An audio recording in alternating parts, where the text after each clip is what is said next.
Hello,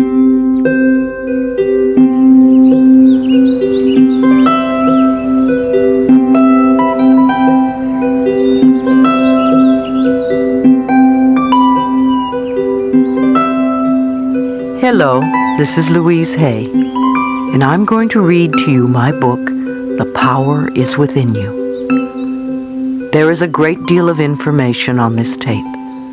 Do not feel you have to absorb it all at once. Certain ideas will leap out at you. Work with those ideas first. If I say anything that you disagree with, just ignore it.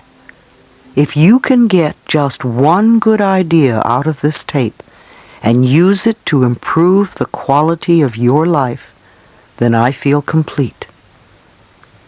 As you listen, you will become aware that I use many terms, such as power, intelligence, infinite mind, higher power, God, universal power, inner wisdom, and so on. This is done to show you that there is no limitation on what you choose to call that power that runs the universe and is also within you. If any name disturbs you, then substitute another that feels right for you. This book was written as an extension of You Can Heal Your Life. Time has passed since the writing of that book, and many new ideas have revealed themselves to me. Those ideas I wish to share with all of you who have been writing over the years asking for more information. I feel an important thing to be aware of is that the power we are all seeking out there is also within us and readily available to us to use in positive ways. May this tape reveal to you how very powerful you really are. I am not a healer. I do not heal anyone. I think of myself as a stepping stone on a pathway of self-discovery. I create a space where people can learn how incredibly wonderful they are by teaching them how to love themselves. That's all I do. I'm a person who supports people. I help people take charge of their lives. I help them discover their own power and inner wisdom and strengths. I help them get the blocks and the barriers out of the way so they can love themselves no matter what circumstances they happen to be going through. This doesn't mean that we will never have problems, but it is how we react to the problem that makes a tremendous difference. After years of individual counseling with clients and conducting hundreds of workshops and intensive training programs across the country and around the world, I find that there is only one thing that seems to heal every problem, and that is to love yourself. When people start to love themselves more each day, it's amazing how their lives get better. They feel better. They often get the jobs they want. They have the money they need. Their relationships either improve or the negative ones dissolve and new ones begin. It's a very simple premise, loving yourself. I've often been criticized for being too simplistic, and yet I have found that the simple things are usually the most profound. Someone said to me recently, "You gave me the most wonderful gift. You gave me the gift of myself." So many of us hide from ourselves, and we don't even know who we are. We don't know what we feel. We don't know what we want. Life is a voyage of self-discovery. To me, to be enlightened is to go within and to know who and what we really are, and to know that we have the ability to change for the better by loving and taking care of ourselves. It's not selfish to love ourselves. It clears us so that we can love ourselves enough to love other people. We can really help the planet when we come from a space of great love and joy on an individual basis. The power that created this incredible universe has often been referred to as love, and God is love. We have often heard the statement, "Love makes the world go round." It's all true. Love is the binding agent that holds the whole universe together. To me, love is deep appreciation. When I talk about loving ourselves, I mean having a deep appreciation for who we are. We accept all the different parts of ourselves, our little peculiarities, the embarrassments, the things we may not do so well, and all the wonderful qualities too. We accept the whole package with love, unconditionally. Unfortunately, many of us will not love ourselves until we lose the weight, or get the job, or get the raise, or the boyfriend, or whatever. We often put conditions on our love, but we can change. We can love ourselves as we are right now. There is also a lack of love on this planet as a whole. I believe our whole planet has a dis-ease called AIDS, and more people are dying every day. This physical challenge has given us the opportunity to overcome barriers and to go beyond our morality standards and differences of religion and politics, and to open our hearts. The more of us who can do it, the quicker we are going to find the answers. We are in the midst of enormous individual and global change. I believe that all of us who are living at this time chose to be here to be a part of these changes, to bring about change, and to transform the world from the old way of life to a more loving and peaceful existence. In the Piscean Age, we looked out there for our Savior. Save me, please take care of me. Now we are moving into the Aquarian Age, and we are learning to go within to find our Savior. We are the power we have been seeking. We are in charge of our lives. If you are not willing to love yourself today, then you are not going to love yourself tomorrow. Because whatever excuse you have today, you'll still have tomorrow. Maybe you'll have the same excuse 20 years from now, and even leave this lifetime holding on to the same excuse. Today is the day you can love yourself totally with no expectations. I want to help create a world where it is safe for us to love each other, where we can express who we are and be loved and accepted by the people around us without judgment, criticism, or prejudice. Loving begins at home. The Bible says, "Love thy neighbor as thyself." Far too often we forget the last couple of words, as thyself. We really can't love anyone out there unless the love starts inside us. Self-love is the most important gift we can give ourselves, because when we love who we are, we will not hurt ourselves, and we will not hurt anyone else. With inner peace, there would be no wars, no gangs, no terrorists, and no homeless.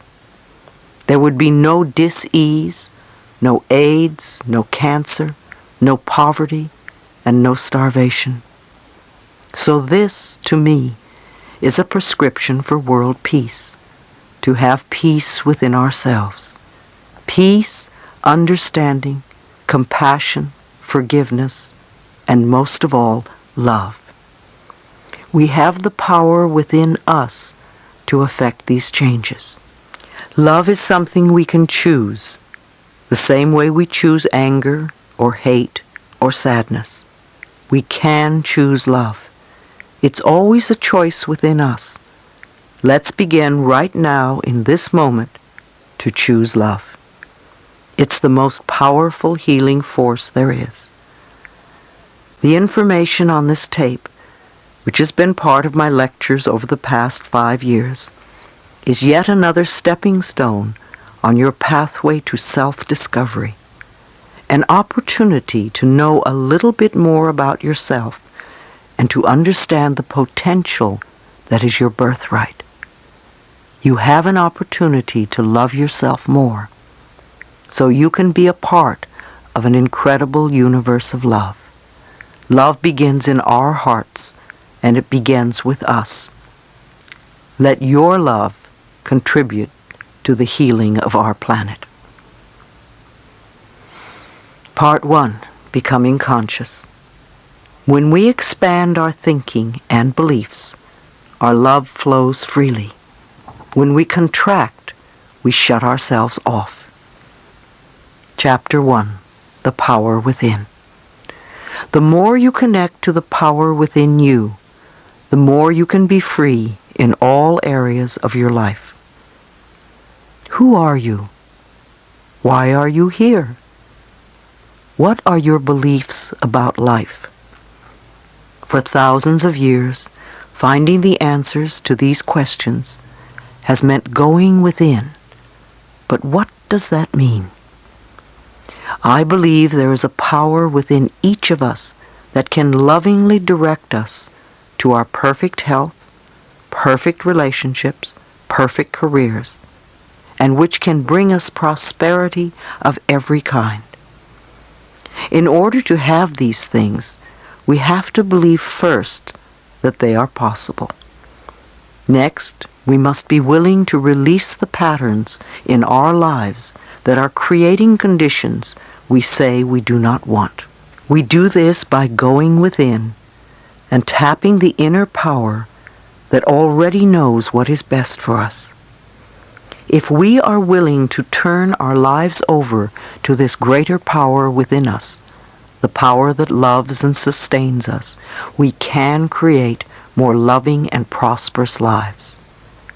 I believe that our minds are always connected to the one infinite mind, and therefore all knowledge and wisdom is available to us at any time.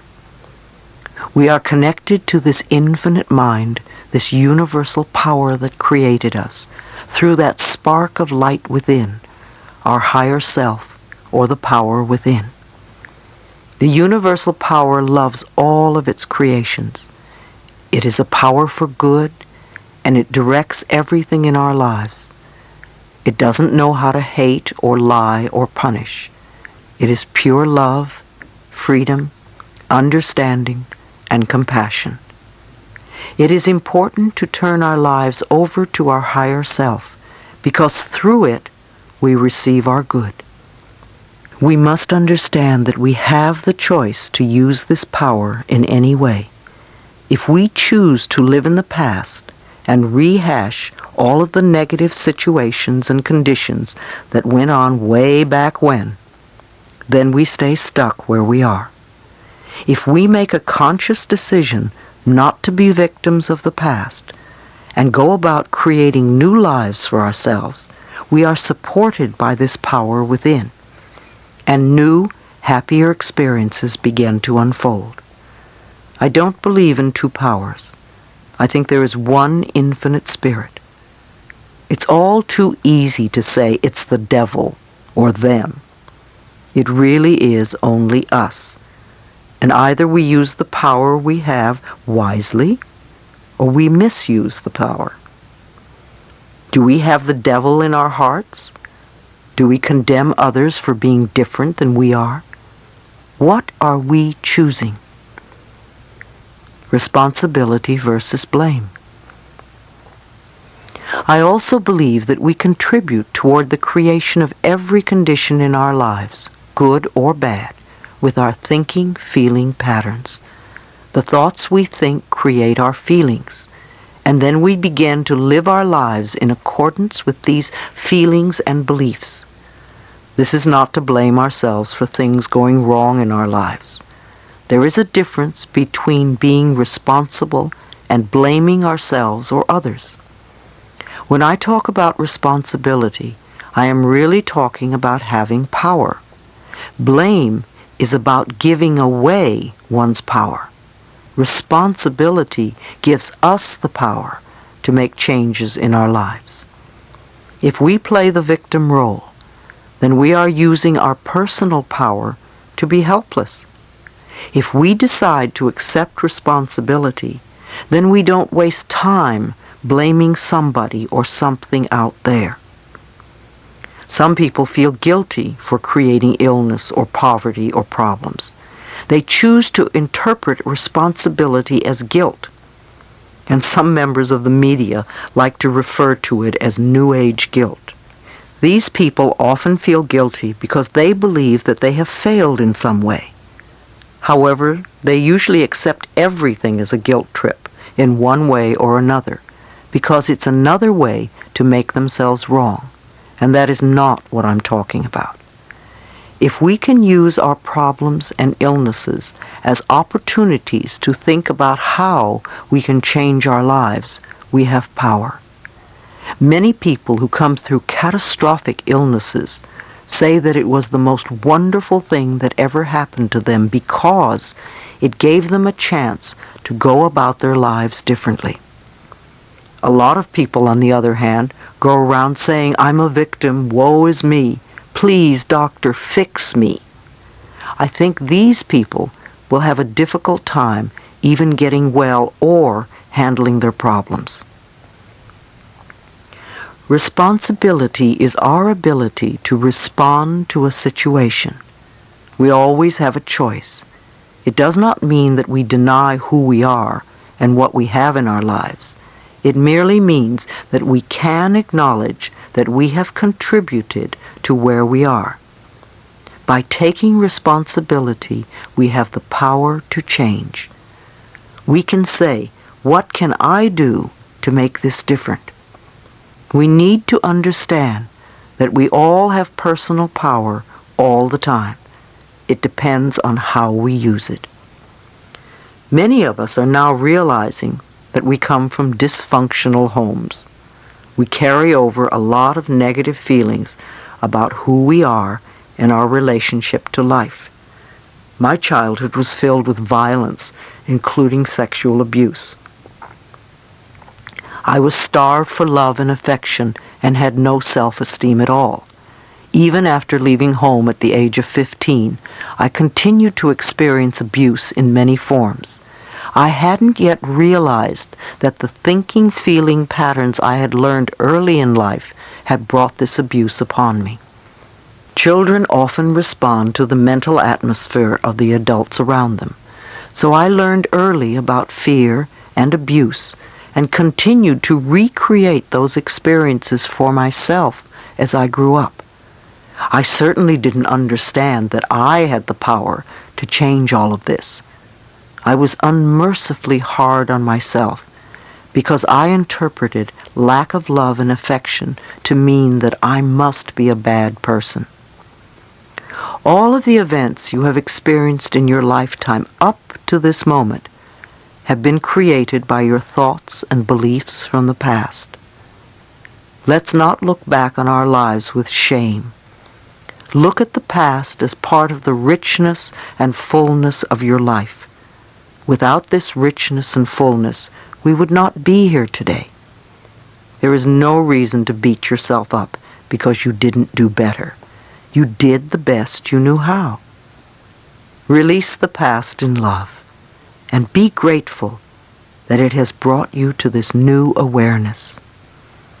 The past only exists in our minds and in the way we choose to look at it in our minds. This is the moment we are living. This is the moment we are feeling.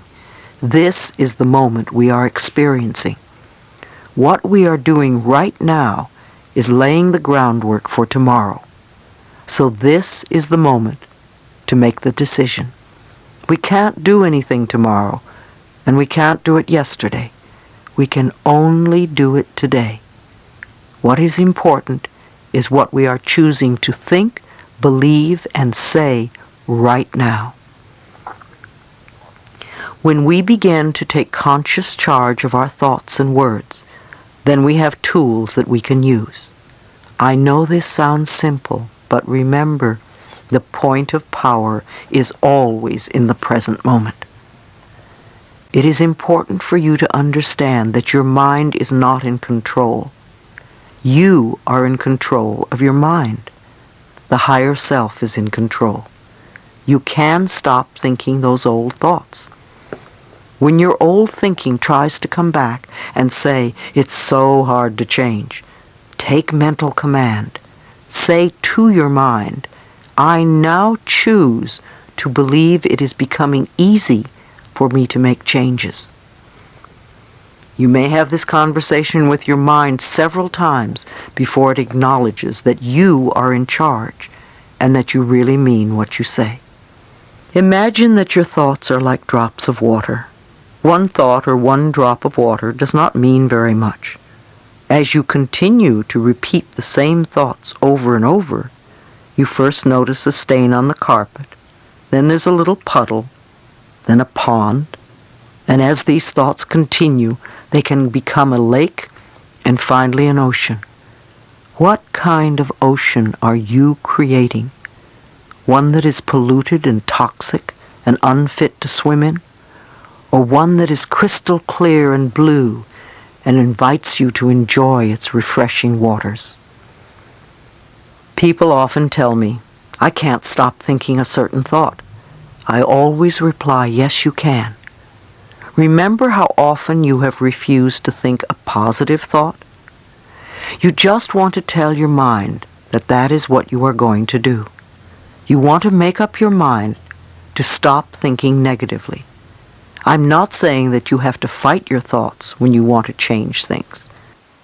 When the negative thoughts come up, simply say, "Thank you for sharing." In that way, you are not denying what is there, and you are not giving your power over to the negative thought. Tell yourself that you are not going to buy into the negativity anymore. You want to create another way of thinking. Again, you don't have to fight your thoughts. Acknowledge and go beyond them. Don't drown in a sea of your own negativity when you can float on the ocean of life. You are meant to be a wonderful, loving expression of life. Life is waiting for you to open up to it, to feel worthy of the good it holds for you. The wisdom and intelligence of the universe is yours to use. Life is here to support you. Trust the power within you to be there for you. If you get scared, it is helpful to become aware of your breath as it flows in and out of your body. Your breath, the most precious substance of your life, is freely given to you. You have enough to last for as long as you shall live. You accept this precious substance without even thinking, and yet you doubt that life can supply you with the other necessities.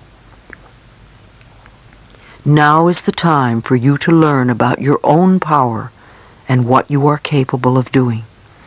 Go within and find out who you are. We all have different opinions. You have a right to yours, and I have a right to mine. No matter what goes on in the world, the only thing you can work on is what is right for you. You want to get in touch with your inner guidance because it is the wisdom that knows the answers for you. It's not easy to listen to yourself when your friends and family are telling you what to do. Yet all the answers to all the questions you are ever going to ask are within you now. And every time you say, "I don't know," you shut the door to your own inner wisdom. The messages you get from your higher self are positive and supportive of you. If you start getting negative messages, then you are working from ego and your human mind level, and even perhaps your imagination. Although positive messages often come to us through our imagination and our dreams. Support yourself by making the right choices for you. When in doubt, ask yourself, is this a decision that is loving for me? Is this right for me now? You may make another decision at some later point, a day, a week, or a month later. But ask yourself these questions in each moment. As we learn to love ourselves and trust our higher power, we become co-creators with the infinite spirit of a loving world. Our love for ourselves moves us from being victims to being winners. Our love for ourselves attracts wonderful experiences to us. Have you ever noticed that people who feel good about themselves are naturally attractive? They usually have a quality about them that is just wonderful. They are happy with their lives. Things come to them easily and effortlessly. I learned a long time ago that I am a being of oneness with the presence and power of God. Knowing this, that the wisdom and understanding of Spirit resides within me, and I know that I am, therefore, divinely guided in all my dealings with others. Just as all the stars and planets are in their perfect orbit, I am also in my divine right order. I may not understand everything with my limited human mind. However, on the cosmic level, I know I am in the right place at the right time, doing the right thing.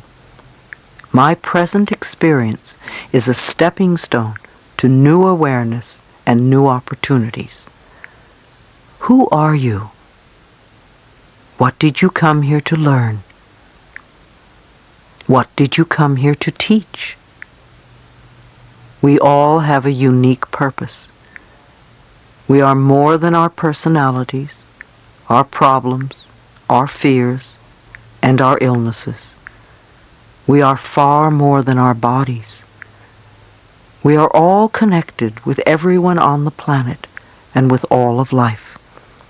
We are all spirit, light, energy, vibration, and love. And we all have the power to live our lives with purpose and meaning. Chapter 2. Following my inner voice. The thoughts we choose to think are the tools that we use to paint the canvas of our lives. I remember when I first heard that I could change my life if I was willing to change my thinking. It was quite a revolutionary idea to me. I lived in New York and discovered the Church of Religious Science. Often people confuse the Church of Religious Science, or Science of Mind, which was founded by Ernest Holmes, with the Christian Science Church founded by Mary Baker Eddy. They all reflect New Thought, however they are different philosophies. The Science of Mind has ministers and practitioners who carry on the teachings of the Church of Religious Science. They were the very first people who told me that my thoughts shaped my future. Even though I didn't understand what they meant, this concept touched what I call the inner ding within me, that place of intuition that is referred to as the voice within. Over the years, I've learned to follow it because when that ding goes yes, even if it seems a crazy choice, I know that it is right for me. So these concepts struck a chord in me. Something said, yes, they are right. And then I began the adventure of learning how to change my thinking. Once I accepted the idea and said yes to it, I went through the house. I read a lot of books, and my home became like many of yours, filled with masses of spiritual and self-help books. I went to classes for many years, and I explored everything related to the subject. I literally immersed myself in New Thought philosophy, a new way of thinking. It was the first time that I had really studied in my life. Up until then, I didn't believe in anything. My mother was a lapsed Catholic, and my stepfather was an atheist. I had some strange idea that Christians either wore hair shirts or were eaten by lions, and neither appealed to me. I really delved into Science of Mind, because that was an avenue that was open for me at the time, and I found it really wonderful. At first it was sort of easy. I grasped a few concepts, and I started to think and talk a little bit differently. In those days, I was a constant complainer and full of self-pity. I just loved to wallow in the pits. I didn't know that I was continually perpetuating more experiences in which to pity myself. But then again, I didn't know any better in those days. Gradually, I found that I was no longer complaining quite so much. I started to listen to what I said. I became aware of my self-criticism, and I tried to stop it. I began to babble affirmations without quite knowing what they meant. I started with the easy ones, of course, and a few small changes began to take place. I got the green lights and the parking places, and boy, did I think I was hot stuff. Wow, I thought I knew it all, and I very soon became quite cocky and arrogant and dogmatic in my beliefs. I felt I knew all the answers. In hindsight, it was really my way of feeling safe in this new area. When we start to move away from some of our old rigid beliefs, especially if we've been previously in total control, it can be very scary. It was very frightening for me, so I would grasp onto whatever would make me feel safe. It was a beginning for me, and I still had a long way to go. And I still do. Like most of us, I didn't always find the pathway easy and smooth, because just babbling affirmations didn't work all the time, and I couldn't understand why. I asked myself, what am I doing wrong? See, immediately I blamed myself. Was this one more example of me not being good enough? That was a favorite old belief of mine. At the time, my teacher, Eric Pace, would look at me and refer to the idea of resentment. I didn't have the faintest idea what he was talking about. Resentment? Me? Surely I didn't have any resentments. After all, I was on my pathway. I was spiritually perfect. How little I could see myself then. I continued doing the best I could in my life. I studied metaphysics and spirituality and learned about myself as much as possible. I grasped what I could, and sometimes I applied it.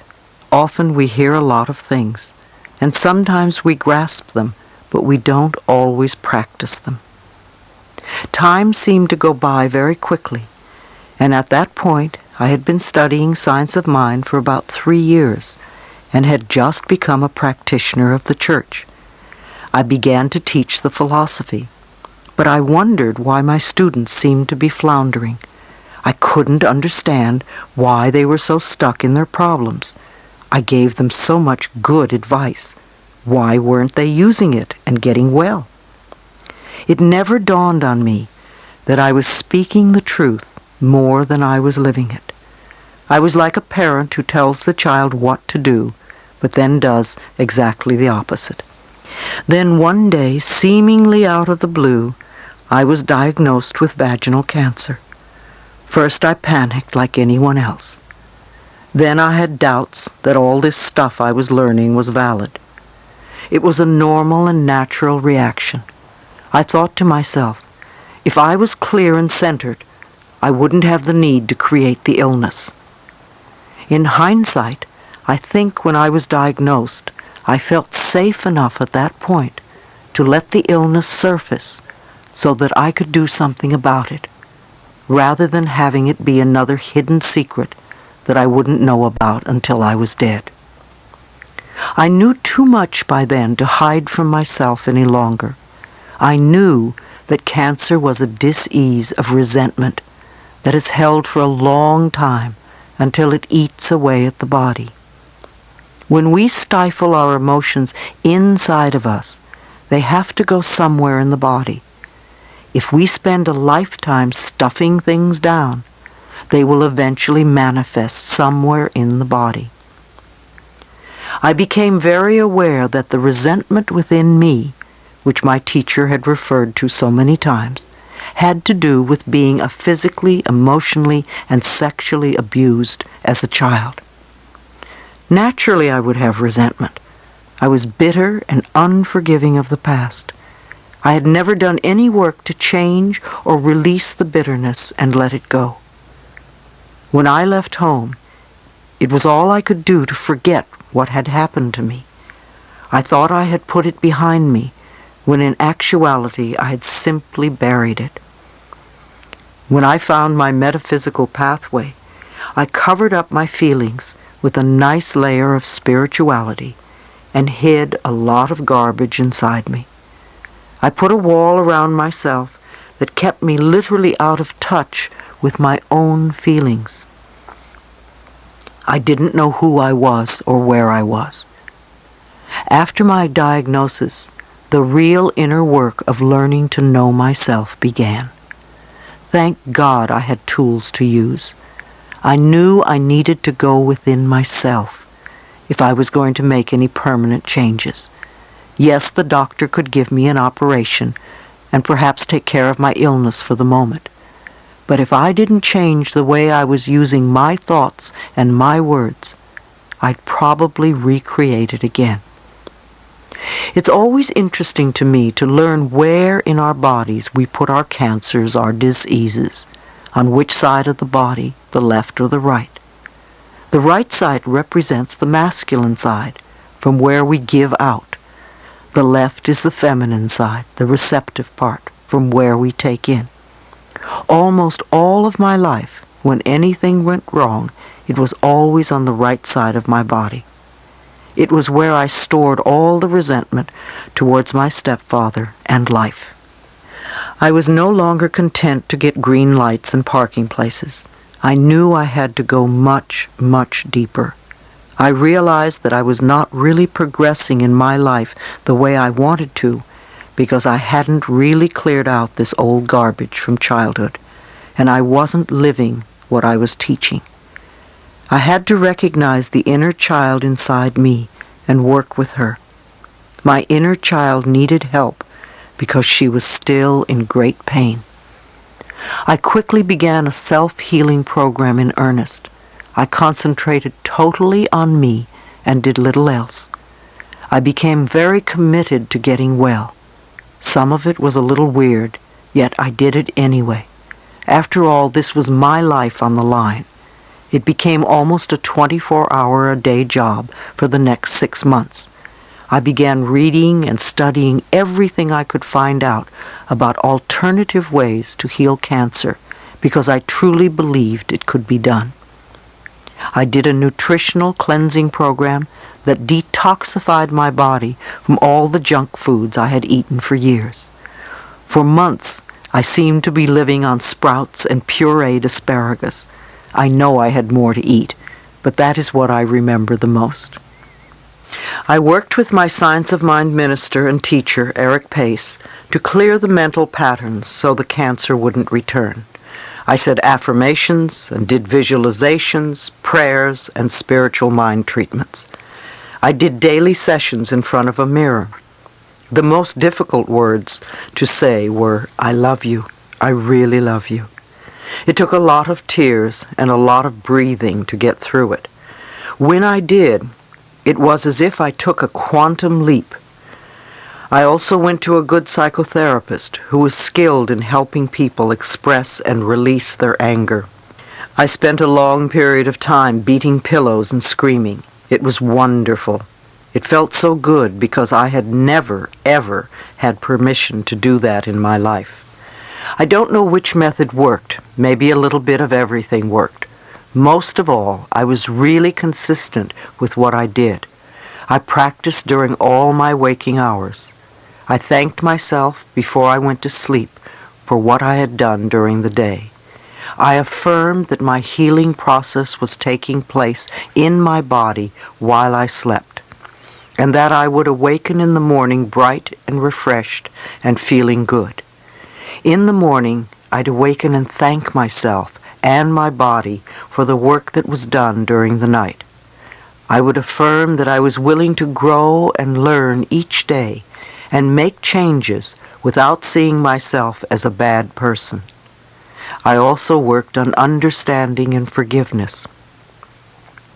One of the ways was to explore my parents' childhoods as much as I could. I began to understand how they were treated as children And I realized that because of the way they were brought up, they couldn't really have done anything differently than they did. My stepfather was abused at home, and he continued this abuse with his children. My mother was brought up to believe that the man was always right, and you stood by and let him do what he wanted. No one taught them a different approach. It was their way of life. Step by step, my growing understanding of them enabled me to start the forgiveness process. The more I forgave my parents, the more willing I was to forgive myself. Forgiveness of ourselves is enormously important. Many of us do the same damage to the inner child that our parents did to us. We just continue the abuse, and it's very sad. When we were children and the other people mistreated us, we didn't have many options. But when we grow up and we still mistreat the inner child, it's disastrous. As I forgave myself, I began to trust myself. I found that when we don't trust life or other people, it's really because we don't trust ourselves. We don't trust our higher selves to take care of us in all situations. So we say, I'll never fall in love again because I don't want to get hurt, or I'll never let this happen again. We are really saying to ourselves, I don't trust you enough to take good care of me, so I'm going to stay away from everything.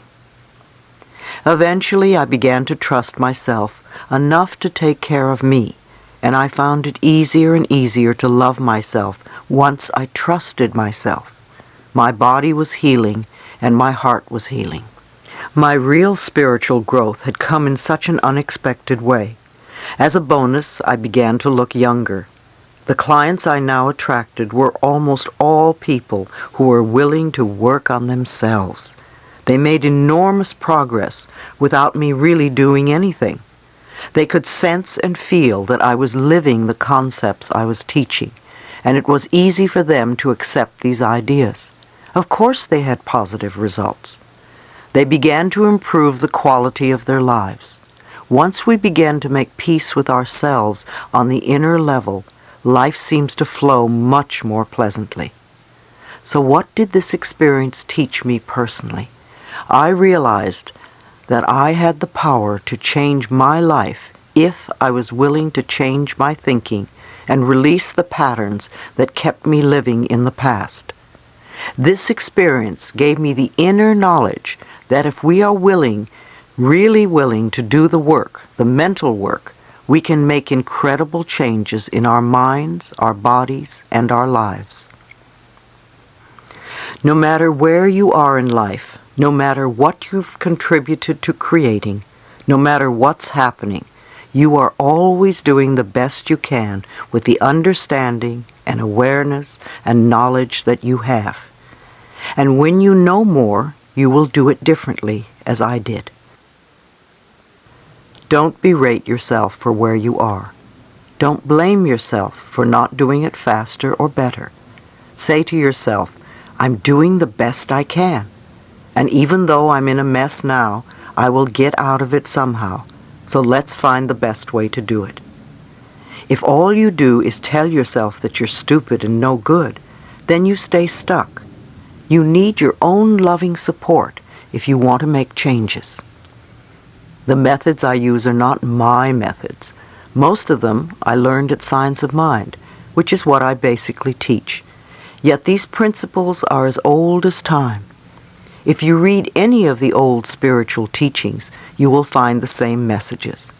I am trained as a minister of the Church of Religious Science. However, I do not have a church. I am a free spirit. I express the teachings in simple language so that they may reach many people. This path is a wonderful way of getting your head together and really understanding what life is all about, and how you can use your own mind to take charge of your life. When I started all this over 20 years ago, I had no idea that I would be able to bring hope and help to the number of people that I do today. Chapter 3. The Power of Your Spoken Word. Every day, declare for yourself what you want in life.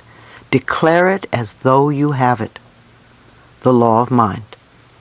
There is a law of gravity, and there are several other physical laws, like physics and electricity, most of which I don't understand. There are also spiritual laws, like the law of cause and effect. What you give out comes back. There is also a law of mind. I don't know how it works, in much the same way that I don't know how electricity works. I only know that when I flick the switch, the light comes on. I believe that when we think a thought, or when we speak a word or a sentence, it somehow goes out from us into a law of mind and comes back to us as experience. We are now beginning to learn the correlation between the mental and the physical. We are beginning to understand how the mind works and that our thoughts are creative. Our thoughts speed through our minds very quickly, so it is difficult to shape them at first. Our mouths, on the other hand, are slower. So if we can start editing our speech by listening to what we say and not letting negative things come out of our mouths, then we can begin to shape and control our thoughts. There is tremendous power in our spoken words, and many of us are not aware just how important they are. Let us consider words as the foundation of what we continually create in our lives. We use words all the time, yet we babble away, seldom thinking about what we are truly saying or how we are saying it. We pay very little attention to the selection of our words. In fact, most of us speak in negatives. As children, we were taught grammar. We were taught to select words according to these rules of grammar.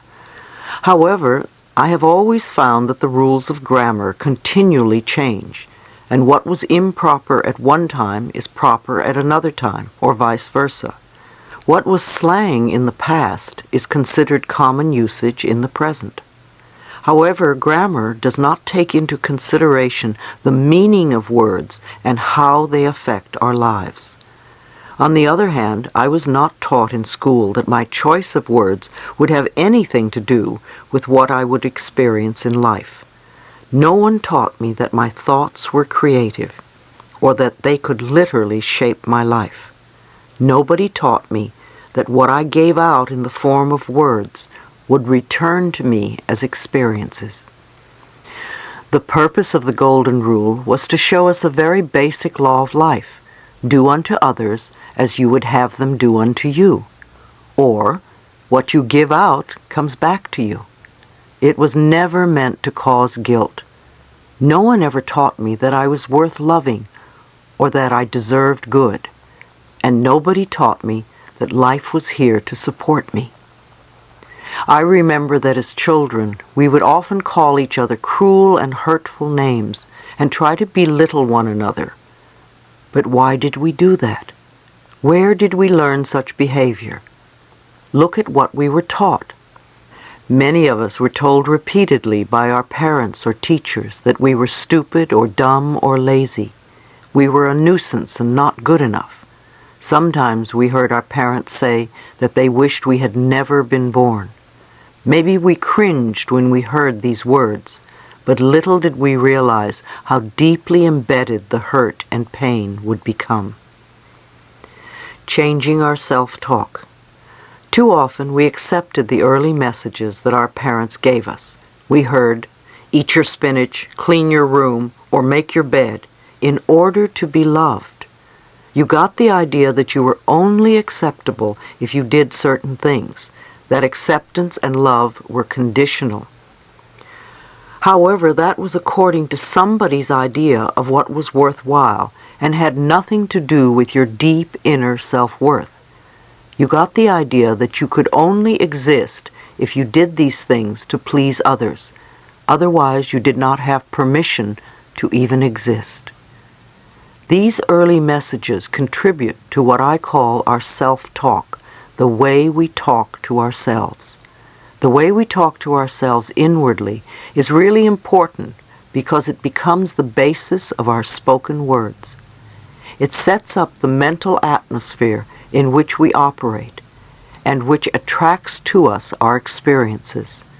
If we belittle ourselves, life is going to mean very little to us. If we love and appreciate ourselves, then life can be a wonderful, joyous gift. If our lives are unhappy, or if we are feeling unfulfilled, it's very easy to blame our parents or them and say it's all their fault. However, if we do, we stay stuck in our conditions, our problems, and our frustrations. Words of blame will not bring us freedom. Remember, there is a power in our words. Again, our power comes from taking responsibility for our lives. I know it sounds scary to be responsible for our lives, but we really are, whether we accept it or not. If we want to be responsible for our lives, we've got to be responsible for our mouths. The words and phrases we say are only extensions of our thoughts. Start to listen to what you say. If you hear yourself using negative or limiting words, change them. If I hear a negative story, I don't go around repeating it to everyone. I think it has gone far enough and I let it go. If I hear a positive story, however, I will tell everyone. When you are out with other people, begin to listen to what they say and how they say it. See if you can connect what they say with what they are experiencing in life. Many people live their lives in shoulds. Should is a word that my ear is very attuned to. It is as if a bell goes off every time I hear it. Often I will hear people use a dozen shoulds in a paragraph. These same people wonder why their lives are so rigid or why they can't move out of a situation. They want a lot of control over things that they cannot control. They are either making themselves wrong or making someone else wrong. And then they question why they aren't living lives of freedom. We can also remove the expression have to from our vocabulary and our thinking as well. When we do, we will release a lot of self-imposed pressure on ourselves. We create tremendous pressure by saying, I have to go to work, I have to do this, I have to. Instead, let's begin to say choose to. I choose to go to work because it pays the rent right now or whatever. Come from choice. Choose to puts a whole different perspective on our lives. Everything we do is by choice, even though it may not seem to be so. A lot of us also use the word but. We make statements, then we say but, which heads us in two different directions. We give conflicting messages to ourselves. Listen to how you use the word but the next time you speak. Another expression we could be mindful of is don't forget. We are so used to saying don't forget this or that, and what happens? We forget. We really want to remember, and instead we forget. So we can begin to use the phrase please remember in place of don't forget, or I will always remember instead of I will never forget. When you wake up in the morning, do you curse the fact that you have to go to work? Do you complain about the weather? Do you grumble that your back or your head hurts? What is the second and third thing you think or say?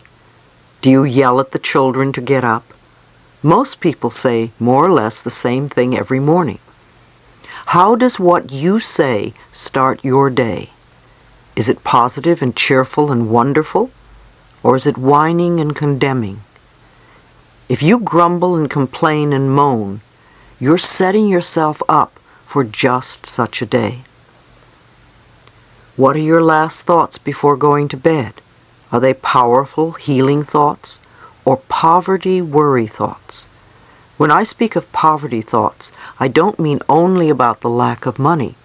It can be a negative way of thinking about anything in your life, any part of your life that is not flowing freely. Do you worry about tomorrow? Usually, I will read something positive before I go to sleep. I am aware that when I sleep, I am doing a lot of clearing that will prepare me for the next day. I find it very helpful to turn over to my dreams any problems or questions I may have. I know my dreams will help me take care of whatever is going on in my life. I am the only person who can think in my mind, just like you are the only person who can think in your mind. Nobody can force us to think in a different way. We choose our thoughts, and these are the basis for our self-talk. As I experienced how this process worked more in my life, I began to live more of what I was teaching others.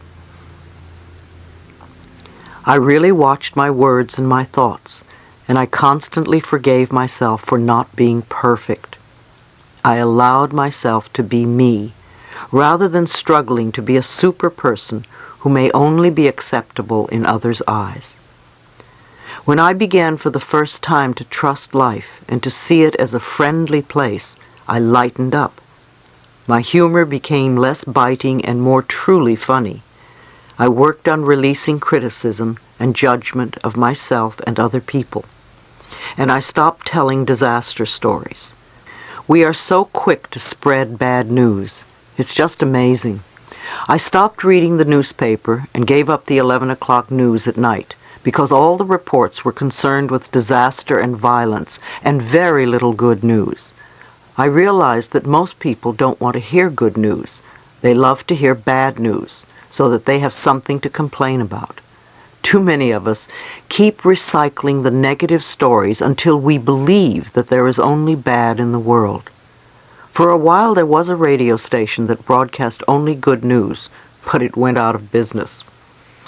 When I had my cancer, I decided to stop gossiping, and to my surprise, I found I had nothing to say to anyone. I became aware that whenever I met a friend, I would immediately dish the latest dirt with them. Eventually, I discovered there were other ways of talking, although it wasn't an easy habit to break. Nonetheless, if I gossiped about other people, then other people probably gossiped about me, because what we give out, we get back. As I worked more and more with people, I really began to listen to what they said. I really began to hear the words, not just get the general drift. Usually after 10 minutes with a new client, I could tell exactly why they had a problem, because I could hear the words they were using. I could understand them by the way they were talking. I knew that their words were contributing to their problems. If they were talking negatively, imagine what their self-talk was like. It must be more of the same negative programming, poverty thinking, as I called it. A little exercise I suggest you do is to put a tape recorder by your telephone, and every time you make or get a call, push the record button. When the tape is full on both sides, listen to what you've been saying and how you say it. You will probably be amazed. You will begin to hear the words you use and the inflection of your voice. You will begin to become aware. If you find yourself saying something 3 times or more, write it down, because it is a pattern. Some of the patterns may be positive and supportive, and you may also have some very negative patterns that you repeat over and over and over again. The power of the subconscious mind. In light of what I've been speaking of, I want to discuss the power of our subconscious minds. Our subconscious minds make no judgments. The subconscious mind accepts everything we say and creates according to our beliefs. It always says yes. Our subconscious minds love us enough to give us what we declare. We have choice, though. If we choose these poverty beliefs and concepts, then it is assumed that we want them. It will continue to give us these things until we are willing to change our thoughts and words and beliefs for the better. We are never stuck because we can always choose again. There are billions and billions of thoughts from which to choose. Our subconscious minds don't know true from false or right from wrong. We don't want to deprecate ourselves in any way. We don't want to say something like, "Oh, stupid old me," because the subconscious mind will pick up this self-talk, and after a while you will feel that way. If you say it enough times, it will become a belief in your subconscious. The subconscious mind has no sense of humor, and it is important for you to know and understand this concept. You cannot make a joke about yourself and think it doesn't mean anything. If it is a put-down about yourself, even if you're trying to be cute or funny about it, the subconscious mind accepts it as true. I don't let people tell put-down jokes in my workshops. They can be raunchy but not put-downs of a nationality or sex or whatever. So don't joke about yourself and make derogatory remarks about yourself, because they will not create good experiences for you. Don't belittle others either. The subconscious mind doesn't distinguish between you and the other person. It hears the words, and it believes you are talking about yourself. The next time you want to criticize someone, ask why you feel that way about yourself. You only see in others what you see in yourself. Instead of criticizing others, praise them, and within a month, you will see enormous change within you. Our words are really a matter of approach and attitude. Notice the way that lonely, unhappy, poor, sick people talk. What words do they use? What have they accepted as the truth for themselves? How do they describe themselves? How do they describe their work, their lives, their relationships? What do they look forward to? Be aware of their words, but please don't run around telling strangers that they are ruining their lives by the way they talk. Don't do it to your family and friends either, because the information will not be appreciated. Instead, use this information to begin to make the connection for yourself and practice it if you want your life to change. Because even on the smallest level, if you change the way you talk, your experiences are going to change. If you are a person with an illness who believes that it is fatal and that you're going to die and that life is no good because nothing ever works for you, then guess what? You can choose to release your negative concept of life. Start affirming for yourself that you are a person who is lovable and that you are worth healing and that you attract everything you need on the physical level to contribute to your healing. Know that you are willing to get well and that it is safe for you to get well. Many people only feel safe when they are sick. They are usually the kind that have difficulty saying the word no. The only way they can say no is by saying, "I'm too sick to do it." It's a perfect excuse.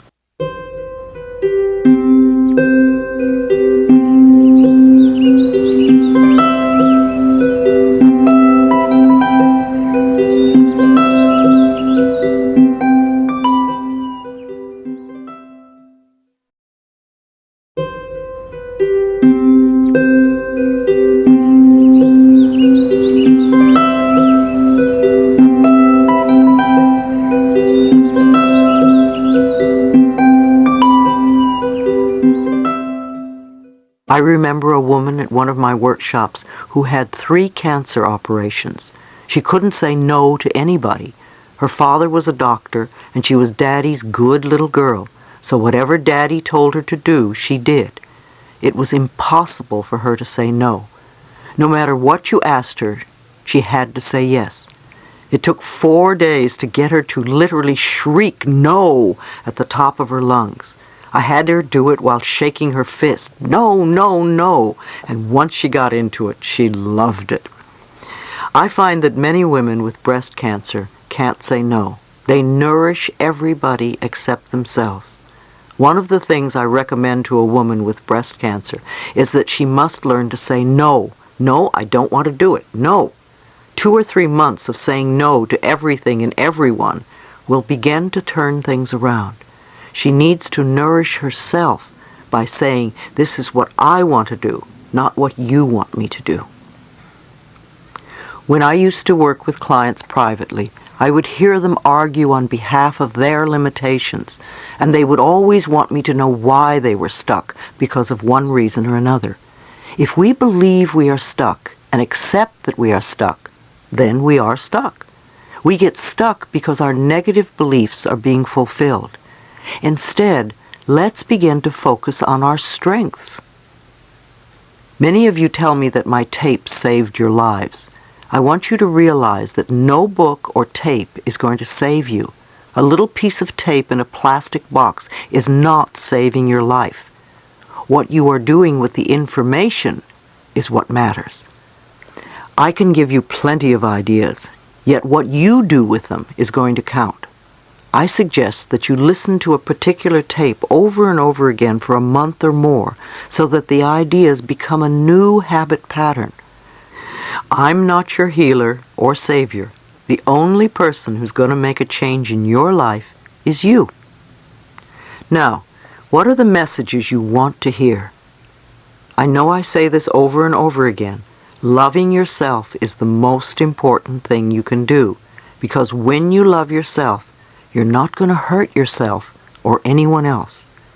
It's my prescription for world peace. If I don't hurt me and I don't hurt you, how can we have war? The more of us who can get to that place, the better the planet will be. Let's begin to be conscious of what is going on by listening to the words we speak to ourselves and to others. Then we can begin to make the changes that will help heal ourselves as well as the rest of the planet. Chapter 4. Reprogramming Old Tapes. Be willing to take the first step, no matter how small it is. Concentrate on the fact that you are willing to learn. Absolute miracles will happen. Affirmations do work. Now that we understand a little bit more about how powerful our thoughts and words are, we can choose to retrain our thinking and speaking into positive patterns if we're going to get beneficial results. Are you willing to change your self-talk into positive affirmations? Remember, every time you think a thought and every time you speak a word, you are saying an affirmation. An affirmation is a beginning point. It opens the way to change. In essence, you are saying to your subconscious mind, I am taking responsibility. I am aware that there is something I can do to change. When I talk about doing affirmations, I mean to consciously choose sentences or words that will either help to eliminate something from your life or help to create something new in your life. And you do this in a positive way. If you say, I don't want to be sick anymore, the subconscious mind hears sick more. Now you want to tell it clearly what you do want. That is, say, I am a healthy person. I radiate good health. The subconscious mind is very straightforward. It has no strategy or designs. What it hears is what it does. If you say, I hate this car, it doesn't give you a wonderful new car because it doesn't know what you want. Even if you get a new car, you will probably hate it soon, because that is what you've been saying about it. The subconscious only hears, hate this car.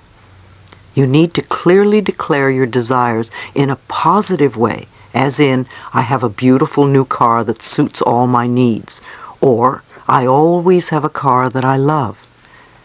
If there is something in your life that you really dislike, I have found one of the quickest ways to release it is to bless it with love.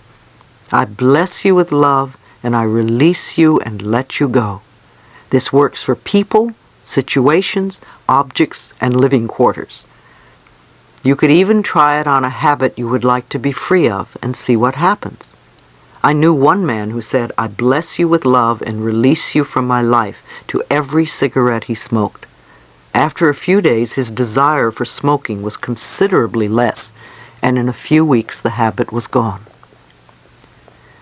You deserve good. Think for a moment. What is it you really want right now? What is it you want today in your life? Think about it, and then say, I accept for myself whatever it is that you want.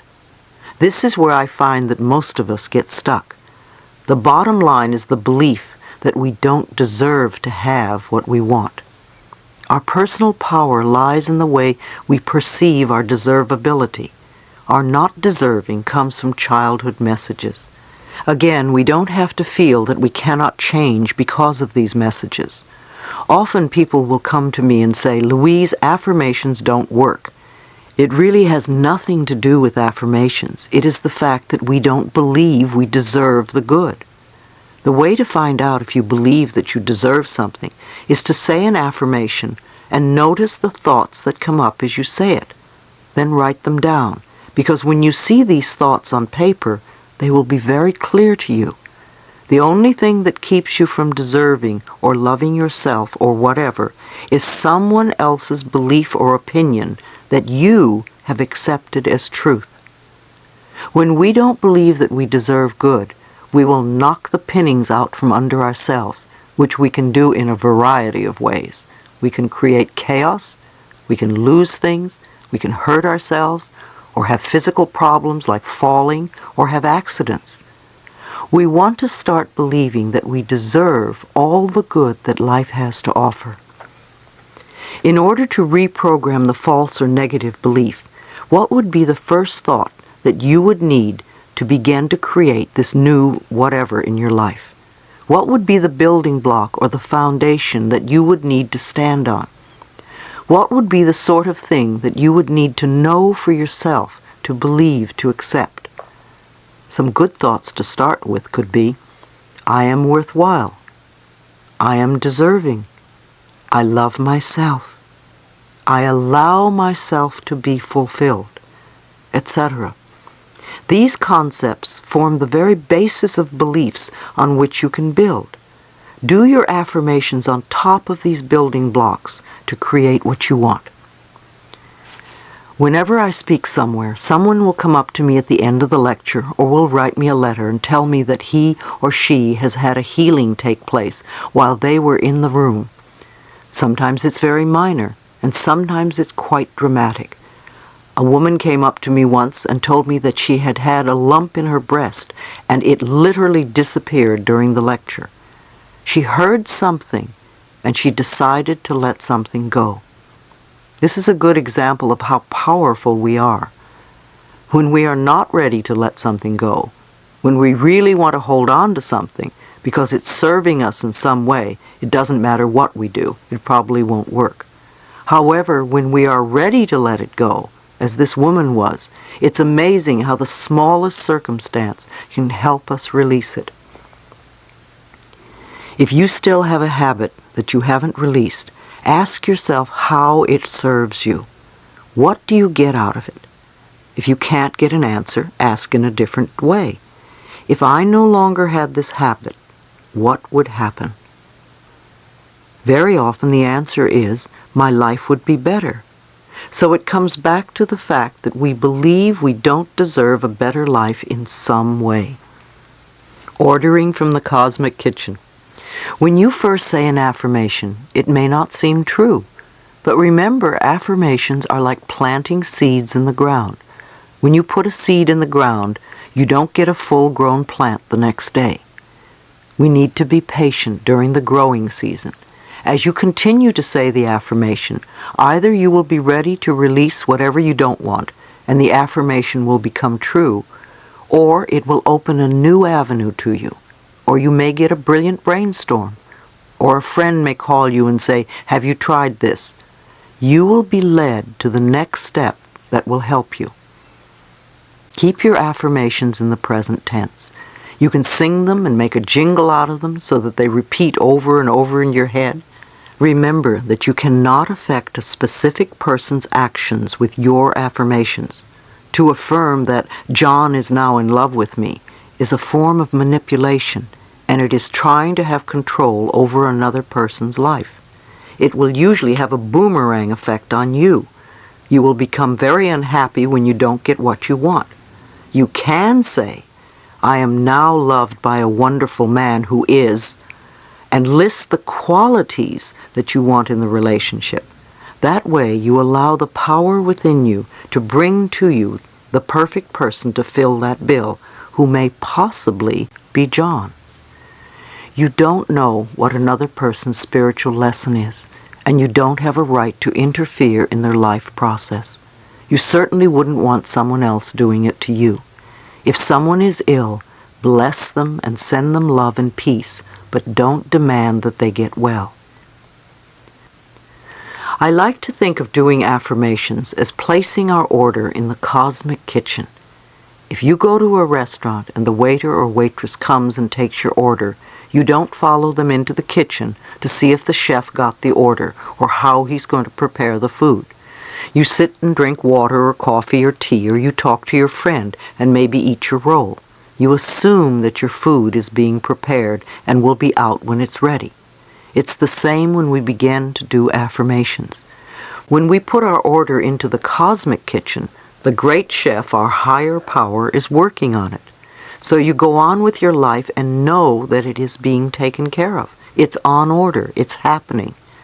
Now, if the food comes out and it isn't exactly what you ordered, and if you have self-esteem, you will send it back. If not, you will eat it. You also have a right to do that with the cosmic kitchen. If you don't get exactly what you want, you can say, "No, that's not quite it. This is what I want." Perhaps you weren't clear in your ordering. The idea here, too, is to let go. At the end of my treatments and meditations, I use the words, "and so it is." It's a way of saying, higher power, it's in your hands now. I release it to you. Reprogramming the subconscious mind. The thoughts we think accumulate, and when we are unaware, the old thought resurfaces. When we are reprogramming our minds, it is normal and natural that we go a little forward, we come a little back, and we go a little forward again. It's part of practicing. I don't think there is any new skill that you can learn absolutely 100% in the first few minutes. Do you remember when you first learned how to use a computer, how frustrating it was? It took practice. You had to learn how it worked, to learn its laws and systems. I called my first computer my magic lady, for when I mastered her rules, she did indeed deliver what seemed like magic to me. Yet while I was learning, the way she would teach me I was off track or going in the wrong direction was to devour pages of work that I would then have to do all over again. Out of all the mistakes, I learned how to flow with the system. To flow with the system of life, you want to become aware that your subconscious mind is like a computer. Garbage in, garbage out. If you put negative thoughts in, then negative experiences come out. Yes, it takes time and practice to learn the new ways of thinking. Be patient with yourself. When you are learning something new and the old pattern returns, are you going to say, "Oh, I didn't learn anything"? Or are you going to say, "Okay, that's all right, come on, let's do it again the new way"? Or say you cleared an issue and think you'll never have to deal with it again. How do you know if you've really worked it through unless you test yourself? So you bring up the old situation one more time and watch how you react. If you jump right back into the old way of reacting to it, then you know you haven't really learned that particular lesson, and you need to do more work on it. That's all it means. You want to realize it's only a little test to see how far you've come. If you begin to repeat your affirmations, the new statements of truth about yourself, you give yourself an opportunity to react differently. Whether it's a health problem, a financial one, or a relationship difficulty, if you react in a new way to the situation, then you're on your way to having another issue handled, and you can move on to other areas. Remember, too, that we work on layers at a time. You can reach a plateau and think, "I've done it," and then later on some old issue resurfaces and you may injure yourself or get sick and you don't get better for some time. Look to see what the underlying beliefs are. It may mean that you have some more work to do because you are going to the next deeper layer. Don't feel that you're not good enough because something you've worked to clear comes up again. When I discovered that I was not a bad person because once again I was facing an old issue, it became much easier for me to keep going. I learned to say to myself, "Louise, you're doing very well. Look how far you have come. You just need more practice, and I love you."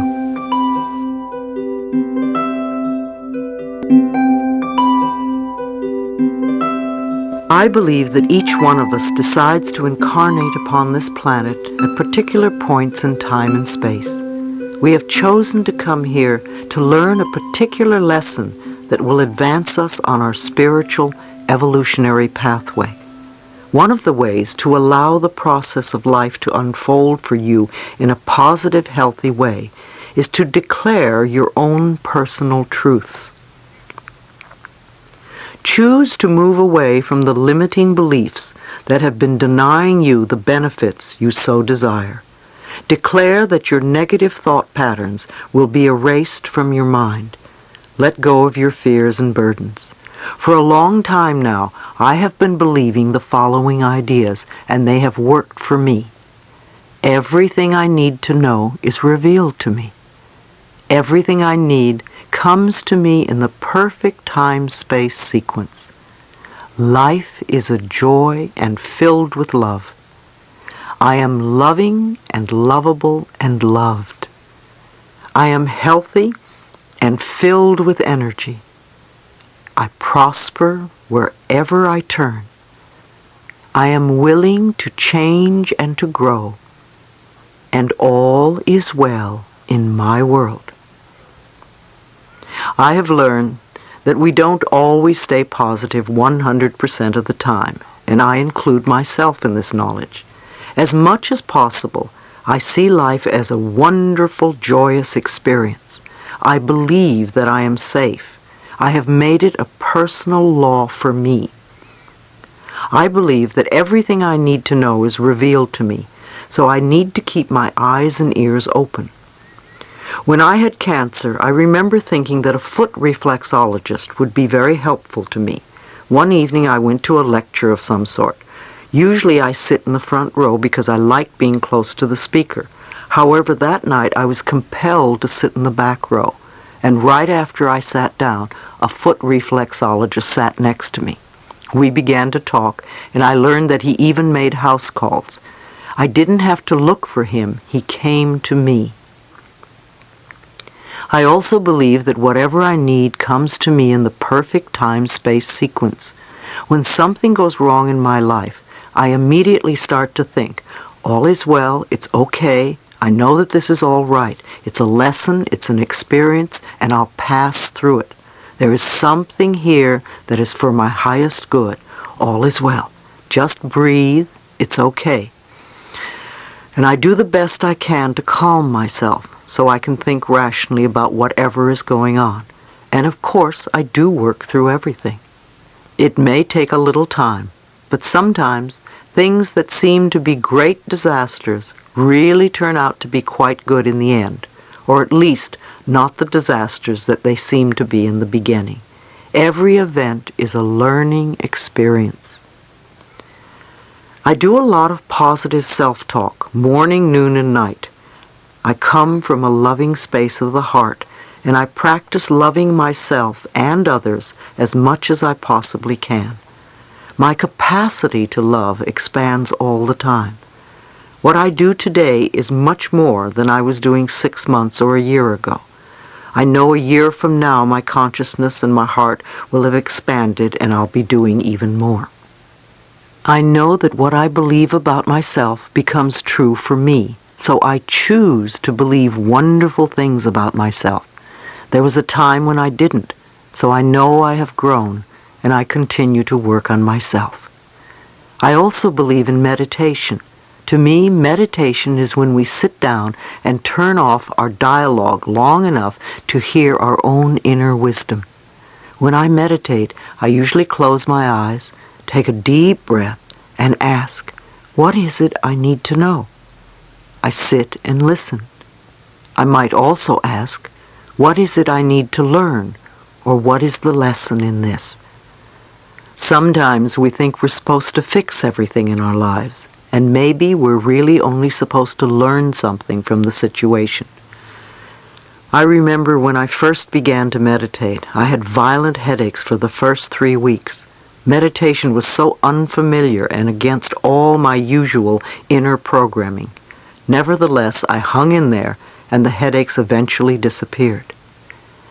If you are constantly coming up with a tremendous amount of negativity when you meditate, it may mean that it needs to come up, and when you quiet yourself, it starts to flow to the surface. Simply see the negativity being released. Try not to fight it. Allow it to continue as long as it needs to. If you fall asleep when you meditate, that's all right too. Let the body do what it needs to do. It will balance out in time. Reprogramming your negative beliefs is very powerful. A good way to do it is by making a tape with your own voice saying your affirmations. Play it as you go to sleep. It will have a great deal of value for you because you will be listening to your own voice. An even more powerful tape would be your mother's voice telling you how wonderful you are and how much she loves you. Once you have the tape, it's good to relax the body before you begin reprogramming. Some people like to start with the tips of their toes and move to the top of their head, tensing and relaxing. However you do it, breathe and release the tension. Let the emotions go.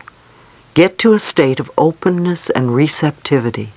The more relaxed you are, the easier it is to receive the new information. Remember, you are always in charge and you are always safe. It's wonderful to listen to tapes or read self-awareness books and do your affirmations. But what are you doing for the other 23 hours or so a day? You see, that is what really matters. If you sit down and meditate and then get up and rush to work and scream at somebody, that counts too. Meditations and affirmations are wonderful, yet what you do at other times are just as important. Treat doubt as a friendly reminder. I'm often asked questions about whether people are doing affirmations correctly or whether they are even working, and about doubt. I'd like you to think of doubt a little differently than you may have been. I believe that the subconscious mind resides in the solar plexus area of the body, where you carry those gut feelings. When something sudden happens, don't you immediately get a strong feeling in your gut? It is where you take everything in and store it. Ever since we were little children, every message we have received, everything we have done, all the experiences we have had, all that we have said, have all gone into the filing cabinets right there in the solar plexus area. I like to think that there are little messengers in there, and when we think thoughts or have experiences, the messages go in, and the messengers file them in the appropriate files. For many of us, we have been building up files labeled, "I'm not good enough, I'll never make it, I don't do it right." We have gotten absolutely buried under these files. Suddenly, we do a few affirmations such as, "I'm wonderful and I love myself." And the messengers pick them up and say, "What's this? Where does it go? We've never seen this one before." So the messengers call doubt. "Doubt, come over here and see what's going on." So doubt picks up the message and asks the conscious mind, "What's this? You've always been saying the other things." And on a conscious level, we can react in two ways. We can say, "Oh, you're right, I'm terrible, I'm no good, I'm sorry, that's not the right message," and go back to our old ways. Or we can say to doubt, "That was the old message. I have no need for it now. This is the new message." Tell doubt to start a new file, because there will be lots of these loving messages coming through from now on. Learn to treat doubt as a friend, not the enemy, and thank it for questioning you. Use it to strengthen your new beliefs. It doesn't matter what work you do in this world. Doesn't matter if you are a bank president or a dishwasher, a housewife or a sailor. You have wisdom inside of you that is connected to universal truth. When you are willing to look within and ask a simple question such as, what is this experience trying to teach me? And if you are willing to listen, then you will have the answer. Most of us are so busy running around creating the soap opera and drama we call our lives that we don't hear anything. Don't give your power over to other people's pictures of right and wrong. They only have power over us when we give our power to them. Groups of people give their power over to others. It happens in a lot of cultures. Women in our culture often give their power to men. They say things like, my husband won't allow me to. Well, that's certainly giving your power away. If you believe it, you box yourself into a place where you can't do anything unless you are given permission by another person. Who do you give your power to? The more open-minded you are, the more you learn, and the more you can grow and change. A woman once shared with me that when she got married, she was very unassertive because that was the way she was brought up.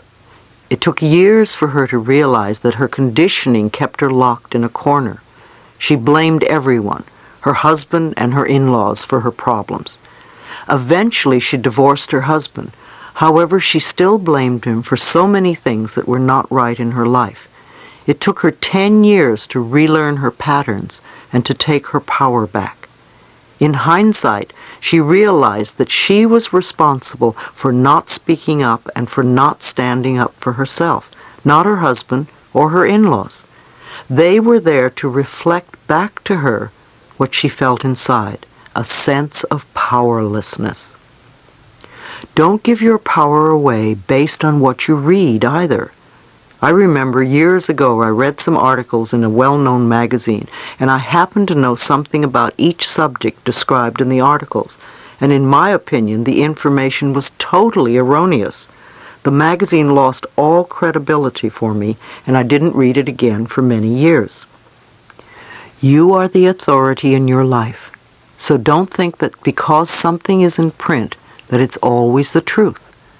Inspirational speaker Terry Cole Whitaker wrote a wonderful book called What You Think of Me Is None of My Business. It's true. What you think of me is none of my business. It's your business. In the end, what you think of me is going out from you in vibrations and will come back to you. When we have illumination, when we become conscious of what we are doing, we can begin to change our lives. Life is really here for you. You need only ask. Tell life what you want, and then allow the good to happen. Part 2. Dissolving the barriers. We want to know what is going on inside us, so we can know what to let go. Instead of hiding our pain, we can release it totally. Chapter 5. Understanding the blocks that bind you. Chronic patterns of self-hate, guilt, and self-criticism raise the body's stress levels and weaken the immune system. Now that we understand a little more about the power that we have within us, let's take a look at what keeps us from using it. I think that almost all of us have barriers of some kind or another. Even when we do a lot of work on ourselves and clear out the blocks, new layers of old barriers still keep coming up. Many of us feel so flawed that we believe that we are not good enough and never will be. Again, if we find something wrong with us, then we are going to find something wrong with other people as well. If we are still continuing to say, I can't do this because my mother said, or my father did, then we have not yet grown up. So now you want to let your barriers go, and perhaps learn something different that you didn't know before now. Perhaps one sentence here will trigger a new thought. Can you imagine how wonderful it would be if every day you learned a new idea that would help you let go of the past and create harmony in your life? When you become aware and understand the individual process of life, you will know what direction to take. If you put your energies into learning something about yourself, you will eventually see those problems and issues that you need to dissolve. We all have challenges in life. Everybody does. Nobody goes through life without them. Otherwise, what would be the purpose of coming to this particular school called Earth? For some, there are health challenges, and for other people there are relationship challenges, or career, or financial challenges. Some have a little or a lot of everything. I think one of our biggest problems is that most of us haven't the faintest idea of what it is we want to let go. We know that it's not working, and we know what we want in our life, yet we don't know what's holding us back. So let's take time to look at the blocks that bind us. If you think for a moment about your own patterns and problems and the things that hold you back, which categories do they fall into? Criticism, fear, guilt, or resentment? I call these categories the Big Four. Which is your favorite one? Mine was a combination of criticism and resentment. Maybe you are like me and have two or three. Is it fear that always comes up, or guilt? Are you very, very critical or resentful? Let me point out that resentment is anger that is stuffed down. So if you believe you are not allowed to express your anger, then you have stored a lot of resentment. We cannot deny our feelings. We cannot conveniently ignore them. When I had my cancer diagnosis, I had to look very clearly at myself. I had to acknowledge some nonsense that I didn't want to admit about myself. For instance, I was a very resentful person, and I carried a lot of bitterness from the past. I said, "Louise, you have no time to indulge in that anymore. You really must change." Or, as Peter McWilliams says, you can no longer afford the luxury of a negative thought. Your experiences always reflect your inner beliefs. You can literally look at your experiences and determine what your beliefs are. Maybe it's disturbing to consider, but if you look at the people in your life, they are all mirroring some belief you have about yourself. If you are always being criticized at work, it is probably because you are critical and have become the parent who once criticized the child. Everything in our lives is a mirror of who we are. When something is happening out there that is not comfortable, we have an opportunity to look inside and say, how am I contributing to this experience? What is it within me that believes I deserve this? We all have family patterns, and it is very easy for us to blame our parents or our childhood or our environment, but that keeps us stuck. We don't become free. We remain victims, and we perpetrate the same problems over and over again. So it really doesn't matter what anybody else did to you or what they taught you in the past. Today is a new day. You are now in charge. Now is the moment in which you are creating the future in your life and your world. It really doesn't matter what I say either, because only you can do the work. Only you can change the way you think and feel and act. I'm just saying that you can. You definitely can, because you have a higher power within you that can help you break free from these patterns if you allow it. You can remind yourself that when you were a little baby, you loved yourself for who you were. There is not one little baby who criticizes its body and thinks, "Oh, my hips are too big." Babies are thrilled and delighted just because they have bodies. They express their feelings. When a baby is happy, you know it. And when a baby is angry, the whole neighborhood knows it. They are never afraid to let people know how they feel. They live in the moment. And you were like that once. As you grew up, you listened to people around you, and you learned about fear and guilt and criticism from them. If you grew up in a family where criticism was the norm, then you are going to be critical as an adult.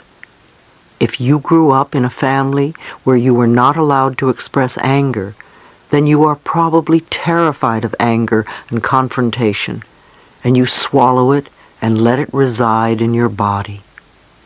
If you were raised in a family where everybody was manipulated by guilt, then you are probably going to be the same way as an adult. You are probably a person who runs around saying, "I'm sorry," all the time, and can never ask for anything outright. You feel you have to be manipulative in some way in order to get what you want. As we grow up, we begin to pick up these false ideas and lose touch with our inner wisdom. So we really need to release these ideas and return to the purity of spirit where we truly love ourselves. We need to reestablish the wonderful innocence of life and the moment-by-moment joy of existence, the same joy that a baby feels in its blissful state of wonder. Think of what you want to become true for yourself. State them in positive, not negative affirmations. Now go to the mirror, look in your eyes, and repeat your affirmations. See what obstacles are in your way. When you begin to state an affirmation like, "I love and approve of myself," really pay attention to what negative messages come up, because as you recognize them, they become the treasures that will unlock the door to your freedom. Usually the messages are one of the four I mentioned earlier: criticism, fear, guilt, or resentment. And most likely you learn these messages from people back there.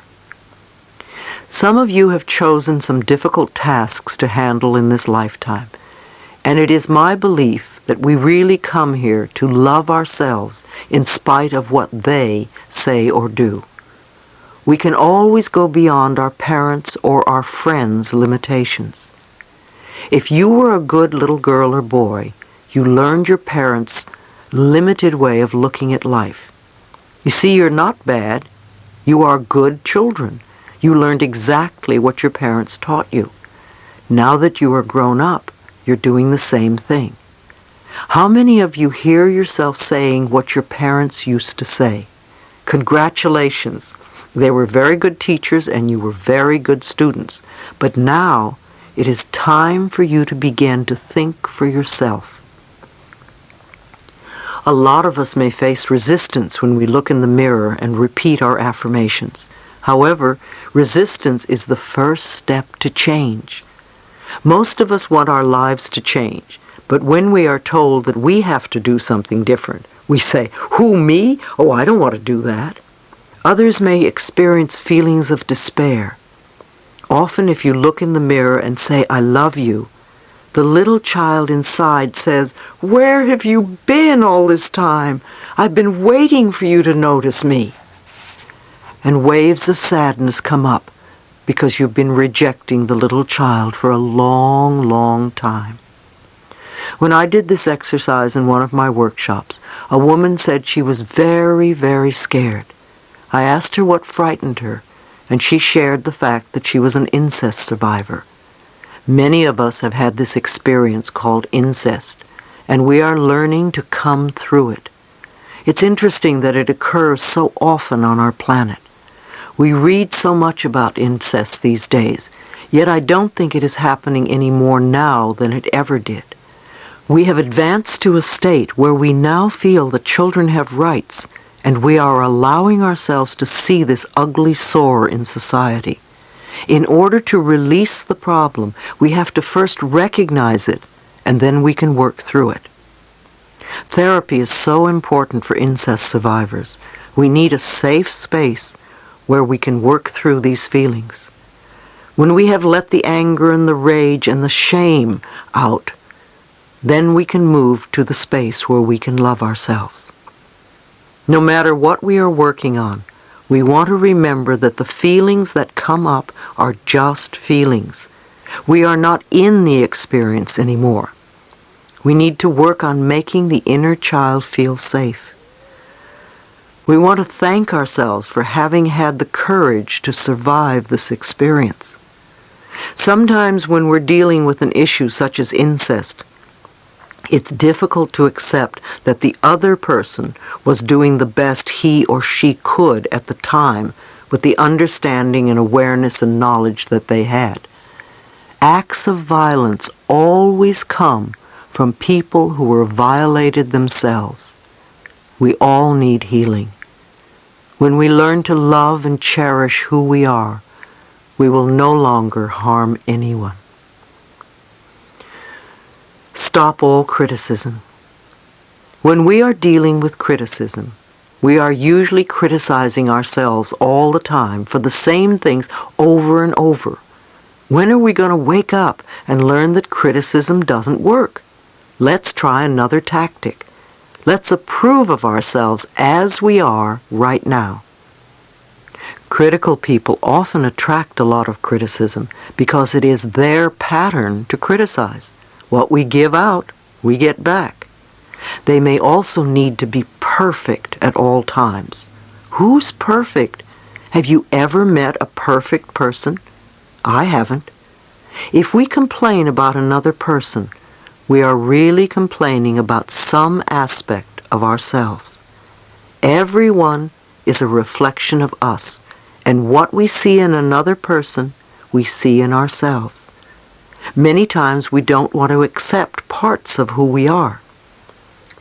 We abuse ourselves with alcohol or drugs or cigarettes or overeating or whatever. These are ways of beating up on ourselves for not being perfect. But being perfect for who? Whose early demands and expectations are we still trying to meet? Be willing to let that go. Just be. You will find that you are wonderful just as you are this very moment. If you have always been a critical person who sees life through very negative eyes, it is going to take time for you to turn yourself around to be more loving and accepting. You will learn to be patient with yourself as you practice letting go of the criticism, which is only a habit, not the reality of your being. Can you imagine how wonderful it would be if we could live our lives without ever being criticized by anyone? We would feel totally at ease, totally comfortable. Every morning would be a wonderful new day because everyone would love you and accept you, and nobody would criticize you or put you down. You can give this happiness to yourself by becoming more accepting of the things that make you unique and special. The experience of living with yourself can be the most wonderful experience imaginable. You can wake up in the morning and feel the joy of spending another day with you. When you love who you are, you automatically bring out the best in you. I'm not saying that you will be a better person, because that implies that you're not good enough now. However, you will find more positive ways to fulfill your needs and to express more of who you really are. Guilt makes us feel inferior. Many times people give you negative messages because it is the easiest way to manipulate you. If someone is trying to make you feel guilty, ask yourself, what do they want? Why are they doing this? Ask these questions instead of inwardly agreeing, oh yes, I'm guilty, I must do what they say. Many parents manipulate their children with guilt because they were raised that way. They tell lies to the children to make them feel less than. Some people are still manipulated by their relatives and friends when they grow up because, first of all, they don't respect themselves. Otherwise, they wouldn't let it happen. Secondly, They are manipulative themselves. Many of you live under a cloud of guilt. You always feel wrong, or that you are not doing the right thing, or apologizing to someone for something. You will not forgive yourself for something you did in the past. You berate yourself for a lot that goes on in your life. Let these clouds dissipate. You don't need to live that way any longer. Those of you who feel guilty can now learn to say no and call people on their nonsense. I'm not saying to be angry with them, but you don't have to play their game anymore. If saying no is new to you, say it very simply. No, I cannot do that. Don't give excuses, or the manipulator will have ammunition to talk you out of your decision. When people see that manipulating you doesn't work, they will stop. People will only control you as long as you allow them to. You may feel guilty the first time you say no. However, it gets easier the next few times. A woman at one of my lectures had a baby who was born with a congenital heart disease. She felt guilty because she'd believed that it was her fault. She did something to the baby. Unfortunately, guilt does not solve anything. In her case, no one did anything wrong. I told her that I thought it could have been a soul choice for the baby and a lesson for both the mother and baby. My answer for her was to love the baby and love herself and stop feeling that she did something wrong. That sort of guilt would not heal anyone. If you do something that you are sorry about, stop doing it. If you did something in the past that you still feel guilty about, forgive yourself. If you can make amends, do it, and don't repeat the action again. Every time guilt comes up in your life, ask yourself, what do I still believe about myself? Who am I trying to please? Notice the childhood beliefs that come up. When somebody comes to me who's been involved in a car accident, there is usually guilt on a deep-seated level and a need for punishment. There can also be a lot of repressed hostility because we feel we don't have the right to speak up for ourselves. Guilt seeks punishment, so we can literally become our own judge, jury, and executioner, condemning ourselves to a self-imposed prison. We punish ourselves, and there is no one around to come to our defense. It's time to forgive ourselves and set ourselves free. One elderly lady at one of my seminars felt enormous guilt about her middle-aged son. He was an only child who grew up to be a very withdrawn person. She felt guilty because she was very strict with him while he was growing up. I explained that she had done the best she knew how to do at the time. I believe he chose her as a mother before he incarnated into this lifetime, so on a spiritual level he knew what he was doing. I told her that she was wasting all her energy feeling guilty about something that she couldn't change. She sighed and said, "It's such a shame that he's this way, and I'm sorry I did a bad job." Now you see, that's wasted energy because it doesn't help her son now, and it certainly doesn't help her. Guilt becomes a very heavy burden and makes people feel inferior. Instead, I told her that every time the feeling came up, she could say something like, "No, I don't want to feel that way anymore. I'm willing to learn to love myself. I accept my son exactly as he is." If she continued to do this, the pattern would start to shift, and she would free both of them.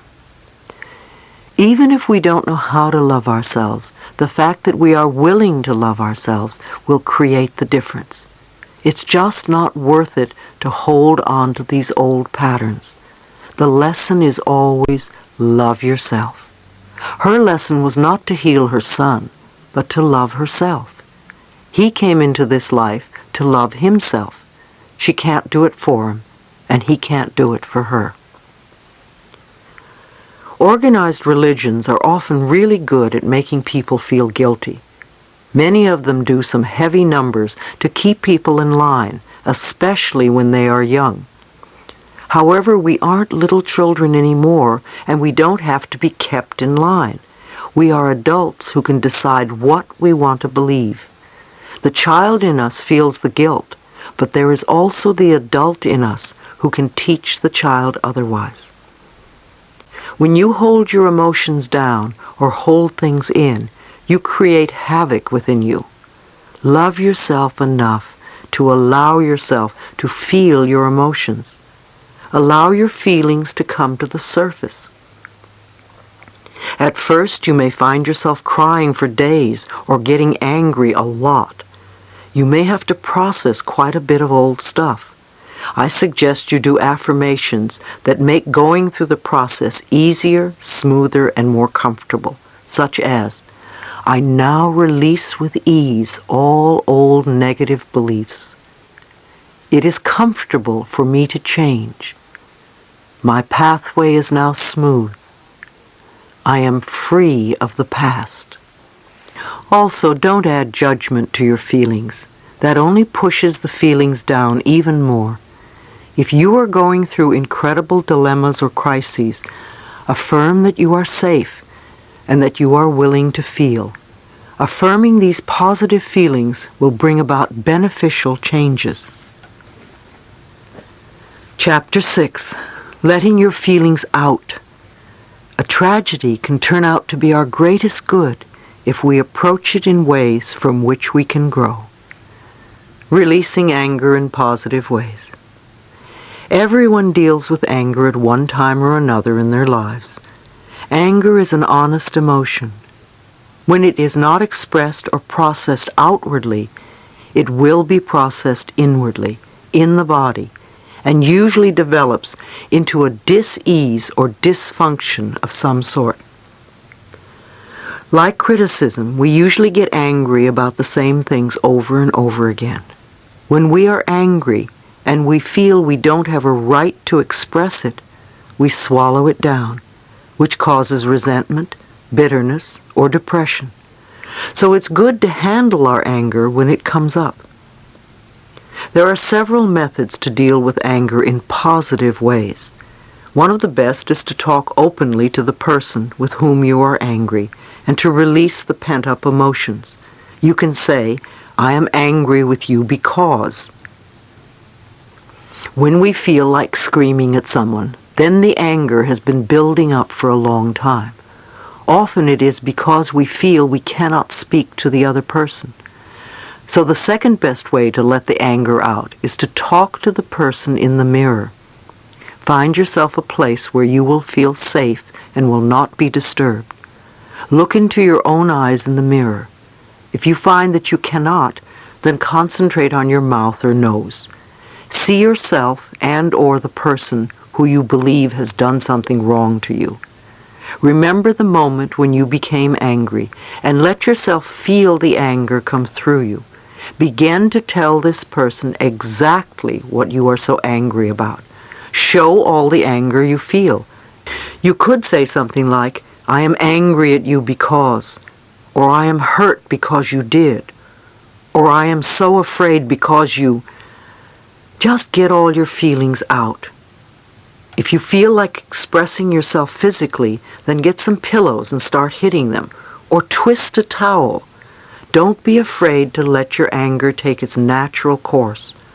You have already kept your feelings bottled up too long.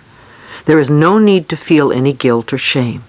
Remember, our feelings are thoughts in action.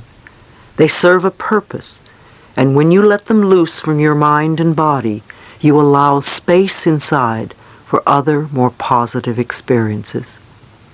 When you have finished expressing your anger to the other person or persons, do your best to forgive them. Forgiveness is an act of freedom for yourself, because you are the one who will benefit from it. If you can't forgive someone, then the exercise is just a negative affirmation and is not healing for you. There is a difference between releasing and just rehashing old angers. You may want to say something like, Okay, that situation is over. That is in the past now. I don't approve of your action, and yet I understand that you were doing the best you could with the knowledge and understanding you had at the time. I am done with this. I release you and let you go. You are free, and I am free. You may want to do this exercise several times before you truly feel that you have gotten rid of all your anger. You may also want to work on one anger issue or several. Do what feels right for you. There are other methods we can use to release the anger. We can scream into a pillow. We can kick pillows. We can beat the bed or a punching bag. We can write a hate letter and then burn it. We can scream in our cars with the windows rolled up. We can play tennis or go to the golf range and just hit balls one after another. We can exercise, swim, or run around the block several times, or just punch the air. We can write or draw our feelings using our non-dominant hand. The creative process is a natural release for emotions. One man at my seminar said he used an egg timer as he began screaming into a pillow. He gave himself 10 minutes to let out all his frustrations and anger about his father. After 5 minutes, he was exhausted, and every 30 seconds he would look at the egg timer and realize he still had a few more minutes to go. I used to beat the bed and make a lot of noise. I can't do that now because my dogs get frightened and think I'm angry at them. Now I find it very effective to scream in the car or dig a hole in the garden or bat a ball around. As you can see, you can become quite creative when releasing your feelings. I recommend that you do something physically to release charged up emotions in a safe way. Don't be reckless or dangerous to yourself or others. Remember also to communicate with your higher power. Go within and know that there is an answer to your anger and that you will find it. It is very healing to meditate and visualize your rage flowing freely out of your body. Send love to the other person and see your love dissolve whatever disharmony there is between you. Be willing to become harmonious. Perhaps the anger you feel is reminding you that you aren't communicating well with others. By recognizing it, you can correct it. It's amazing how many people tell me how much happier they have become once they release anger towards another person. It's as though a huge burden has been dropped. One of my students had a difficult time letting her anger out. Intellectually, she understood her feelings, yet she couldn't express them outwardly. Once she allowed herself this expression, she kicked and screamed and called her mother and her alcoholic daughter all sorts of names. She felt a tremendous weight lift from her. When her daughter visited her afterwards, she couldn't stop hugging her. She had allowed room for love to come inside where all the repressed anger had been.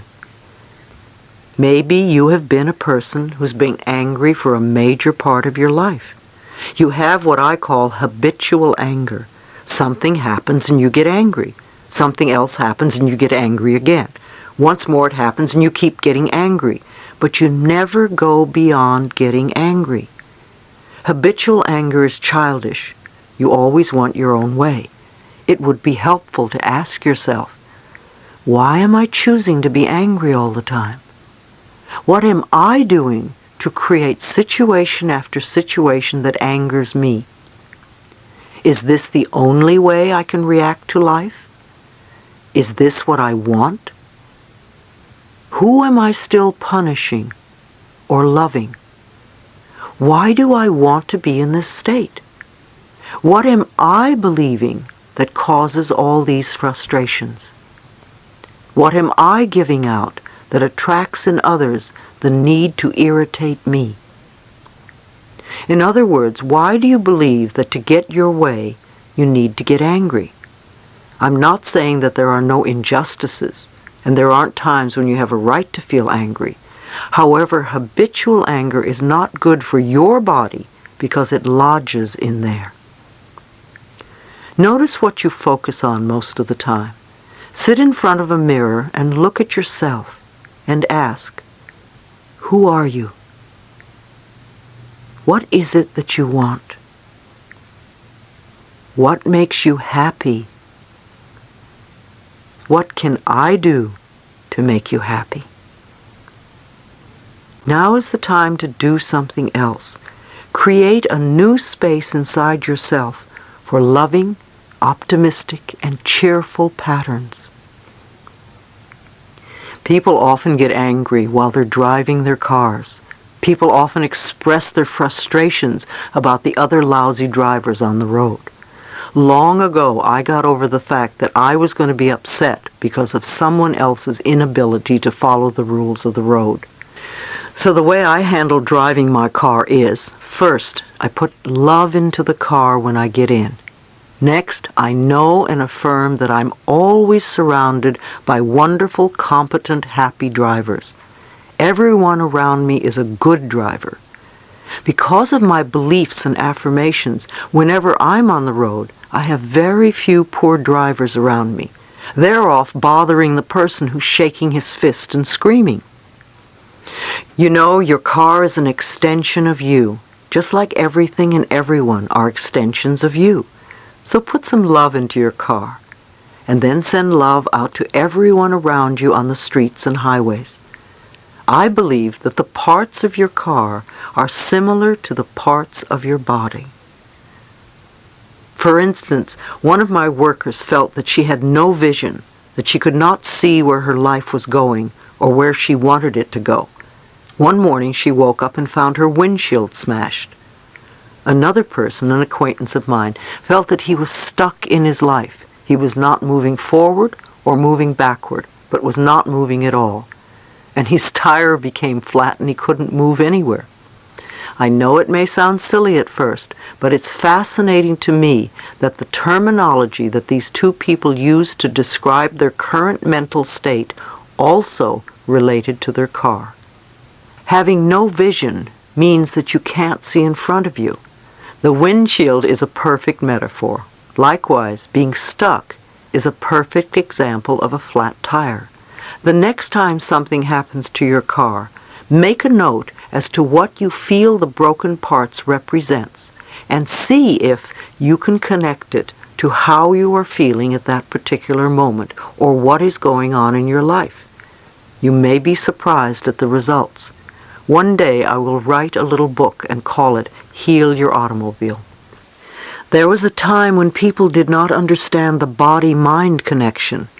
Now it is time for us to expand our thinking even more and to understand the machinery-mind connection. Every situation in your life is a learning experience and can be handled so that it works for you. There is nothing new or unique about anger. No one escapes the experience. The key is in recognizing it for what it is and taking that energy in a healthier direction. If you get sick, don't get angry over it. Instead of putting anger into your body, fill it with love and forgive yourself.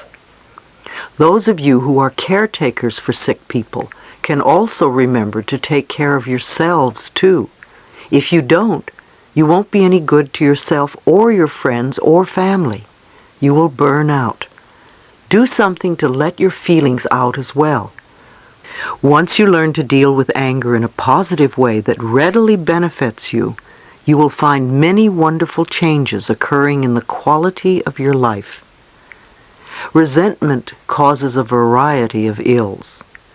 Resentment is anger that has been buried for a long time. The main problem with resentment is that it lodges in the body, usually in the same place, and in time it seethes and eats away at the body and often turns into tumors and cancers. Therefore, repressing anger and letting it settle in our bodies is not conducive to good health. Again, it's time to let those feelings out. Many of us were raised in families where we weren't allowed to be angry. Women, in particular, were taught that to be angry was something bad. Anger was not acceptable, except for one person, usually a parent. So we learn to swallow our anger rather than express it. Again, we can now realize that we are the ones who are holding on to it. Nobody else is involved at all.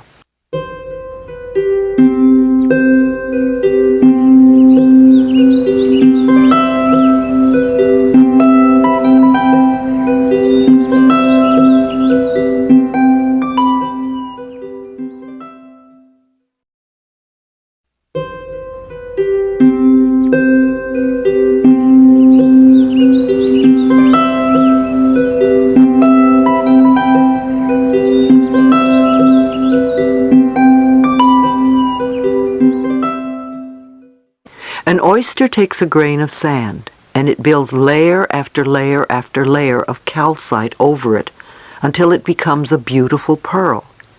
In the same way, we take our emotional hurts and nurse them over and over again by what I call running the old movie over and over in our minds.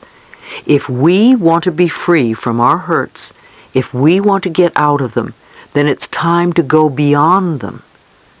One of the reasons women create cysts and tumors in the uterus is through what I call the he done me wrong syndrome. The genitals represent either the most masculine part of the body, the masculine principle, or the most feminine part of the body, the feminine principle. When people have emotional episodes, usually in relationships, they take it to one of those areas. With women, they may take it to their female organs, their most feminine part, and nurse the hurt until it becomes a cyst or tumor. Since resentment is buried deeply inside us, we may have to do a lot of work to dissolve it. I received a letter from a woman who was working on her third cancer tumor. She still had not dissolved the resentment pattern and kept creating new tumors in her body. I could tell she felt very self-righteous about her bitterness. It was easier for her to let the doctor remove the latest tumor than to work on forgiveness. It would have been good if she had been able to do both. Doctors are good at removing growths. Only we can keep them from reappearing. Sometimes we would rather die than change our patterns, and we do. I have noticed that many people would rather die than change their eating habits, and they do. This is very disturbing when it happens to someone we love and we are aware of alternative choices they could make. No matter what choices we make, they are always right for us, and there is no blame, even if we leave the planet. We will all leave the planet in time, and we will all find a way to do it at the right time for us. Again, we don't have to blame ourselves for failing or doing it wrong. We don't have to feel guilty. There is no blame. No one does it wrong. A person does the best he or she knows how to do with the understanding and awareness that is available. Remember, we all have the power within us, and we all come here to learn certain lessons. Our higher selves know our destiny in this lifetime and what we must learn in order to move forward in our evolutionary process. There is never any wrong way. There just is. We are all on an endless journey through eternity, and we have lifetime after lifetime. What we don't work out in this life, I believe we will work out in another. Suppressed feelings lead to depression. Depression is anger turned inward. It is also anger that you feel you do not have a right to have. For instance, you may feel it's not okay to be angry at your parent or spouse or employer or best friend, and yet you are angry and you feel stuck. That anger becomes depression. Far too many people today suffer from depression, even chronic depression. By the time we feel that depressed, it's very difficult to get out of it. It feels so hopeless that it becomes an effort to do anything. I don't care how spiritual you are. You have got to wash your dishes every now and then. You can't let the sink pile up with dirty dishes and say, "Oh, I'm metaphysical." The same with your feelings. If you want to have a mind that flows freely, then clean up your inner mental dirty dishes. One of the best ways is to give yourself permission to express some of your anger so that you won't have to stay so depressed. There are now therapists that specialize in anger releasing. Having a session or two with one of them could be most helpful. It's my personal opinion that we all need to beat the bed once a week, whether we feel angry or not. There are some therapies that encourage you to get into your anger. However, I think that they often keep you immersed in the anger process too long. Anger, like any emotion that surfaces, lasts only a few minutes. Babies move in and out of their emotions very quickly. It is our reaction to the emotion that causes us to hold and repress it. Author Elizabeth Kubler-Ross uses a wonderful exercise in her seminars, which she calls externalization. She has you take a piece of rubber hose and some old phone books, and you beat them over and over again, letting all sorts of emotions emerge. When you're releasing anger, it's okay to be embarrassed about it, especially if it was against your family rules to get angry. It will be embarrassing the first time you do it, but when you get into it, it can be such fun and very powerful. God is not going to hate you for being angry. Once you have released some of this old anger, you will be able to see your situation in a new light and find new solutions. Another one of the suggestions I would make for a person who is depressed is to work with a good nutritionist and really get your diet cleaned up. It's amazing how that can help the mind. People who are depressed often eat very poorly, which adds to the problem. We all want to make the best choices so that the food we are taking in is good for our body. Also, many times we find there is a chemical imbalance in the body that is further aggravated by the intake of medication of some sort. Now, rebirthing is another wonderful process for releasing your feelings because it goes beyond the intellect. If you have never had a rebirthing session, I recommend that you try one. It has been very helpful for many people. It's a breathing modality that helps you connect with old issues so that you can release them in a positive way. Some rebirthers have you repeat your affirmations as you're going through the process. Then there is body work, such as Rolfing, a process of deep connective tissue manipulation developed by Ida Rolf, or Heller work, or Traeger work. They are all excellent ways to release restrictive patterns in the body. Different processes work differently for each person. One process may be good for one, yet not for another. We can only find what is best for us by trying different avenues. Self-help sections in bookstores are excellent places to read about different alternatives. Health food stores often have bulletin boards that list meetings and classes. When the student is ready, the teacher appears. Fear is not having trust. Fear is rampant on the planet. You can see and hear about it in the news every day in the form of wars and murders and greed and more. Fear is a lack of trust in ourselves. Because of that, we don't trust life. We don't trust that we are being taken care of on a higher level, so we feel we must control everything from the physical level. Obviously, we're going to feel fear because we can't control everything in our lives. Trust is what we learn when we want to overcome our fears. It's called taking the leap of faith. Trust in the power within that is connected to universal intelligence. Trust in that which is invisible instead of trusting only in the physical material world. I'm not saying that we do nothing, yet if we have trust, we can go through life much easier. If you recall what I said earlier, I believe that everything I need to know is revealed to me. I trust that I'm being taken care of, even though I am not physically in control of everything that's happening around me. When a fearful thought comes up, it is really trying to protect you. I suggest you say to the fear, I know you want to protect me. I appreciate that you want to help me, and I thank you. Acknowledge the fearful thought. It's there to take care of you. When you become physically frightened, your adrenaline pumps through your body to protect you from danger.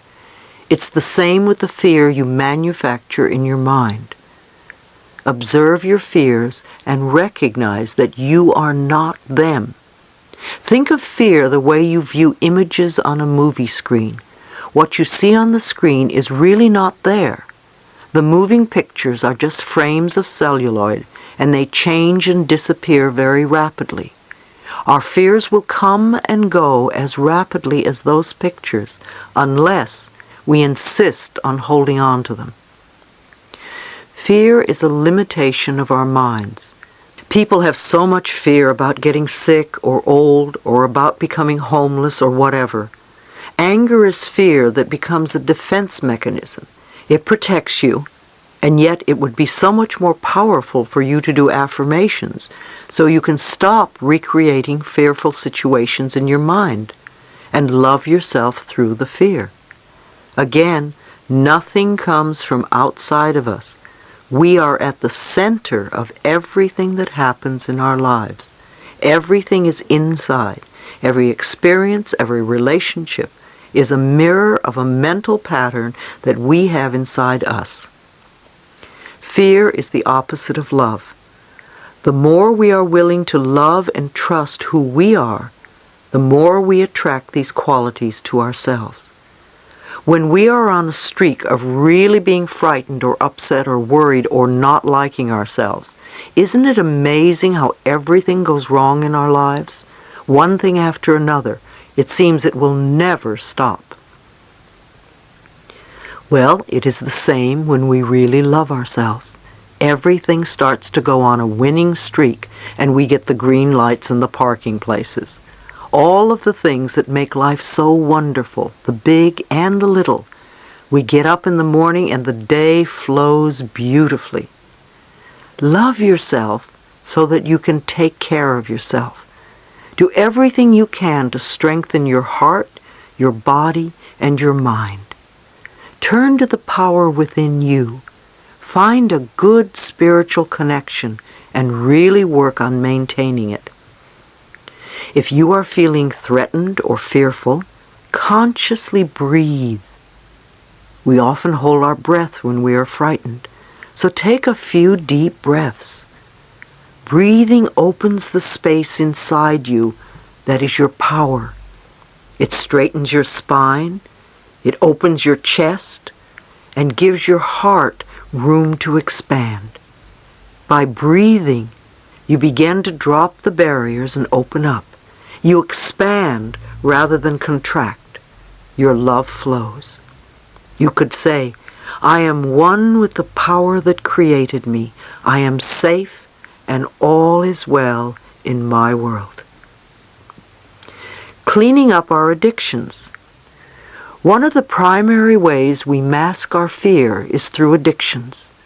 Addictions suppress the emotions so that we don't feel. However, there are many kinds of addictions besides the chemical ones. There are also what I call pattern addictions, patterns we adopt to keep ourselves from being present in our lives.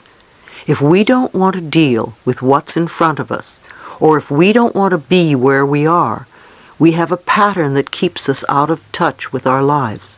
For some people, it's a food addiction or a chemical addiction. There may be a genetic disposition for alcoholism, however. The choice to stay sick is always an individual one.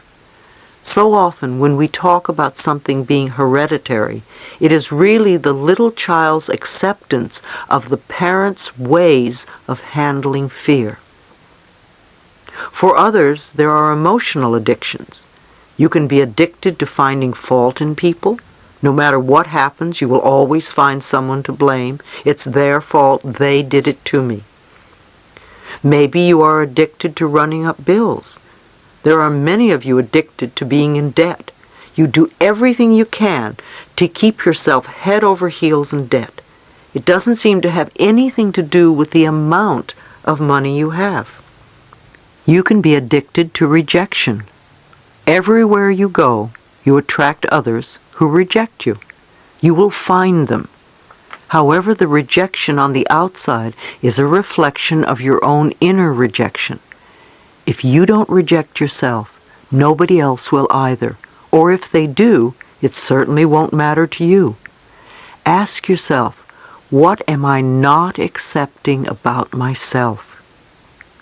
There are plenty of people addicted to illness. They are always catching something or worrying about getting sick. They seem to belong to the illness of the month club or illness of the week. If you're going to be addicted to anything, why not be addicted to loving yourself? You can be addicted to doing positive affirmations or doing something that is supportive of you. Compulsive overeating. I receive a lot of letters from people with weight problems. They go on diets that last 2 or 3 days or weeks, and then they stop. They feel guilty about falling off their diets. And instead of recognizing that they did what they could at the time, they get angry at themselves and feel guilty. Then to punish themselves, because guilt always seeks punishment, they go out and eat foods that are not good for their bodies. If they could acknowledge that for the 2 weeks that they followed a particular regime, they were doing something wonderful for their bodies, and stop laying guilt trips on themselves, they would begin to break the pattern. They could also begin to say, I used to have a problem with weight. Now I allow myself to be the perfect weight for me.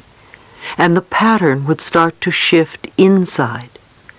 Yet we don't want to concentrate on the food issue too much, for that is not where the problem lies. Overeating has always meant a need for protection. When you feel insecure or frightened, you pad yourself with a layer of safety. Weight has nothing to do with food. Most of you spend a lifetime being angry at yourself for being fat. What a waste of energy. Instead, realize there is something going on in your life that is making you feel unsafe and insecure. It could be your work, your spouse, your sexuality, or your life in general, or early belief patterns. If you are overweight, put the food weight issue aside and work on the pattern that says I need protection because I'm insecure. It's amazing how our cells respond to our mental patterns. When the need for protection is gone, or when we start feeling secure, the fat will melt off. I have noticed in my own life that when I'm not feeling safe, I will gain some weight. When my life is going so fast and I'm doing so much and I'm spreading myself all over the place, I feel a need for protection, a need for security. So I say, okay, Louise, it's time to work on safety. I want you to really know that you are safe and it's okay and you can do all this stuff and you can be at all these places and you can have all that's happening right now and you are safe and I love you. When I feel secure again, the weight melts away. Weight is only the outer effect of a fear that is inside you. When you look in the mirror and see the fat person staring back, remember that you are looking at the result of your old thinking. When you start to change your thinking, you are planting a seed for what will become true for you. What you choose to think today will create your new figure tomorrow. One of the best books on releasing excess weight is The Only Diet There Is by Sandra Ray. It's all about dieting from negative thinking, and she shows you step by step how to do it. Self-help groups. Self-help groups have become the new social form. I see this as a very positive move. These programs do tremendous good. People with similar problems getting together, not to whine and complain, but to find ways to work through these issues and improve the quality of their lives. There is now a group for almost every problem you can think of. Many of them are listed in the phone book under Community Services in the front of your yellow pages. I know you can find one that is right for you. Many churches now hold group meetings. You could even go to the local health food store, one of my favorites, and see what is listed on their bulletin board. If you are serious about changing your life, you will find the way. The 12-step programs are everywhere. 12-step programs have been around for some time, and they have developed a format that really works and brings about wonderful results. Their Al-Anon program for people who live with or were raised by addicted people is one of the best groups for all sorts of people. Feelings are our inner gauge.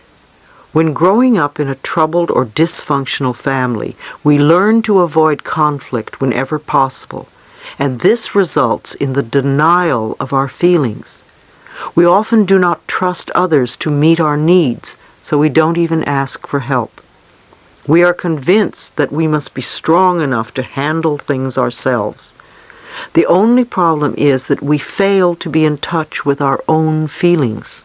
Feelings are our most helpful link to our relationship with ourselves, others, and the world around us, and they are an indication of what's working or not working in our lives. Shutting them off only leads to more complex problems and physical illnesses. What you can feel, you can heal. If you don't allow yourself to feel what is going on inside of you, you won't know where to begin the healing process. On the other hand, many of us seem to go through life always feeling guilty or jealous or fearful or sad. We develop habit patterns that keep repeating the same experiences that we say we don't want to have. If you keep feeling angry or sad or fearful or jealous and don't get in touch with the underlying cause, you will continue to create more anger, sad, fear, etc. When we stop feeling like victims, we are able to take our power back. We must be willing to learn the lesson so the problem can disappear. When we trust the process of life and our spiritual connection with the universe, we can dissolve our angers and fears as soon as they appear. We can trust in life and know that everything is happening in divine right order and in the perfect time-space sequence. Chapter 7. Moving beyond the pain. We are far more than our bodies and personalities. The inner spirit is always beautiful and lovable, no matter how our outer appearances may change.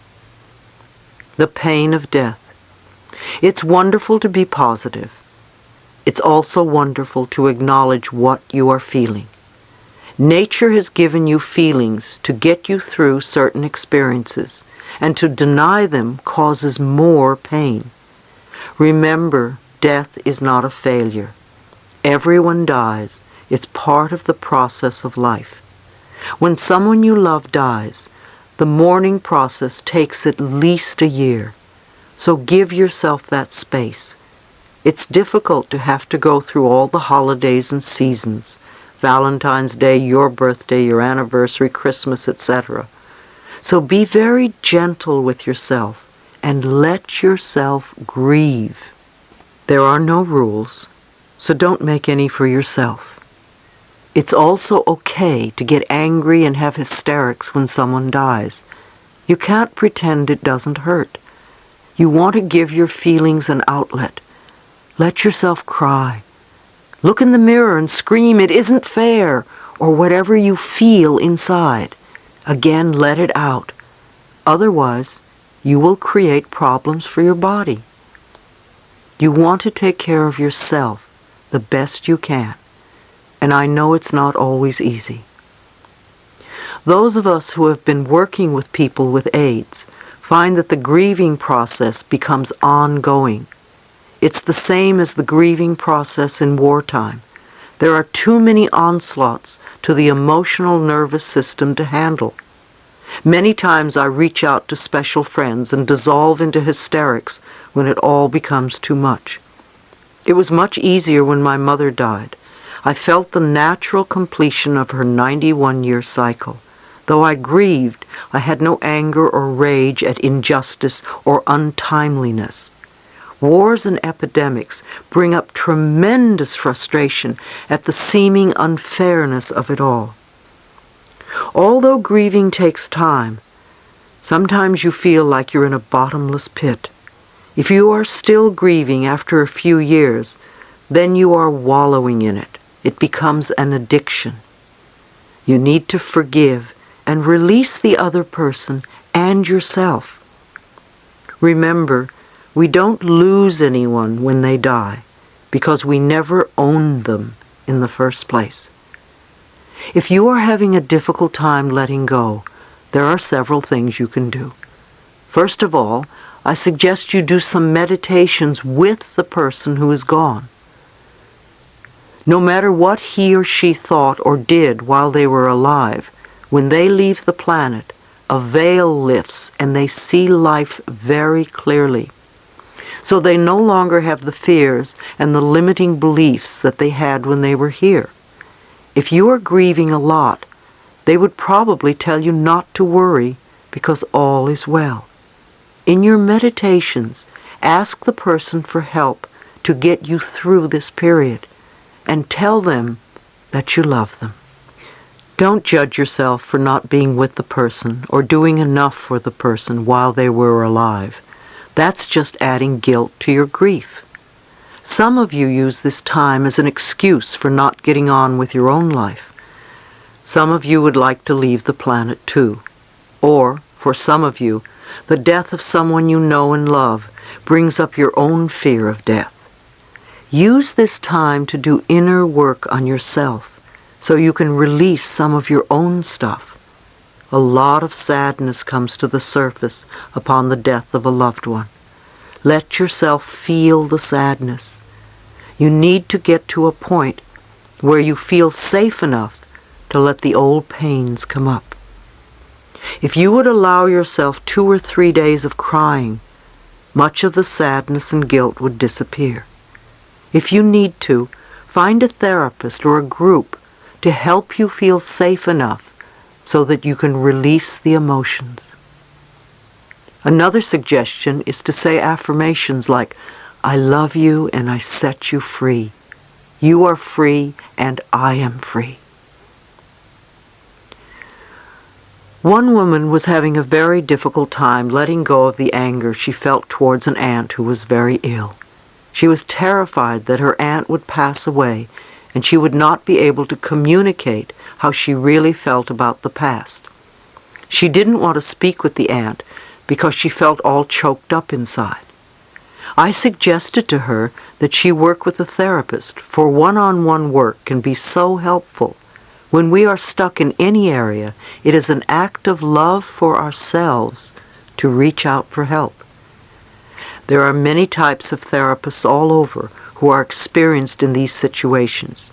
You don't need to go for a long time, just a short while, so that you can get through your difficult period. There are also many grief support groups.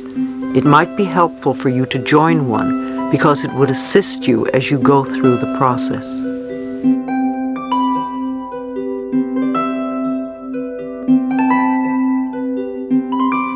Understanding our pain. Many of us live from day to day with unrelieved pain.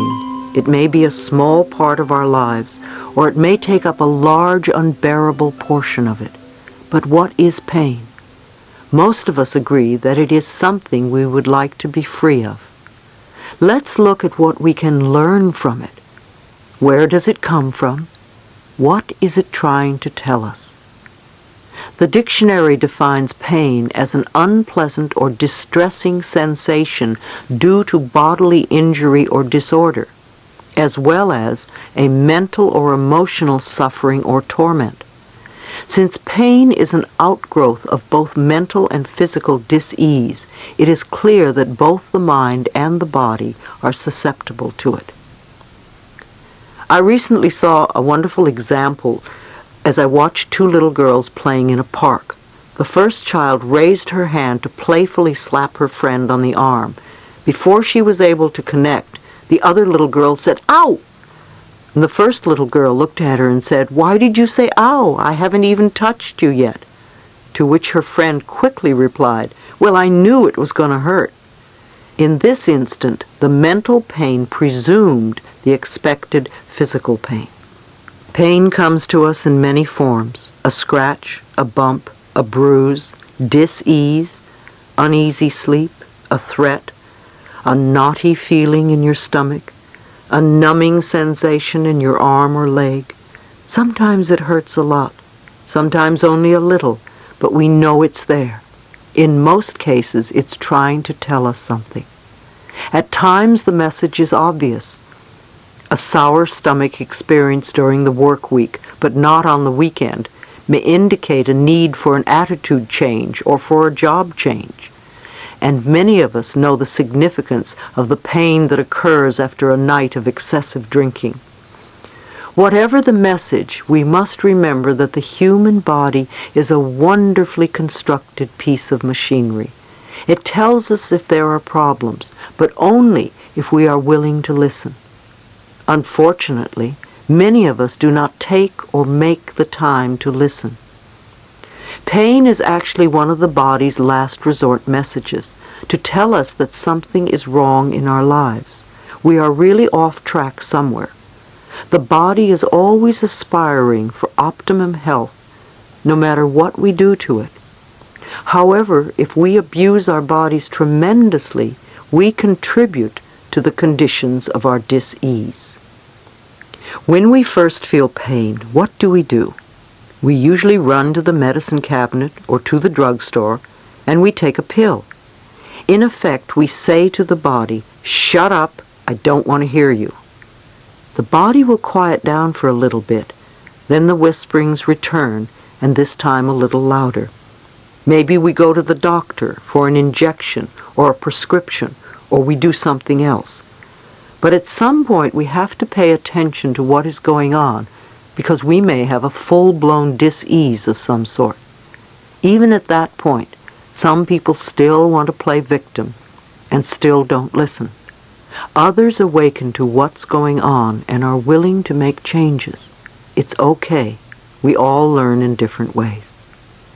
The answers may be as simple as getting a good night's sleep, or not going out 7 nights a week, or not pushing yourself at work. Allow yourself to listen to your body, because it does want to get well. Your body wants to be healthy, and you can cooperate with it. When I first feel pain or discomfort, I quiet myself. I trust that my higher power will let me know what needs to be changed in my life, so that I can be free from this dis-ease. In these quiet times, I visualize the most perfect natural setting, with my favorite flowers growing in abundance all around me. I can feel and smell the sweet warm air as it blows gently across my face, and I concentrate on relaxing every muscle in my body. When I feel that I have reached a state of complete relaxation, I simply ask my inner wisdom, how am I contributing to this problem? What is it that I need to know? What areas of my life are in need of change? Then I breathe and let the answers pour over me. The answers may not come at that moment, but I know that they will be revealed to me soon. I know that whatever changes are needed are the right ones for me, and that I will be completely safe no matter what unfolds before me. Sometimes you wonder how you can accomplish such changes. How will I live? What about the children? How will I pay my bills? Again, trust your higher power to show you the means to live a plentiful, pain-free life. I also suggest that you make changes one step at a time. Louise Hay said, The journey of 1,000 miles begins with one step. One small step added to another can create significant major advancements. Once you go about making your changes, please remember that the pain does not necessarily disappear overnight, and yet it may. It has taken time for pain to surface. Therefore, it may take some time to recognize that it is no longer needed. Be gentle with yourself. Don't gauge your progress by someone else's. You are unique and have your own way of handling your life. Put your trust in your higher self in order to free yourself of all physical and emotional pain. Forgiveness is the key to freedom. I often ask clients, would you rather be right or would you rather be happy? We all have opinions on who was right and who was wrong according to our own perceptions, and we can all find ways to justify our feelings. We want to punish others for what they did to us.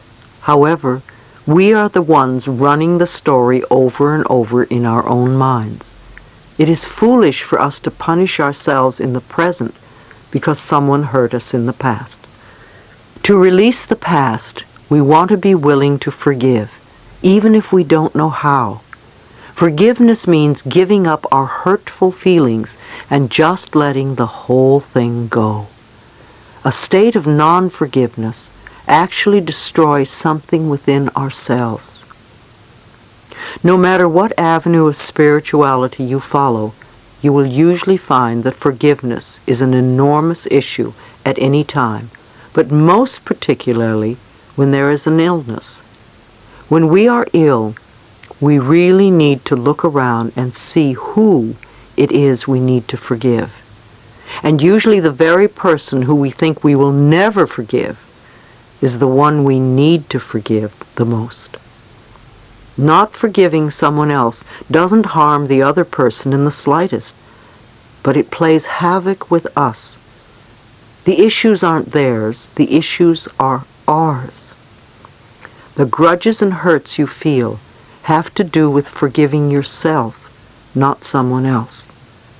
Affirm that you are totally willing to forgive everyone. I am willing to free myself from the past. I am willing to forgive all those who may ever have harmed me, and I forgive myself for having harmed others. If you think of anyone who may have harmed you in any way at any point in your life, bless that person with love and release them, and then dismiss the thought. I wouldn't be where I am today if I hadn't forgiven the people who have hurt me. I would not want to punish myself today for what they did to me in the past. I'm not saying that it would be easy. It's just that now I can look back at that stuff and say, oh yes, that's something that happened. However, I don't live there anymore. And it is not the same as condoning their behavior. If you feel ripped off by another, know that nobody can take anything from you that is rightfully yours. If it belongs to you, it will return to you at the right time. If something doesn't come back to you, it wasn't meant to. You need to accept that and go on with your life. To become free, you need to get out of your self-righteous resentment and off your pity pot. I love this expression, which originated with Alcoholics Anonymous, because it is such a wonderful, accurate description. When you are sitting on your pity pot, you are this helpless person who has no power at all. In order to have power, you want to stand on your own 2 feet and take responsibility. Take a moment and close your eyes, if you can, and imagine a beautiful stream of water in front of you. Take the old painful experience, the hurt, and the unforgiveness, and put the whole incident in the stream. See it begin to dissolve and drift downstream until it totally dissipates and disappears. You can do this as often as you want. This is a time for compassion and healing. Go within and connect with that part of yourself that knows how to heal. You are incredibly capable. Be willing to go to new levels to find capabilities of which you were not aware. Not just to cure dis-ease, but to truly heal yourself on all possible levels. To make yourself whole in the deepest sense of the word. To accept every part of yourself and every experience you have ever had. And to know that it is all part of the tapestry of your life this time around. I love Emmanuel's book. There is a passage in it which has a good message. The question to Emmanuel is, how do we experience painful circumstances without becoming embittered by them? And Emmanuel's reply is, by seeing them as lessons and not as retribution. Trust life, my friends. However far afield life seems to take you, this trip is necessary. You have come to traverse a wide terrain of experience in order to verify where truth lies and where your distortion is in that terrain. You will then be able to return to your home center, your soul self, refreshed and wiser. If only we could understand that all of our so-called problems are just opportunities for us to grow and to change, and that most of them come from the vibrations that we have been giving off. All we really need to do is change the way we think, be willing to dissolve the resentment, and be willing to forgive. Part 3. Loving yourself. Can you remember the last time you were in love? Your heart went, ah! It was such a wonderful feeling. It's the same thing with loving yourself, except that you will never leave. Once you have your love for yourself, it's with you for the rest of your life. So you want to make it the best relationship you can have. Chapter 8. How to love yourself. When you forgive and let go, not only does a huge weight drop off your shoulders, but the doorway to your own self-love opens. For many of you who have been working on loving yourselves, and for those of you who are just beginning, I'm going to explore some ways to help you learn how to love yourselves. I call it my 10 steps. And I have sent thousands of people this list over the years. Loving yourself is a wonderful adventure. It's like learning to fly. Imagine if we all had the power to fly at will. How exciting it would be. Let's begin to love ourselves right now. Many of us seem to suffer from a lack of self-esteem at one level or another. It's very difficult for us to love ourselves because we have all these so-called faults inside us that we feel make it impossible to love ourselves exactly as we are. Usually, we make loving ourselves conditional, and then when we are involved in relationships, we make loving the other person conditional also. We've all heard that we really can't love someone else until we love ourselves. So now that we have seen the barriers we have set up for ourselves, how do we catapult to the next step? 1. Probably the most important key is to stop criticizing yourself. I've talked about criticism before. If we tell ourselves that we are okay, no matter what is going on, we can make changes in our lives easily. It is when we make ourselves bad that we have great difficulty. We all change. Everyone. Every day is a new day, and we do things a little differently than we did the day before. Our ability to adapt and flow with the process of life is part of our power. Those who have come from dysfunctional homes often become super responsible and have gotten in the habit of judging themselves unmercifully. They have grown up with tension and anxiety. The message they get as children of dysfunctional homes is, there must be something wrong with me. Think for a moment about the words you use when scolding yourself. Some of the phrases people tell me are stupid, bad boy, bad girl, useless, careless, dumb, ugly, worthless, sloppy, dirty, etc. Are these the same words you use now when you're describing yourself?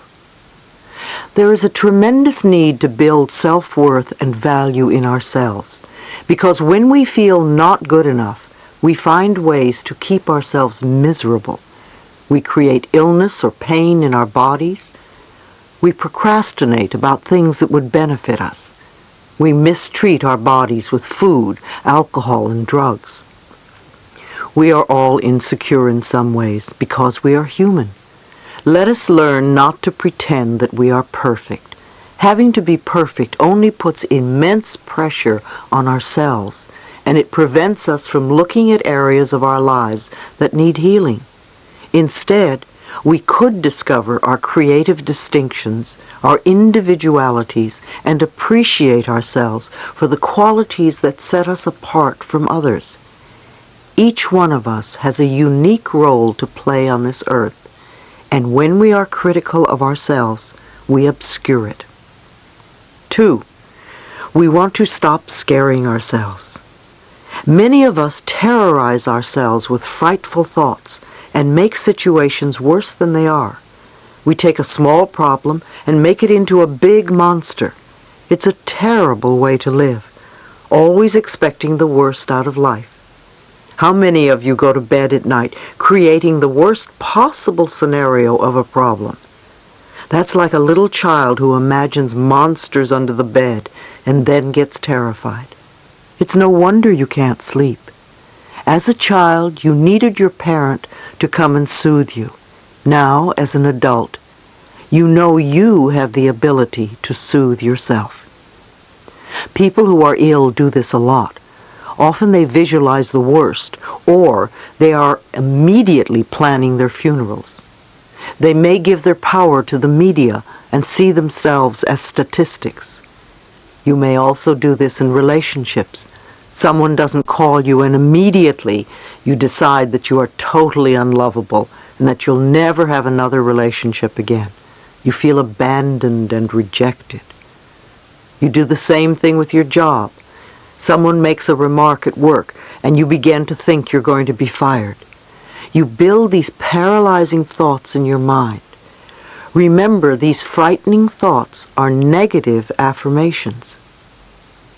If you find yourself habitually reviewing a negative thought or situation in your mind, find an image of something you really would like to replace it with. It could be a beautiful view, or a sunset, flowers, a sport, or anything you love. Use that image as your switch to image every time you find that you are scaring yourself.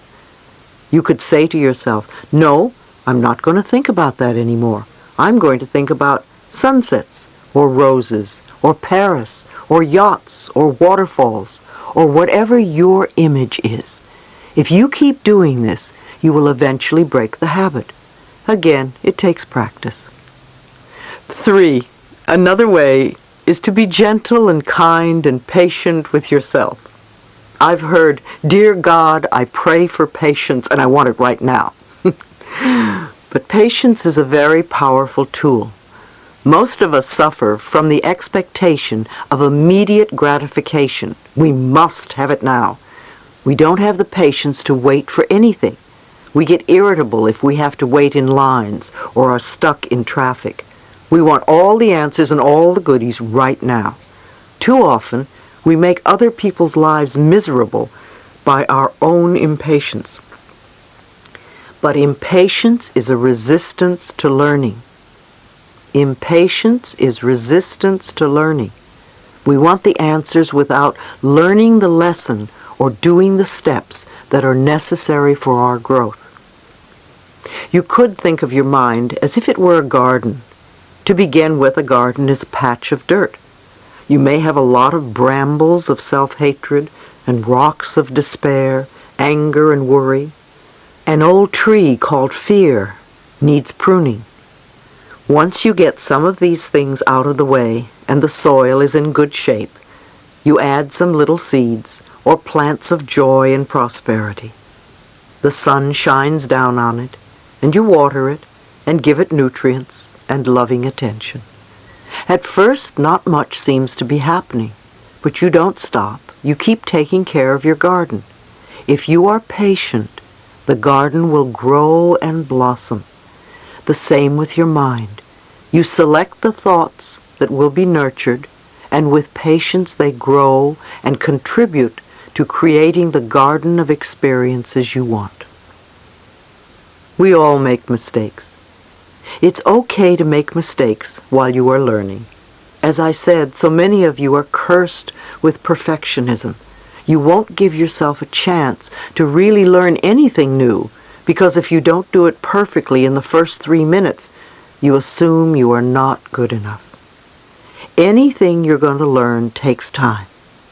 When you first begin doing something, it usually doesn't feel right. To show you what I mean, take a moment right now and clasp your hands together. There's no right or wrong way to do this. Clasp your hands and notice which thumb is on top. Now open your hands and then clasp your hands again with the other thumb on top. It probably feels strange, odd, maybe even wrong. Clasp them again the first way, then the second, and the first again, and the second way, and hold it. How does it feel now? Not so odd, not so bad. You're getting used to it. Maybe you can even learn to do it both ways. It's the same thing when we are doing something a new way. It may feel different, and we immediately judge it. Yet with a little bit of practice, it can become normal and natural. We're not going to love ourselves totally in one day, but we can love ourselves a little bit more every day. Each day, we give ourselves a little bit more love, and in 2 or 3 months, we will have come so much further in loving ourselves. So mistakes are your stepping stones. They are valuable because they're your teachers. Don't punish yourself for making a mistake. If you are willing to learn and grow from the mistake, then it serves as a step towards fulfillment in your life. Some of us have been working on ourselves for a very long time and wonder why we still have issues that come up for us. We need to keep reinforcing what we know, not resisting by throwing up our hands in the air and saying, "What's the use?" As we learn new ways, we need to be gentle and kind to ourselves. Remember the garden. When the negative weeds grow, pluck them out as quickly as you can. Number 4, we must learn to be kind to our minds. Let's not hate ourselves for having negative thoughts. We can think of our thoughts as building us up rather than beating us up. We don't have to blame ourselves for negative experiences. We can learn from these experiences. Being kind to ourselves means we stop all blame, all guilt, all punishment, and all pain. Relaxation can help us as well.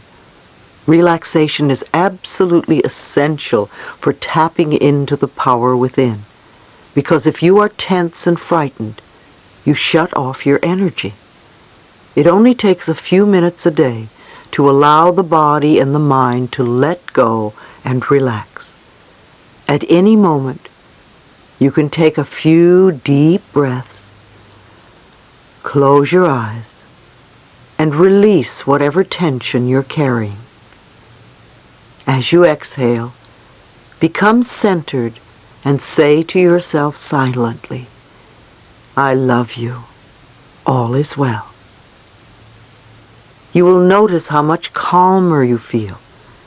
You are building messages that say you don't have to go through life tense and frightened all the time. Meditate on a daily basis. I also recommend quieting your mind and listening to your own inner wisdom.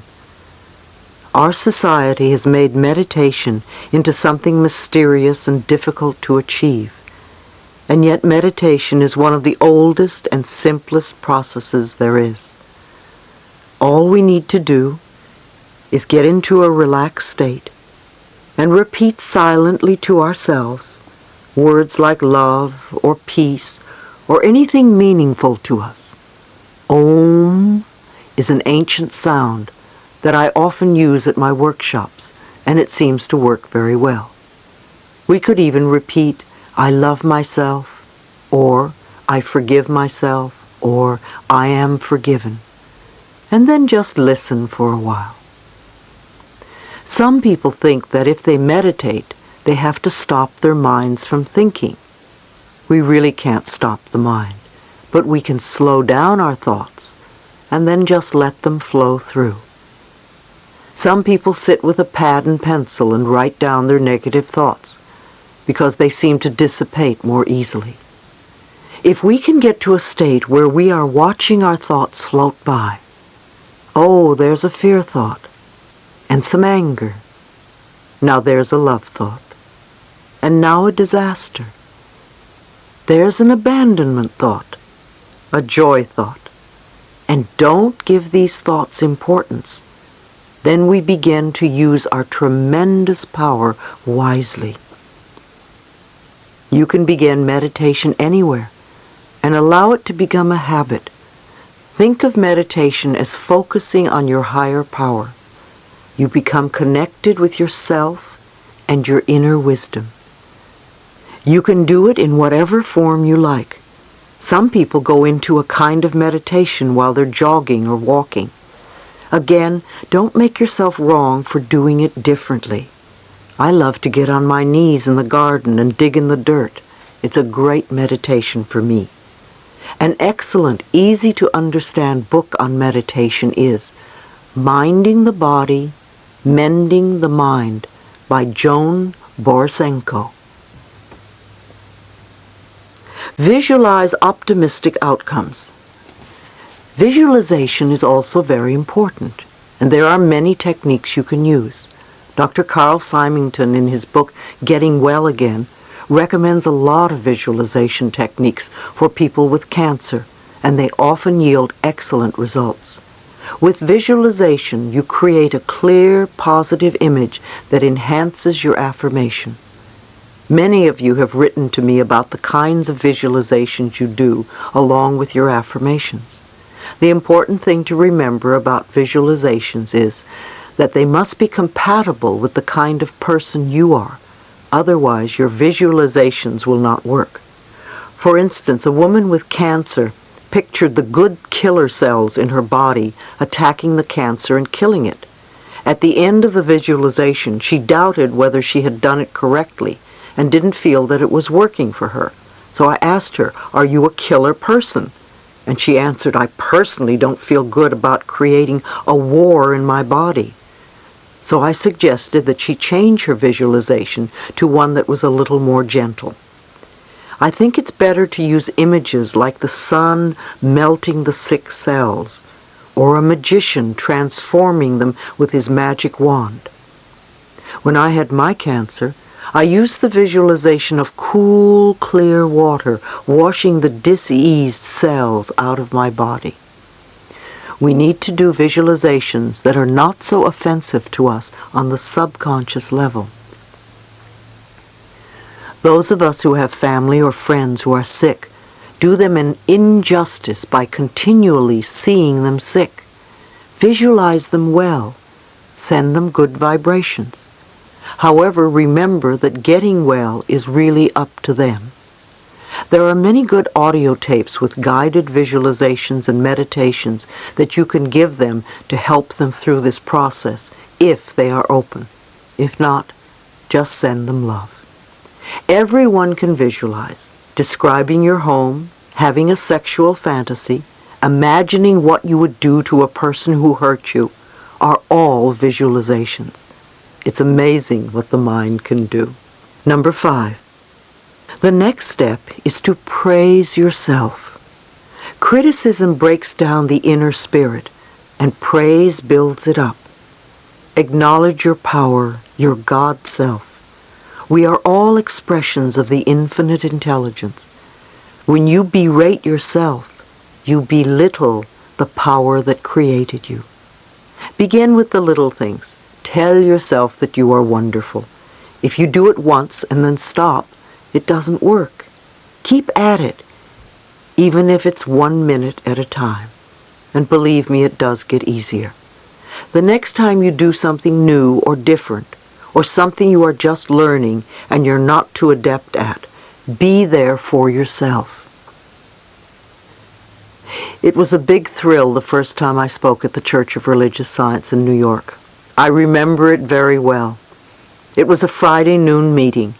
People wrote questions and put them in a basket for me, the speaker. I brought the basket to the podium and answered the questions and did a small treatment after each one. After I finished, I walked away from the podium and said to myself, "Louise, you were fantastic, considering this was the first time out.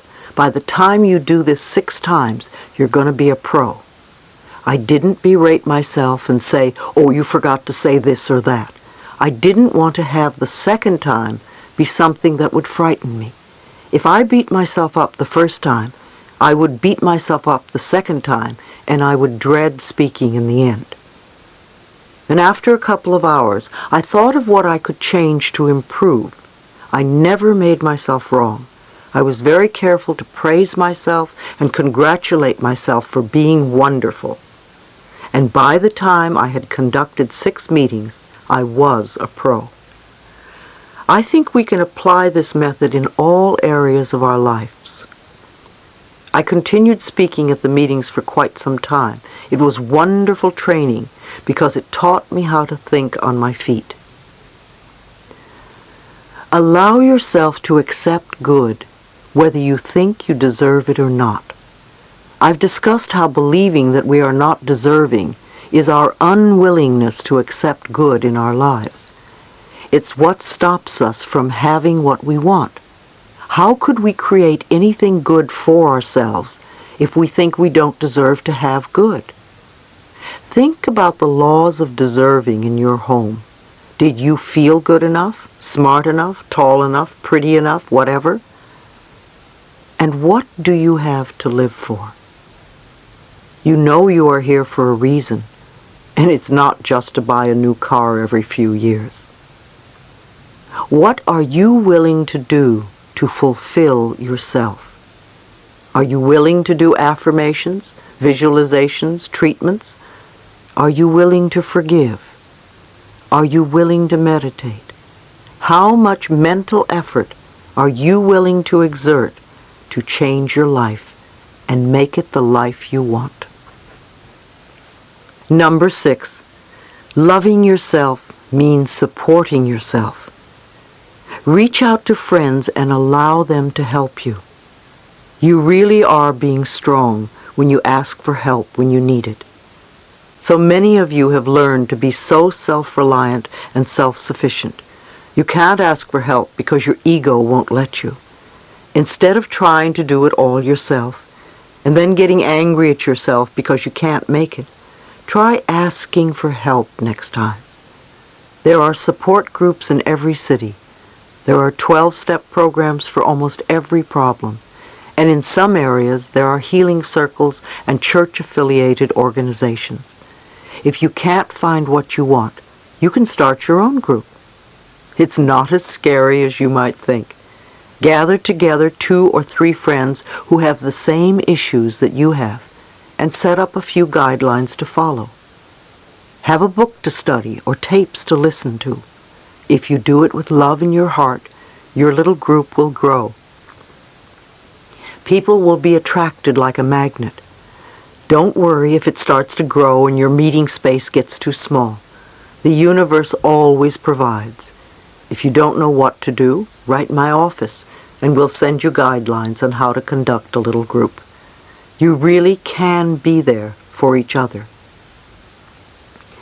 I started the hayride in Los Angeles in 1985 with 6 men with AIDS in my living room. We didn't know what we were going to do about this intense crisis. I told them we weren't going to sit around playing Ain't It Awful, because we already knew that. We did what we could on a positive level to support each other. We're still meeting today, and we have about 200 people coming every Wednesday night to West Hollywood Park. It's an extraordinary group for people with AIDS, and everybody is welcome. People come from all over the world to see how this group functions and because they feel supported. It's not only me, it's the group. Everyone contributes to making it effective. We meditate and do visualizations, we network and share information about alternative therapies and the latest medical methods. There are energy tables at one end of the room where people can lie down and others share healing energies by laying on hands or praying for them. We have Signs of Mind practitioners they can talk to. At the end, we sing and hug one another. We want people to go out feeling better than when they came in, and sometimes people receive a positive lift that lasts for several days. Support groups have become the new social form, and they are very effectual tools in this complex day and age. Many New Thought churches, such as Unity and Religious Science, have ongoing weekly support groups. Many groups are listed in New Age magazines and newspapers. Networking is so important. It sparks you and gets you going. I suggest that people who have similar ideas share time with one another on a regular basis. When people work together on a common goal, they bring their pain, confusion, anger, or whatever, and come together, not to moan, but to find a way to go beyond, to rise above, and to grow up in a way. If you are very dedicated, very self-disciplined, and very spiritual, you can do a lot of work by yourself on yourself. When you are with a group of people doing the same thing, you can make quantum leaps because you learn from one another. Every single person in the group is a teacher. So if you have issues that need working on, I would suggest, if possible, that you get into a group of some sort where you can work them through. Number 7, love your negatives. They are all part of your creation, just as we are all part of God's creation. The intelligence that created us doesn't hate us because we make mistakes or get angry at our children. This intelligence knows that we are doing the best we can and loves all of its creation as we can love ours. You and I have all made negative choices, and if we keep punishing ourselves for them, it becomes a habit pattern, and we'll find it very tiresome to let them go and to move on to more positive choices. If you keep repeating, I hate my job, I hate my house, I hate my illness, I hate this relationship, I hate this, I hate that, very little new good can come into your life. No matter what negative situation you are in, it's there for a reason. Otherwise, you wouldn't have it in your life. Dr. John Harrison, the author of Love Your Disease, says that patients are never to be condemned for having multiple operations or illnesses. Actually, patients can congratulate themselves for finding a safe way to have their needs met. We want to understand that whatever issue or problem we have, we contributed to creating it in order to handle certain situations. Once we realize this, then we can find a positive way to fulfill our needs. Sometimes people with cancer or other so-called terminal illnesses have such a hard time saying no to an authoritative figure in their life that on an unconscious level they will create a major dis-ease to say no for them. I knew a woman who, when she realized the illness she was creating for herself was just to be able to refuse her father's demands, decided to begin to live for herself for once. She began to say no to him, and while it was difficult for her at first, as she continued to stand up for herself, she was delighted to find herself getting well. Whatever our negative patterns are, we can learn to fulfill those needs in more positive ways. That's why it's so important to ask yourself the question, what is the payoff from this experience? What am I getting that's positive? We don't like to answer that question. However, if we really look within and are honest with ourselves, we will find that answer. Perhaps your answer would be, it's the only time I get loving attention from my spouse. Once realized, you can begin to look for more positive ways to achieve this. Humor is another potent tool. It helps us release and lighten up during stressful experiences. At the hayride, we set time aside for jokes. Sometimes we have a guest speaker called the Laugh Lady. She has a contagious laugh and puts everyone on a laughter cycle.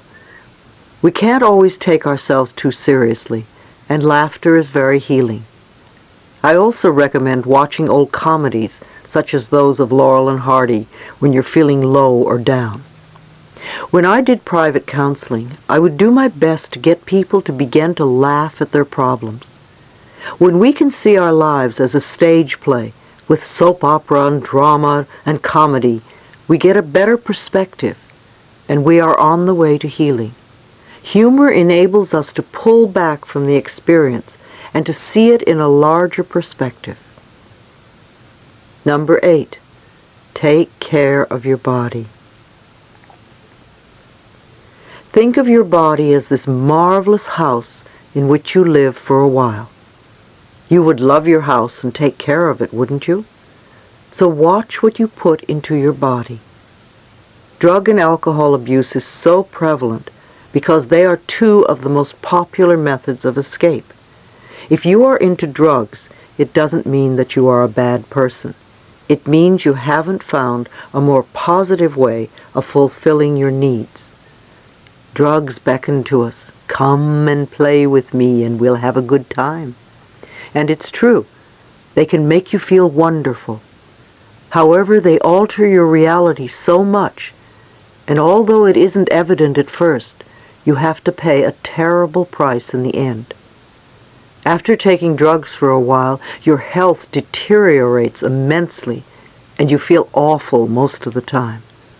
Drugs affect your immune system, which can lead to numerous physical ailments.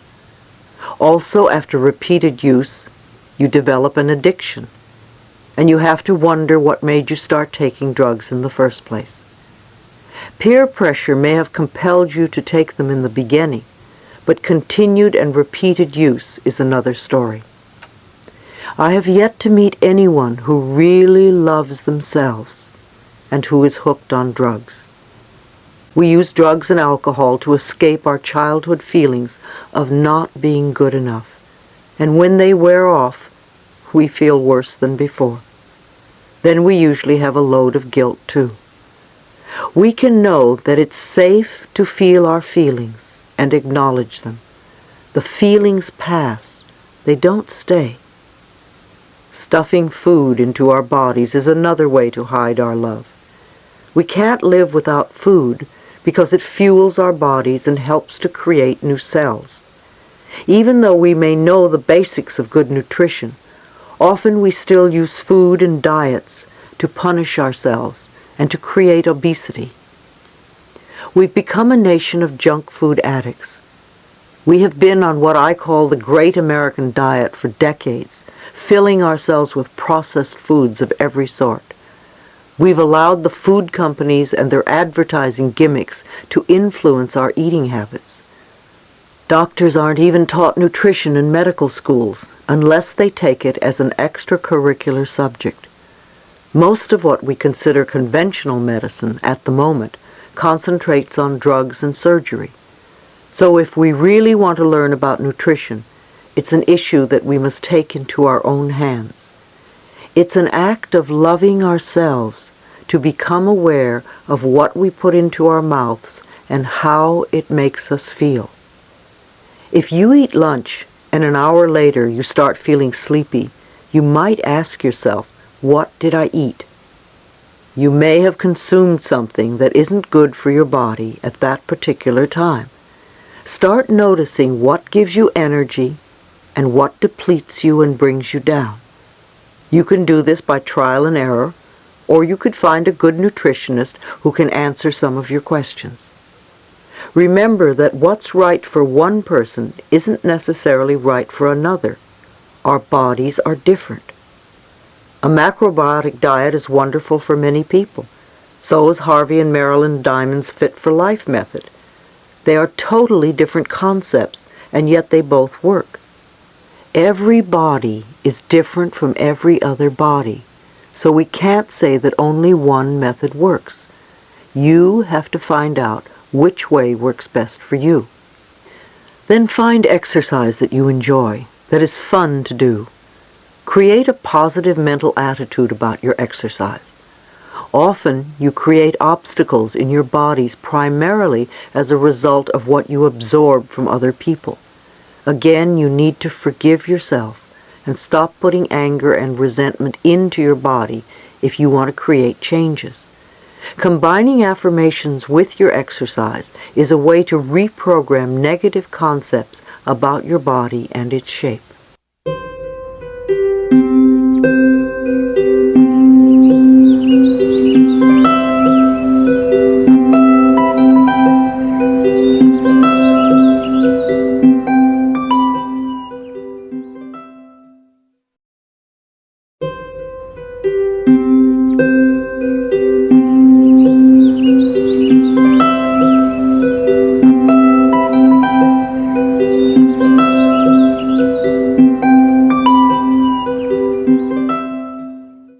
We are in a time now where new technologies for help are multiplying, and we are learning to combine some ancient healing methods, such as Ayurvedic medicine, with sound wave technology.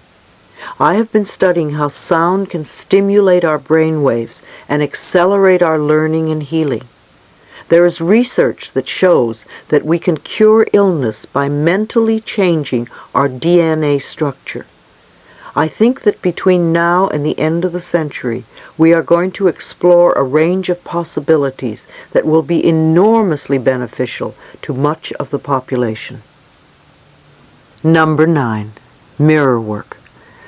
I often emphasize the importance of mirror work in order to find out the cause of an issue that keeps us from loving ourselves. There are several ways that you can practice mirror work. I like to look in the mirror the first thing in the morning and say to myself, I love you. What can I do for you today?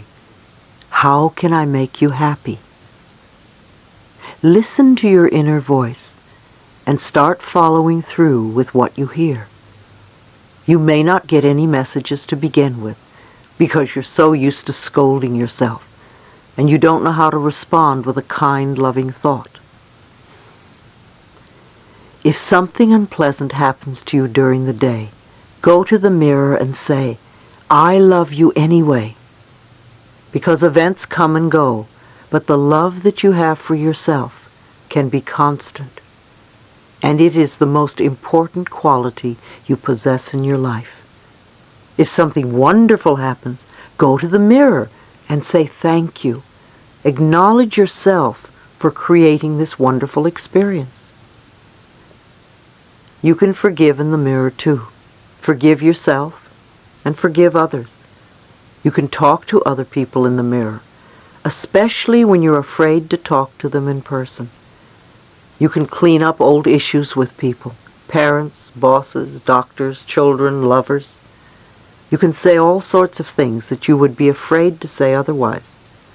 And remember to end by asking them for their love and approval, because that is what you really want. People who have problems loving themselves are almost always people who are not willing to forgive, because not forgiving shuts the door to the heart. When we forgive and let go, not only does a huge weight drop off our shoulders, but the doorway to our own self-love opens up. People will say, oh, such a load is dropped off. Well, of course it has, because we've been carrying this burden forever. Dr. John Harrison states that forgiveness of both the self and the parents coupled with the release of past hurts, cures more illness than any antibiotic ever could. It takes a lot to make children stop loving their parents, but when they do, it takes even more for them to forgive them. When we won't forgive, when we won't let go, we're binding ourselves to the past. And when we are stuck in the past, we cannot live in present time. And if we are not living in the present, how can we create our glorious future? Old garbage from the past just creates more garbage for the future. Affirmations performed in front of a mirror are advantageous because you learn the truth of your existence. When you do an affirmation and you immediately hear a negative response such as, "Who are you kidding?" or "It can't be true," or "You don't deserve that," then you have received a gift to use. You cannot make the changes you want until you are willing to see what is holding you back. The negative response you have just discovered is like a gift in that it becomes the key to freedom. Turn that negative response into a positive affirmation, such as, "I now deserve all good. I allow good experiences to fill my life." And repeat the new affirmation until it does become a new part of your life. I have also seen families change enormously when just one person does affirmations. Many people at the hayride come from estranged families. Their parents literally will not talk to them. And I've had them repeat the affirmation, "I have wonderful, loving, warm, open communication with every member of my family, including my mother or including my father." Every time that person or the family comes to mind, I suggest that they go to the mirror and say the affirmation over and over again. It's often amazing to see the parents actually show up at the meeting 3 or 6 or 9 months later. Number 10. Love yourself now. Don't wait until you get it right. Dissatisfaction with yourself is a habit pattern. If you can be satisfied with yourself now, if you can love and approve of yourself now, then when good comes into your life, you will be able to enjoy it. Once you learn to love yourself, you can begin to love and accept other people. We can't change other people, so leave them alone. We spend a lot of energy trying to make others different. If we used half that energy on ourselves, we could make ourselves different. And when we are different, others respond differently to us. You can't learn life for another person. Everyone has to learn his or her particular lessons. All you can do is learn for yourself, and loving yourself is the first step. So you are not brought down by other people's destructive behaviors. If you are in a situation where you are with a really negative person who doesn't want to change, you need to love yourself enough to move away from that. One woman told me that her husband was very negative and that she didn't want him to be a bad influence on her 2 little children. I suggested that she start affirming that her husband was a wonderful, supportive man who really is working on himself and is bringing out his best qualities. I told her to affirm what she would like to have happen, and every time he was negative, simply run the affirmation through her mind. However, if the relationship continued to be negative, no matter what affirmation she was saying, then that might be the answer. The relationship simply wouldn't work anymore. Because of the increasing divorce rate in our country, I think a question that many women need to ask themselves before they have children is, am I willing to support these children totally on my own? Being a single parent has become more and more the norm, and it's almost always the woman who acquires the added responsibility of raising children by herself. There was a time when marriages lasted a lifetime, but times have changed, so it's definitely a situation to be considered. Far too often we stay in abusive relationships and allow ourselves to be put down. What we are saying to ourselves is, I'm not worth loving, so I will stay here and accept this behavior because I must deserve it, and I'm sure nobody else would want me. I know that I sound simplistic and repeat the same expressions over and over again, but I truly do believe that the quickest way to change any problem is to love who we are. It's amazing how the loving vibrations we send out will attract to us people who are loving. Unconditional love is the goal I think we have come here to attain. It begins with self-acceptance and self-love. You are not here to please other people or to live your lives their way. You can only live it your own way and walk your own pathway. You have come to fulfill yourself and to express love on the deepest level. You are here to learn and grow and to absorb and project compassion and understanding. When you leave the planet, you don't take your relationship or your automobile or your bank account or your job with you. The only thing you take is your capacity to love. Chapter 9, Loving the Child Within. If you can't get close to other people, it's because you don't know how to be close to your own inner child. The child in you is scared and hurting. Be there for your child. One of the core issues that we want to explore is healing the forgotten child within. Most of us have ignored our inner child for far too long. Doesn't matter how old you are. There is a little child within you who needs love and acceptance.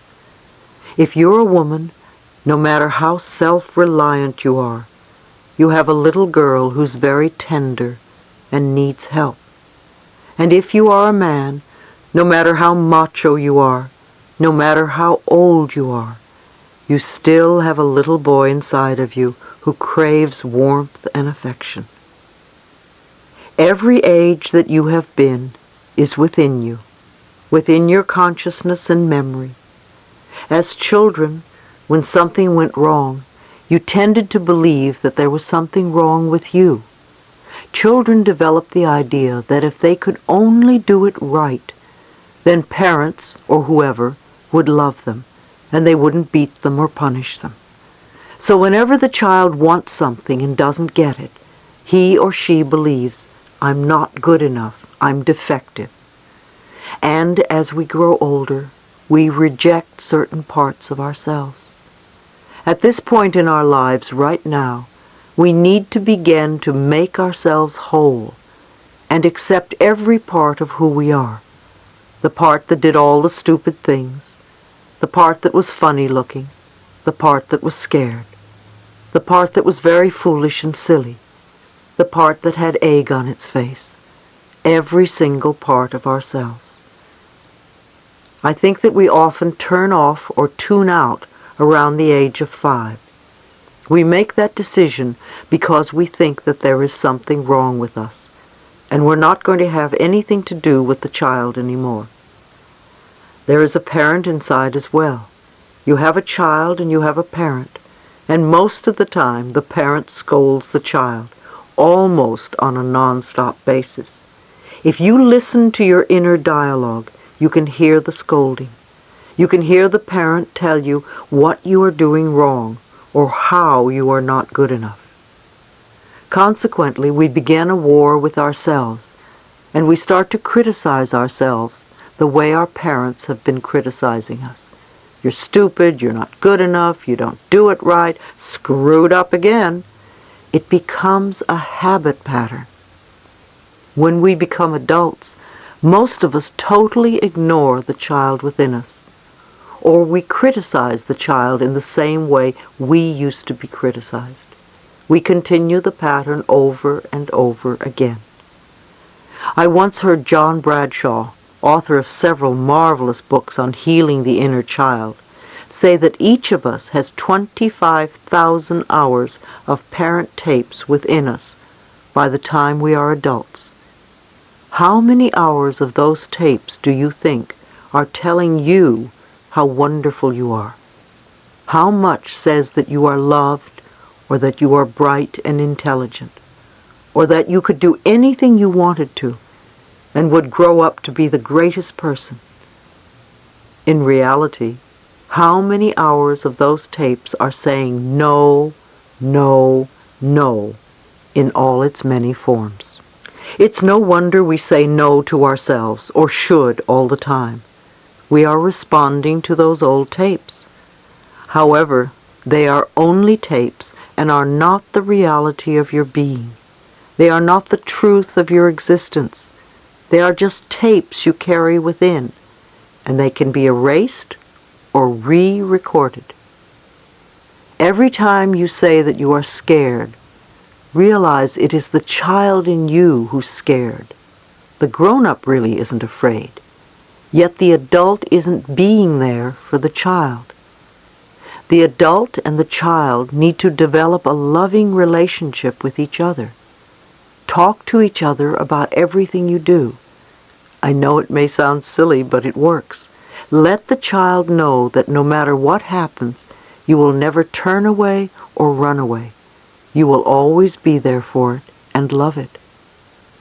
For instance, if, when you were very young, you had a bad experience with a dog, that is, maybe it scared you or even bit you, the little child inside could still be frightened of dogs, even though now you are a great big adult.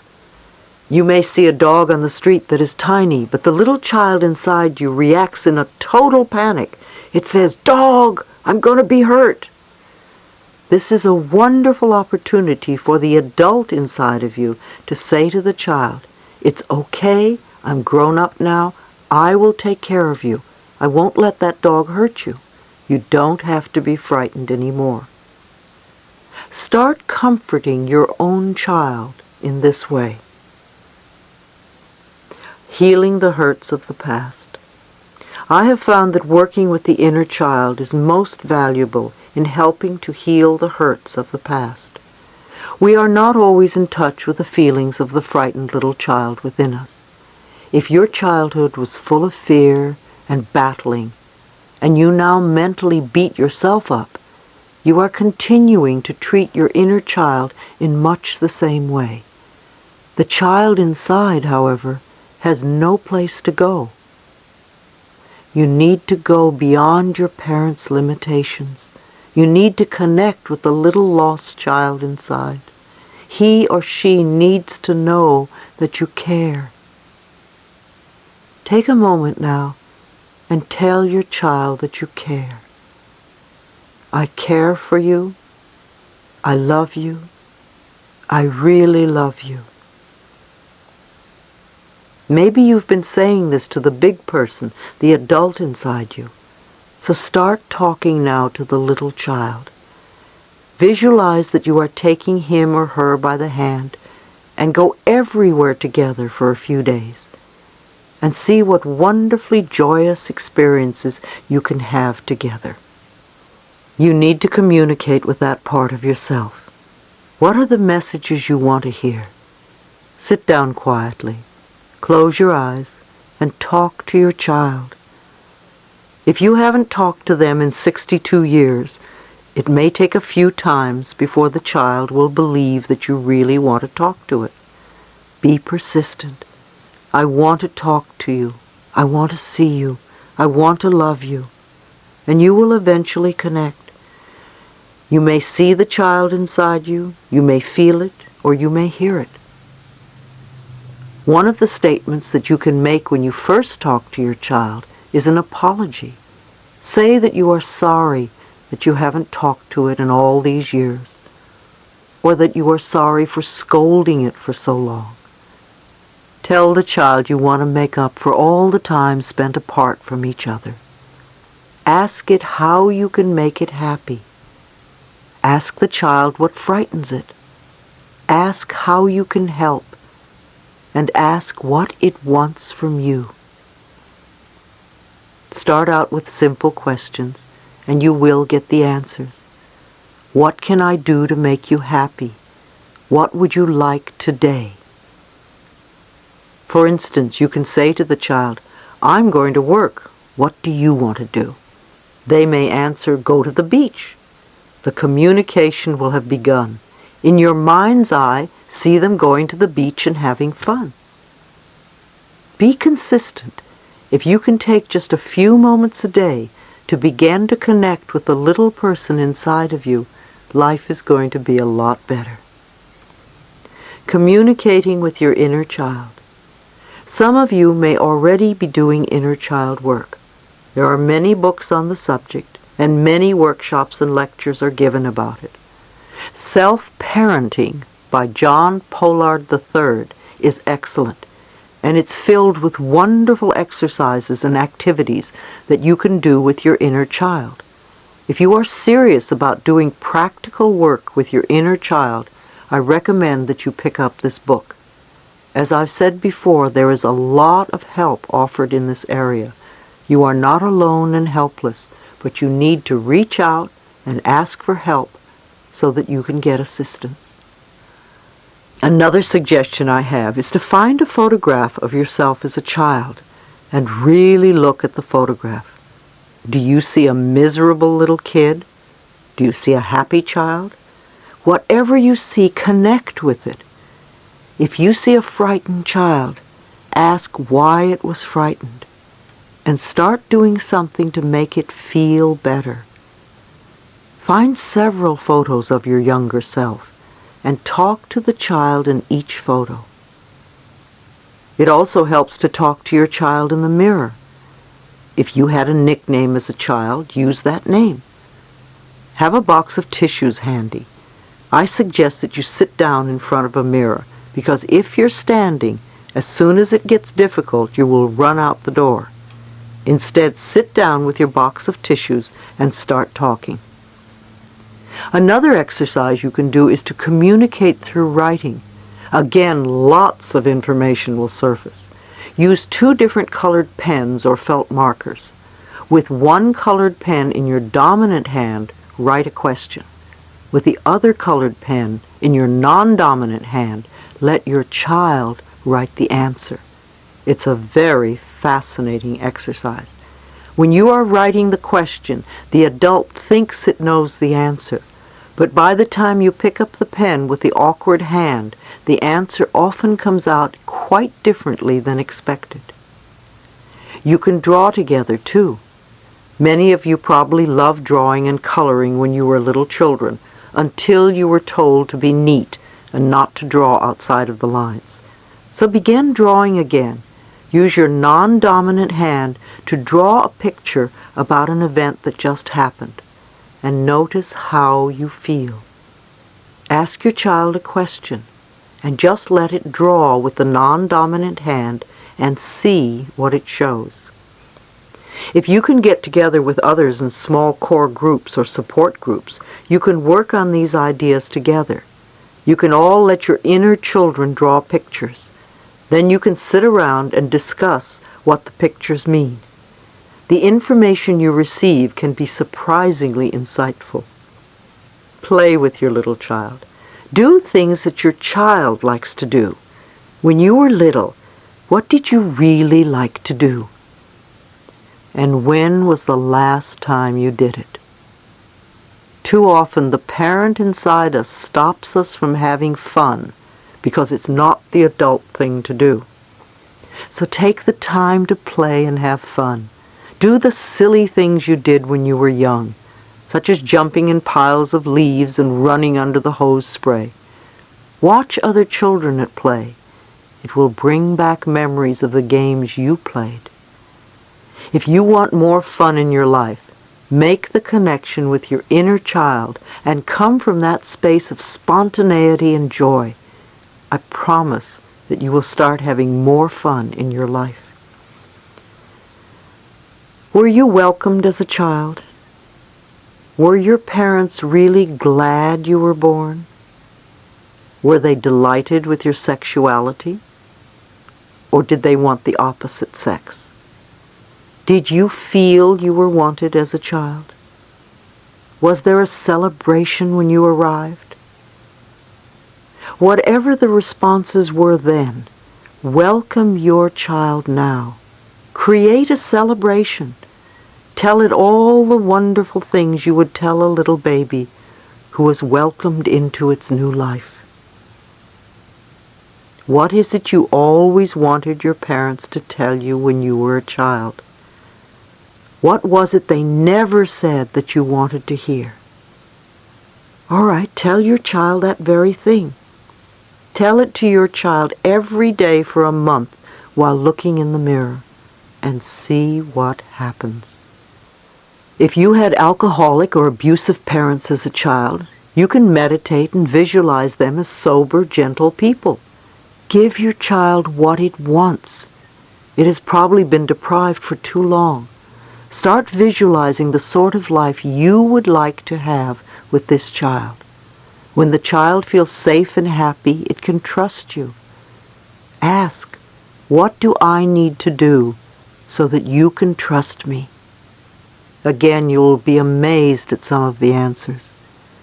If you had parents who are not loving at all, and it's really hard for you to relate to them, find a picture of what you think a loving father or a loving mother looks like. Put the pictures of the loving parents around the photo of yourself as a child. Create some new images. Rewrite your childhood if you must. The beliefs that you learned when you were little are still inside the child. If your parents had rigid ideas, and you're very hard on yourself, or tend to build walls, your child is probably still following your parents' rules. If you continue to pick on yourself for every mistake, it must be very scary for your inner child to wake up in the morning. What are you going to yell at me about today? What our parents did to us in the past was their consciousness. We are the parents now. We are using our consciousness. If you are still refusing to take care of the little child, you are stuck in self-righteous resentment. Invariably, it means there is still someone to forgive. So what is it you haven't forgiven yourself for? What do you need to let go of? Well, whatever it is, just let it go. If we are not giving the child praise and attention now, our parents aren't the blame. They were doing what they thought was right in that particular space and time. However, now in the present moment, we know what we can do to nourish the child within us. Those of you who have had or have a pet know what it's like to come home and have the pet greet you at the door. It doesn't care what you're wearing. It doesn't care how old you are, or if you have wrinkles, or how much money you made today. The animal only cares that you're there. It loves you unconditionally. Do that for yourself. Be thrilled that you are alive and that you are here. You are the one person you are going to live with forever. Until you are willing to love your inner child, it's very hard for other people to love you. Accept yourself unconditionally and open-heartedly. I find that it is often very helpful to create a meditation to help your child feel safe. Since I was a child of incest, I invented a wonderful imagery for my little girl. First of all, she has a fairy godmother who looks just like Billy Burke in The Wizard of Oz, because that's what really appeals to her. I know that when I'm not with her, she is with her fairy godmother, and she is always safe. She also lives in a penthouse way high up, with a doorman and 2 large dogs, so she knows that no one will ever hurt her again. When I can make her feel absolutely safe, then I, as the adult, can help her to release the old painful experiences. There was a time recently when I got off-center and cried for 2 hours. I realized that the little child in me suddenly felt very hurt and unprotected. I had to tell her that she wasn't bad or wrong, rather that she was reacting to something that had happened. So as quickly as I was able to, I did some affirmations and meditated, knowing that there was a power far greater that would support and love me. After that, the little girl didn't feel so afraid and alone. I'm also a great believer in teddy bears. When you were very little, often your teddy bear was your very first friend. It was your confidant because you could tell it all your secrets and troubles, and it never snitched on you. It was always there for you. Take your teddy bear out of the closet now and let your child have it once again, or buy a new one. I think it would also be marvelous for hospitals to supply teddy bears in all the beds, so that when the little child in us feels alone and frightened in the middle of the night, they could have a teddy bear to hug. The many parts of you. Relationships are wonderful, marriages are wonderful, but the reality is they are all temporary. However, your relationship with you is eternal. It goes on forever. Love the family within you, the child, the parent, the teenager, and your own adult. Remember, there is a teenager inside you too. Welcome that teenager. Work with the teen as you work with the little child. What were all the difficulties that you went through as a teenager? Ask your teen the question that you ask your child. Help the teenager through the intimidating episodes and apprehensive moments of puberty and beyond. Make these times okay. Learn to love your teenager as you learn to love your child and yourself. We can't love and accept each other until we love and accept that lost child within us.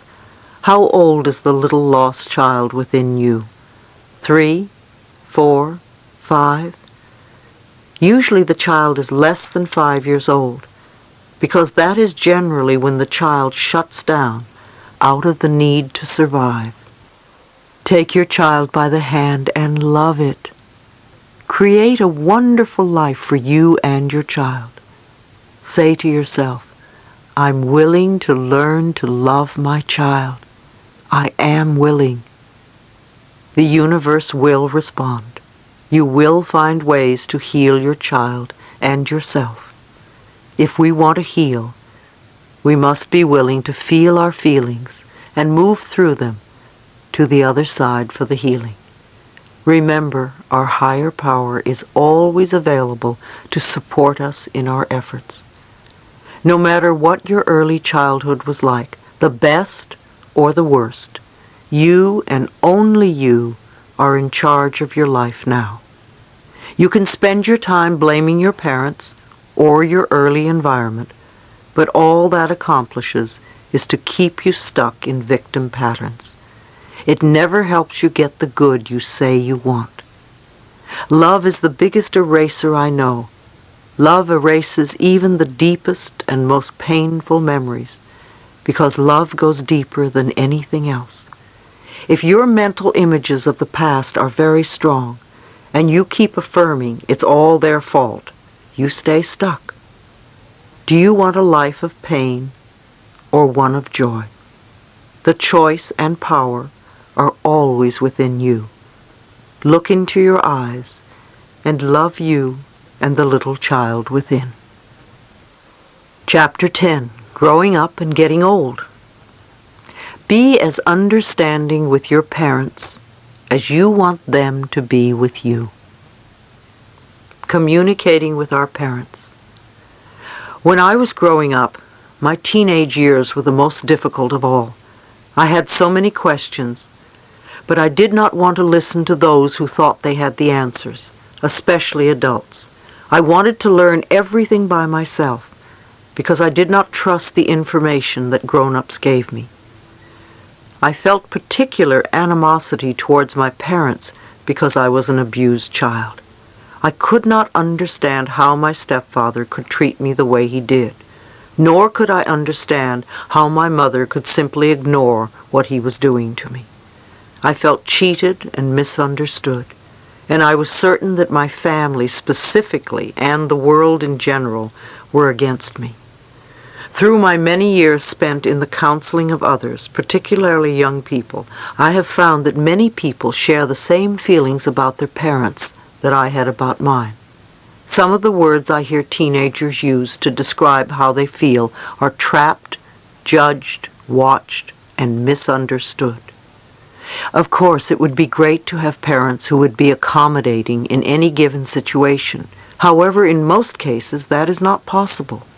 Although our parents are merely human beings like the rest of us, we often feel that they are being unfair and unreasonable and have no understanding of what we are going through. One young man I counseled had a very difficult time relating to his father. He felt that they had nothing in common, and when his father spoke to him, it was simply to utter some negative or belittling comment. I asked the young man if he knew how his grandfather had treated his father, and he admitted that he didn't. His grandfather had died before the young man was born. I suggested that he ask his father about his own childhood and how it affected him.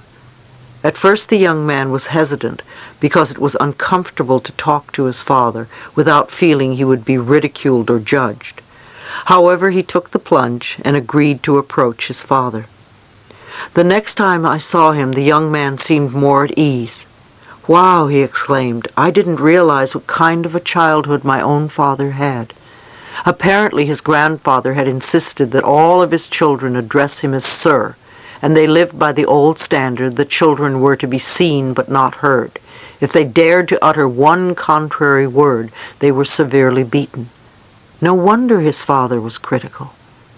When we grow up, many of us have the good intentions of treating our children differently than the way we were treated. However, we learn from the world around us, and sooner or later, we begin to sound and act just like our parents. In the case of this young man, his father inflicted the same kind of verbal abuse on his son that his own father had heaped on him. He may not have intended to do so. He was merely acting in a way consistent with his own upbringing. However, the young man came to understand a little more about his father, and as a result, they were able to communicate more freely. Although it would take some effort and patience on both their parts before their level of communication would be ideal, at least they were moving in the right direction. I strongly believe that it is very important for all of us to take the time to find out more about our parents' childhoods. If your parents are still alive, you can ask them, what was it like when you were growing up? What was love like in your family? How did your parents punish you? What kind of peer pressure did you have to face in those days? Did your parents like your friends? Did you have a job while you were growing up? By learning more about our parents, we can see the patterns that have shaped who they are, and in turn, see why they treat us as they do. As we learn to empathize with our parents, we will see them in a new, more loving light. You may be able to open doors to a more communicative, loving relationship, one that has mutual respect and trust. If you have difficulty even talking with your parents, first start in your mind or in front of the mirror. Imagine yourself telling them, "There's something I want to speak to you about. I want you to know who I am." Go through this process several days in a row. It will help you decide what you want to say and how to say it. Or do a meditation and in your mind talk to each of your parents and clean up your old issues. Forgive them and forgive yourself. Tell them you love them. Then prepare to tell them the same things in person.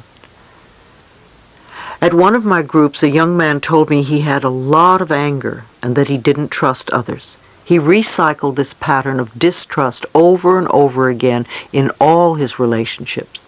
When we got to the root of the problem, he told me that he was so angry with his father for not being the person he wanted him to be. Again, when we are on a spiritual pathway, it's not up to us to change the other person. First of all, we need to release all the pent-up feelings we harbor against our parents. And then we need to forgive them for not being who we wanted them to be. We always want everyone else to be like us, to think like us, to dress like us, to do what we do. However, as you know, we are all so very different.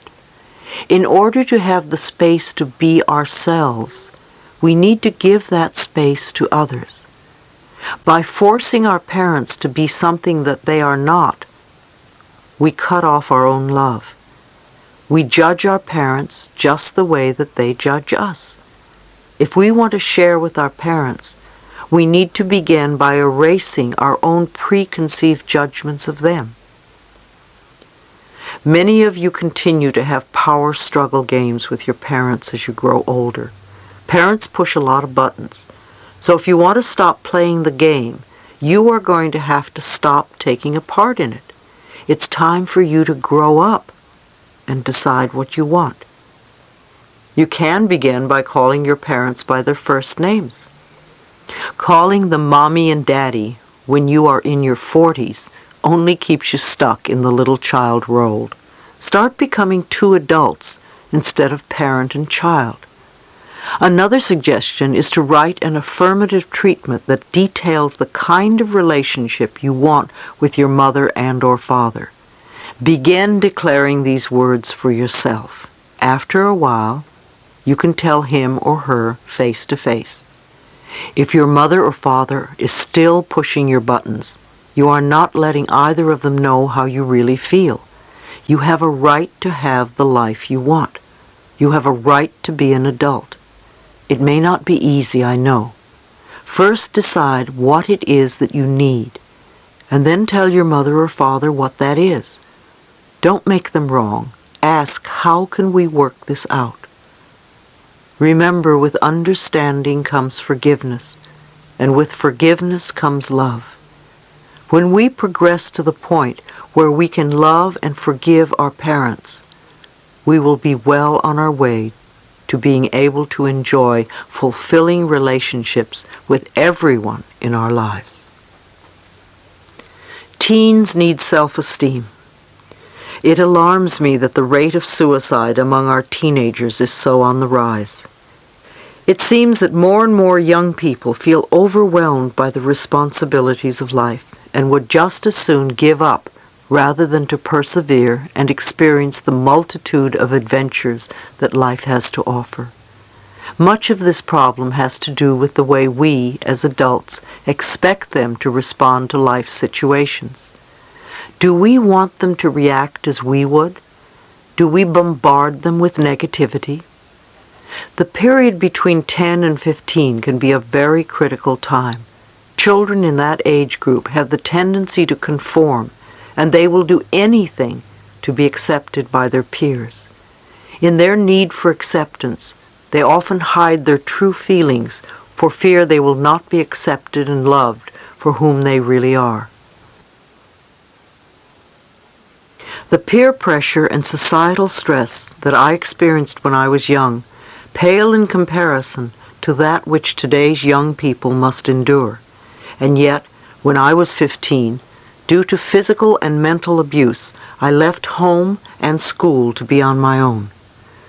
Think how jarring it must be for the child of today to have to deal with drug abuse, physical abuse, sexually transmitted diseases, peer pressure and gangs, family problems, and on a global level, threat of nuclear war, environmental upheavals, crime, and so much more.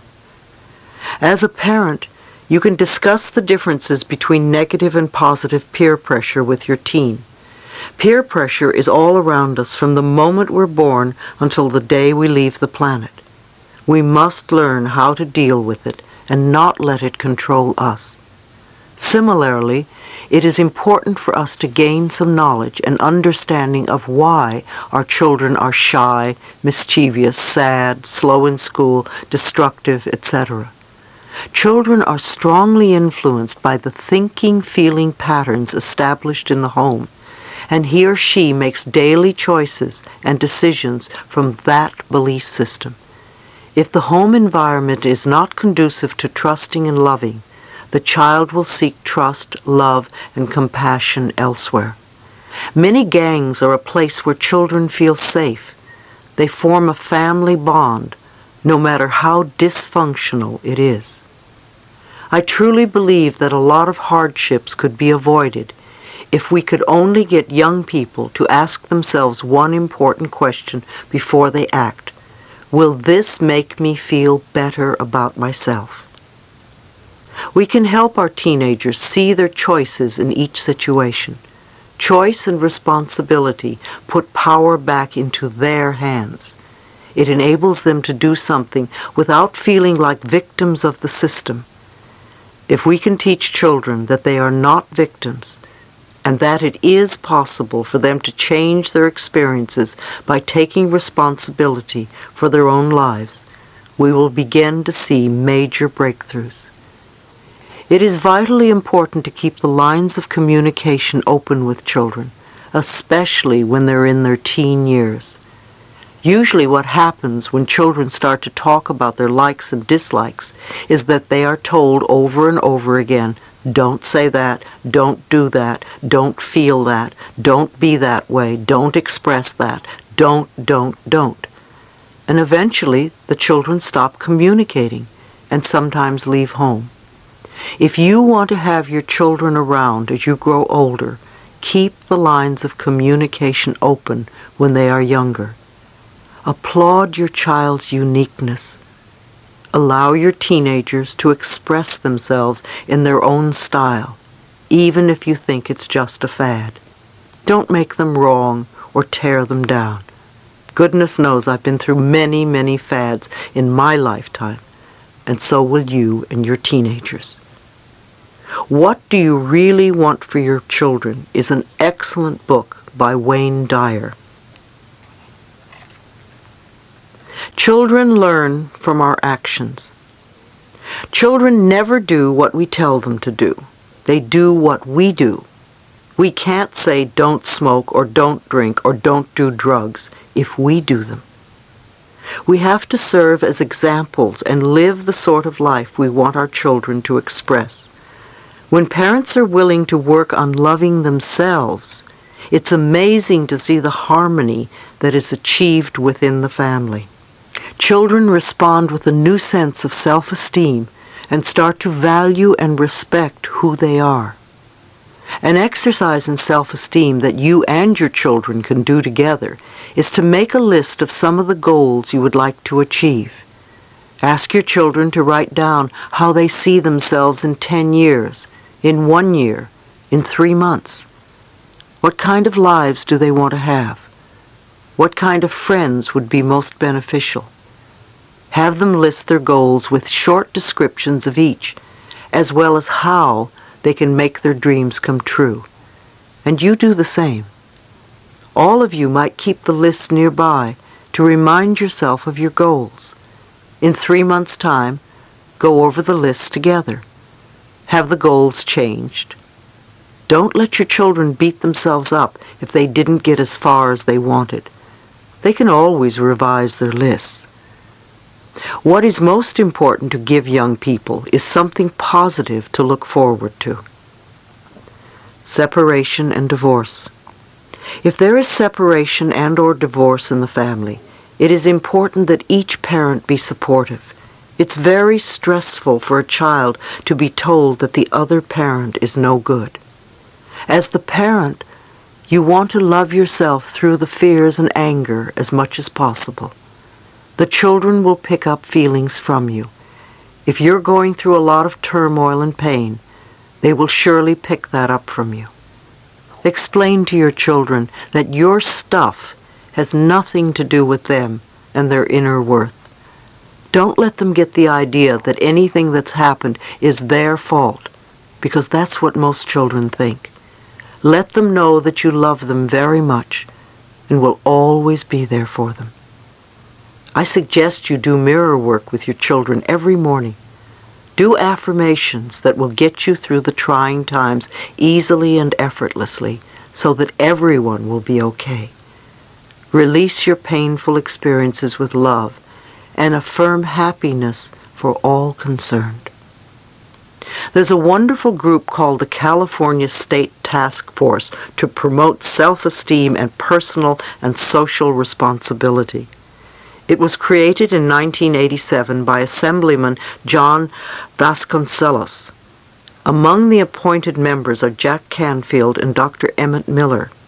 I support its efforts in researching and making recommendations to the government to bring self-esteem programs into the schools. Other states are following suit by including self-esteem curriculum in the classroom. Look into these groups. I believe that we are on the brink of some major changes in our society, especially with regard to understanding our own self-worth. If teachers especially can get their own self-worth on the right track, they will help our children tremendously. Children reflect the social and economic pressures with which we are faced. Any program having to do with self-esteem will need to encompass students, parents, and teachers, as well as businesses and organizations. Growing older graciously. So many of us fear growing old and looking old. We make growing old so terrible and unattractive. Yet it is a normal and natural process of living. If we can't accept our inner child and be comfortable with who we were and who we are, how can we accept the next stage? If you don't grow old, what is the alternative? You leave the planet. As a culture, we have created what I call youth worship. It's all very well and good to love ourselves at certain ages. But why can't we love ourselves as we get older? We will eventually go through every age of life. Many women feel a lot of anxiety and fear when they think about getting old. The gay community also deals with a lot of issues having to do with youth and looks and loss of beauty. Getting old may mean getting wrinkles and gray hair and saggy skin. And yes, I want to grow old. It's all part of being here. We are on this planet to experience every part of life. I can understand that we don't want to get old and sick, so let's separate those two ideas. Let's not imagine or envision ourselves getting sick as a way to die. I do not personally believe that we have to die with illness. Instead, when it is our time to leave, when we have accomplished what we came here to do, we can take a nap or go to bed at night and leave peacefully. We don't have to become deathly ill. We don't have to be hooked to machines. We don't have to lie suffering in a nursing home in order to leave the planet. There's a tremendous amount of information available on how to stay healthy. Don't put it off. Do it now. When we get older, we want to feel wonderful so we can continue to experience new adventures. I read something a while ago that intrigued me. It was an article about a San Francisco medical school that had discovered that the way we age is not determined by genes, but by something they call the aging set point, a biological time clock that exists in our minds. This mechanism actually monitors when and how we begin to age. The set point or aging clock is regulated in great part by one important factor, our attitudes towards getting old. For instance, if you believe that 35 is middle-aged, that belief triggers biological changes in your body that cause it to accelerate the aging process when you reach 35. Isn't that fascinating? Somewhere, somehow, we decide what is middle age and what is old age. Where are you setting that aging set point within you? I have this image in my mind that I'm going to live to be 96 years and still be active, so it's very important that I keep myself healthy. Remember, too, what we give out, we get back. Be aware of how you treat older people, because when you get old, that will be the way you are treated. If you believe certain concepts about old people, again, you are forming ideas that your subconscious will respond to. Our beliefs, our thoughts, our concepts about life and about ourselves always become true for us. Remember, I believe that you choose your parents before you were born in order to learn valuable lessons. Your higher self knew the experiences that were necessary for you to proceed on your spiritual course. So whatever you came to work out with your parents, get on with it. No matter what they say or do or said or did, you are here ultimately to love yourself. As parents, allow your children to love themselves by giving them the space to feel safe and to express themselves in positive, harmless ways. Remember, too, just as we choose our parents, our children also chose us. There are important lessons for all of us to work out. Parents who love themselves will find it easier to teach their children about self-love. When we feel good about ourselves, we can teach our children self-worth by example. The more we work on loving ourselves, the more our children will realize that it's an okay thing to do. Part 4. Applying your inner wisdom. All the theories in the world are useless unless there is action, positive change, and finally, healing. Chapter 11. Receiving prosperity. When we get frightened, we want to control everything, and then we shut off the flow of good. Trust life. Everything we need is here for us. The power within us is willing to give us our fondest dreams and enormous plenty instantaneously. The problem is that we are not open to receiving it. If we want something, our higher power doesn't say, "I'll think about it." It readily responds and sends it through. But we have to be ready for it. If not, it goes back into the storehouse of unfulfilled desires. Many people come to my lectures and sit with their arms folded across their bodies. And I think, how are they going to let anything in? It's a wonderful symbolic gesture to open our arms wide so the universe notices and responds. For many it's very scary, because if they open themselves up, they will think they may get terrible things, and they probably will, until they change whatever it is inside them that believes they will attract doom and gloom. When we use the term prosperity, a lot of people immediately think of money. However, there are many other concepts that come under the auspices of prosperity, such as time, love, success, comfort, beauty, knowledge, relationships, health, and of course money. If you are always feeling rushed because there isn't enough time to do everything you want, then you have a lack of time. You are poor in time. If you feel that success is beyond your reach, then you are not going to get it. If you feel life is burdensome and strenuous, then you will always feel uncomfortable.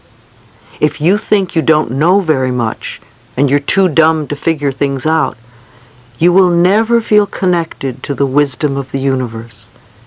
If you feel a lack of love and have poor relationships, then it will be difficult for you to attract love into your life.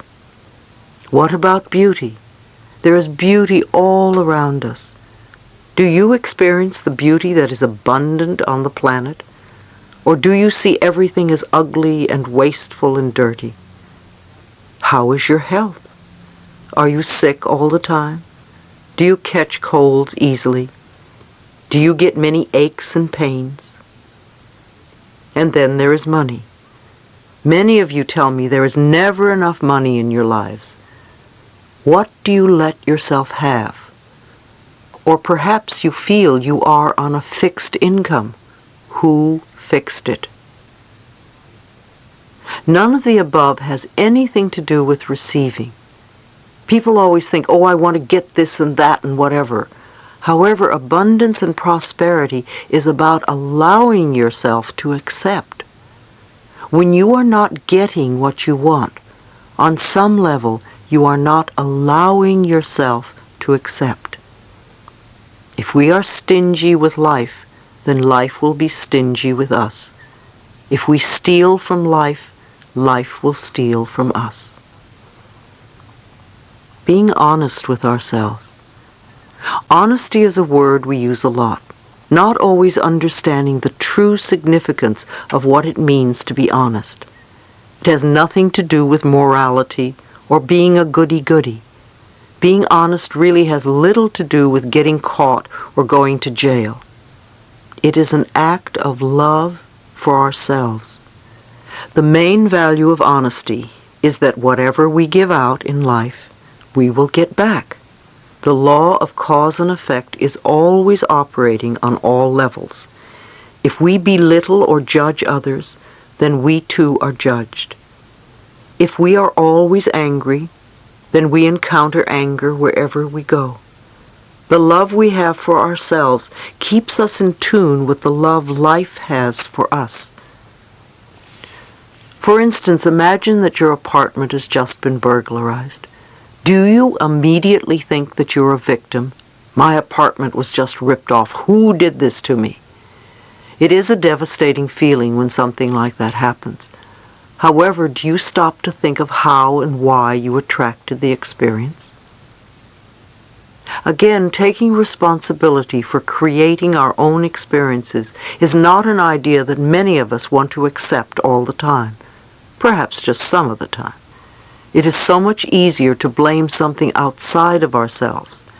Yet our spiritual growth cannot occur until we recognize that there is little of value outside of us. Everything comes from within. When I hear that someone has just been robbed or experienced some kind of loss, the first question I ask is, whom did you steal from lately? If a curious look comes over their face, I know I have touched a tender spot. If we think back to a time when we took something, and then think of what we lost shortly thereafter, the connection between the two experiences can be an eye-opener. When we take something that isn't ours, we almost always lose something of greater value. We might take money or some object, and then we might lose a relationship. If we steal a relationship, we might lose a job.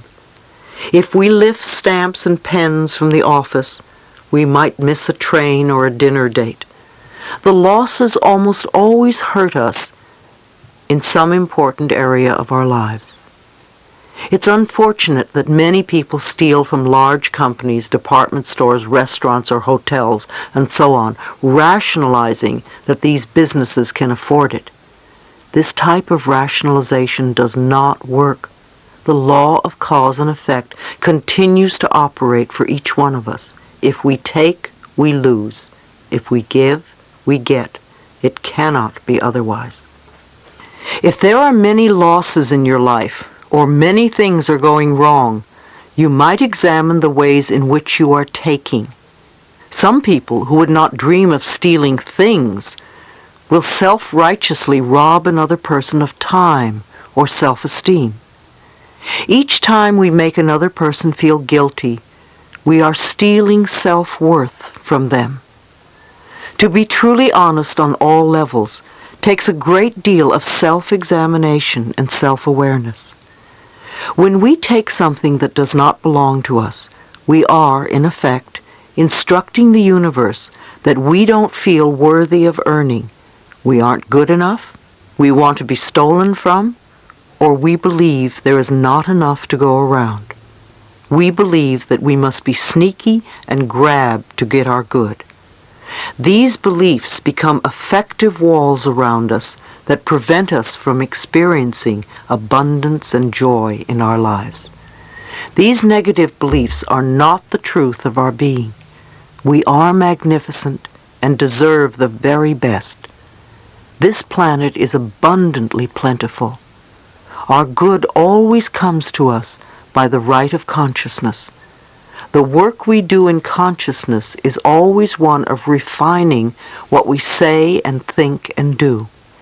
When we clearly understand that our thoughts create our reality, then we use our reality as a feedback mechanism to let us know what we need to change next. Being absolutely honest, down to the last paperclip, is a choice we make out of love for ourselves. Honesty helps to make our lives run more smoothly and more easily. If you go to a store and they don't charge you for something you've bought and you know it, then it's your spiritual obligation to tell them so. If you are aware, you call it to their attention. If you don't know it, or only realize it when you get home or 2 days later, then that's something different. If dishonesty brings disharmony into our lives, imagine what love and honesty can create. The good in our lives, the wonderful surprises we have, these too we have created. As we look within ourselves with honesty and unconditional love, we will discover so much about our power.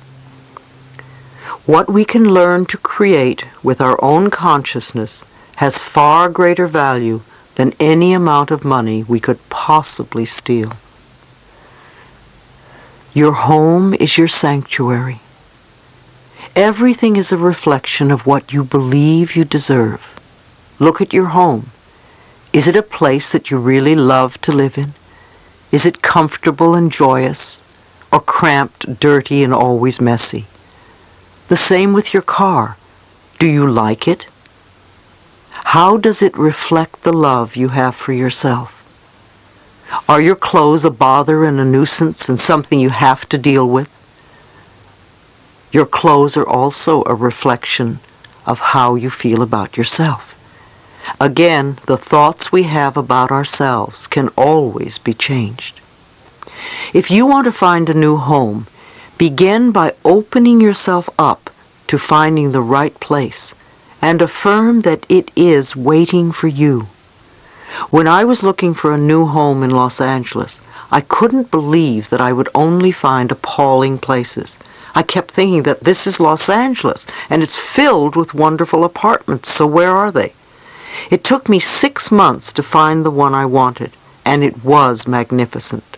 During the time I was looking, the building was being constructed, and when it was finished, I found it waiting for me. If you look for something, but you're not finding it, there is probably a good reason. If you want to move from where you are because you don't like it, thank your present home for being there. Appreciate it for sheltering you from the weather.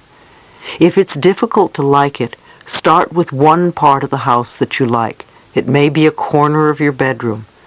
Don't say, "I hate this old place," because if you do, you're not going to find something that you love. Love where you are, so you can be open to receiving a wonderful new home.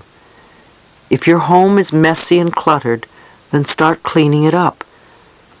Your home is a reflection of your mind. Loving relationships. I'm a great admirer of Dr. Bernie Siegel, the Connecticut surgeon, who has written Love, Medicine, and Miracles. Dr. Siegel has learned much from his cancer patients, and I would like to share what he says about unconditional love. Many people, especially cancer patients, grow up believing that there is some terrible flaw at the center of their being, a defect they must hide if they are to have any chance for love.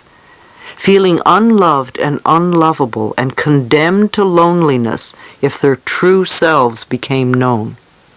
Such individuals set up defenses against sharing their innermost feelings with anyone. Because such people feel a profound emptiness inside, they come to see all relationships and transactions in terms of getting something to fulfill the vaguely understood void within. They give love only on condition that they get something for it. And this leads to an ever deeper sense of emptiness which keeps the vicious cycle going. Whenever I give a lecture and allow my audience the opportunity to ask questions, I can always count on being asked one thing in particular: how can I create healthy, lasting relationships? All relationships are important because they reflect how you feel about yourself.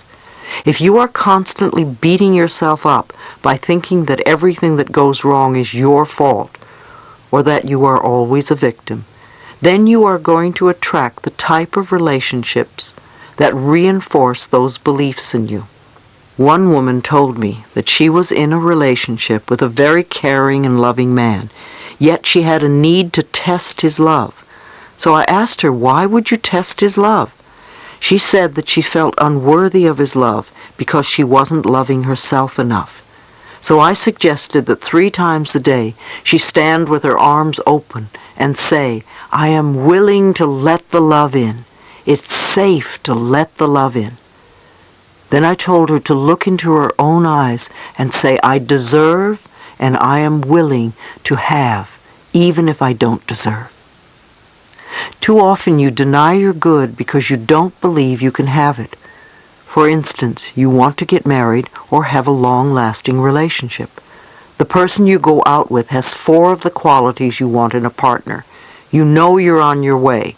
You want a little more of this or want to add a little something new to your list. Depending on how much you believe you deserve to be loved, you may have to go through a dozen people before you get what you really want. Likewise, if you believe that a higher power has surrounded you with truly loving people, or that everyone you meet or know brings only good into your life, then those are the types of relationships you will ultimately draw to yourself. Codependent relationships.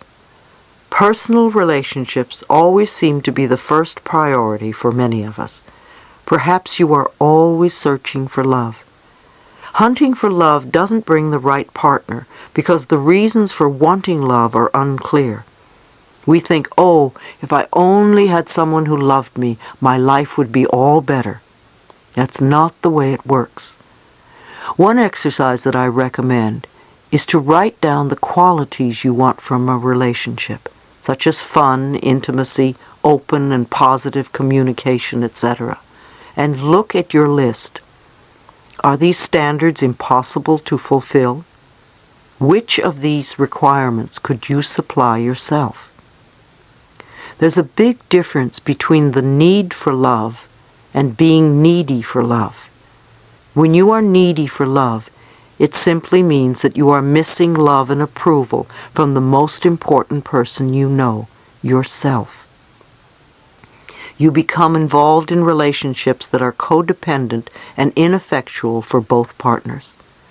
When we need someone else to fulfill us, we are codependent. When we rely on another to take care of us so that we don't have to do it ourselves, we become codependent. Many of us from dysfunctional families have learned codependency from the way we grew up. I believed for years that I was not good enough, and I sought love and approval wherever I went. If you are always telling the other person what to do, then you are probably trying to manipulate the relationship. On the other hand, if you are working to change your own inner patterns, then you are allowing things to happen in their right course. Take a moment to stand in front of a mirror and think about some of your own negative childhood beliefs that have been affecting your relationships. Can you see how you are still recreating the same beliefs? Think of some positive childhood beliefs. Do they hold the same charge for you as the negative ones? Tell yourself that the negative beliefs no longer serve you and replace them with new positive affirmations. You may want to write down the new beliefs and place them where you can see them every day. Again, be patient with yourself. Persevere with the new belief as much as you did with the old one. There were many times when I slipped back into old patterns before my new beliefs took root. Remember, when you are able to contribute to the fulfillment of your own needs, then you will not be so needy, so codependent. It all begins with how much you love yourself. When you truly love yourself, you stay centered, calm and secure, and your relationships at home as well as at work are wonderful. You will find yourself reacting to various situations and people differently. Matters that once may have been desperately important won't be quite as important anymore. New people will enter your life, and perhaps some old ones will disappear, which can be scary at first, and also wonderful, refreshing, and exciting. Once you know what you want in a relationship, you must go out and be with people. No one is going to suddenly appear at your doorstep. A good way to meet people is in a support group. It enables you to connect with people who are like-minded or who are involved in the same interests. It's amazing how quickly you can meet new friends. There are many groups and classes available in cities all around the world. You need to seek these groups out. It helps when you associate with people traveling a similar path. An affirmation I suggest is, I am open and receptive to wonderful good experiences coming into my life. It's much better than saying I'm looking for a new lover. Be open and receptive, and the universe will respond for your highest good. You will find that as your self-love grows, so will your self-respect, and any changes that you find yourself needing to make will be easier to accomplish when you know that they are the right ones for you. Love is never outside yourself. It is always within you. As you are more loving, you will be more lovable.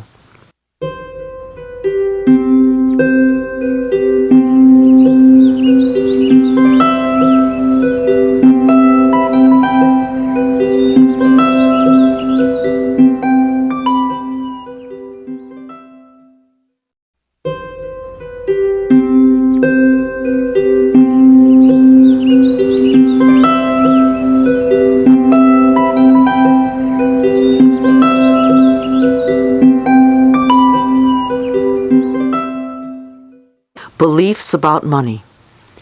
Having fear about the issue of money comes from our early childhood programming. A woman at one of my workshops said that her wealthy father had always had a fear of going broke, and he had passed on the fear that money would be taken away.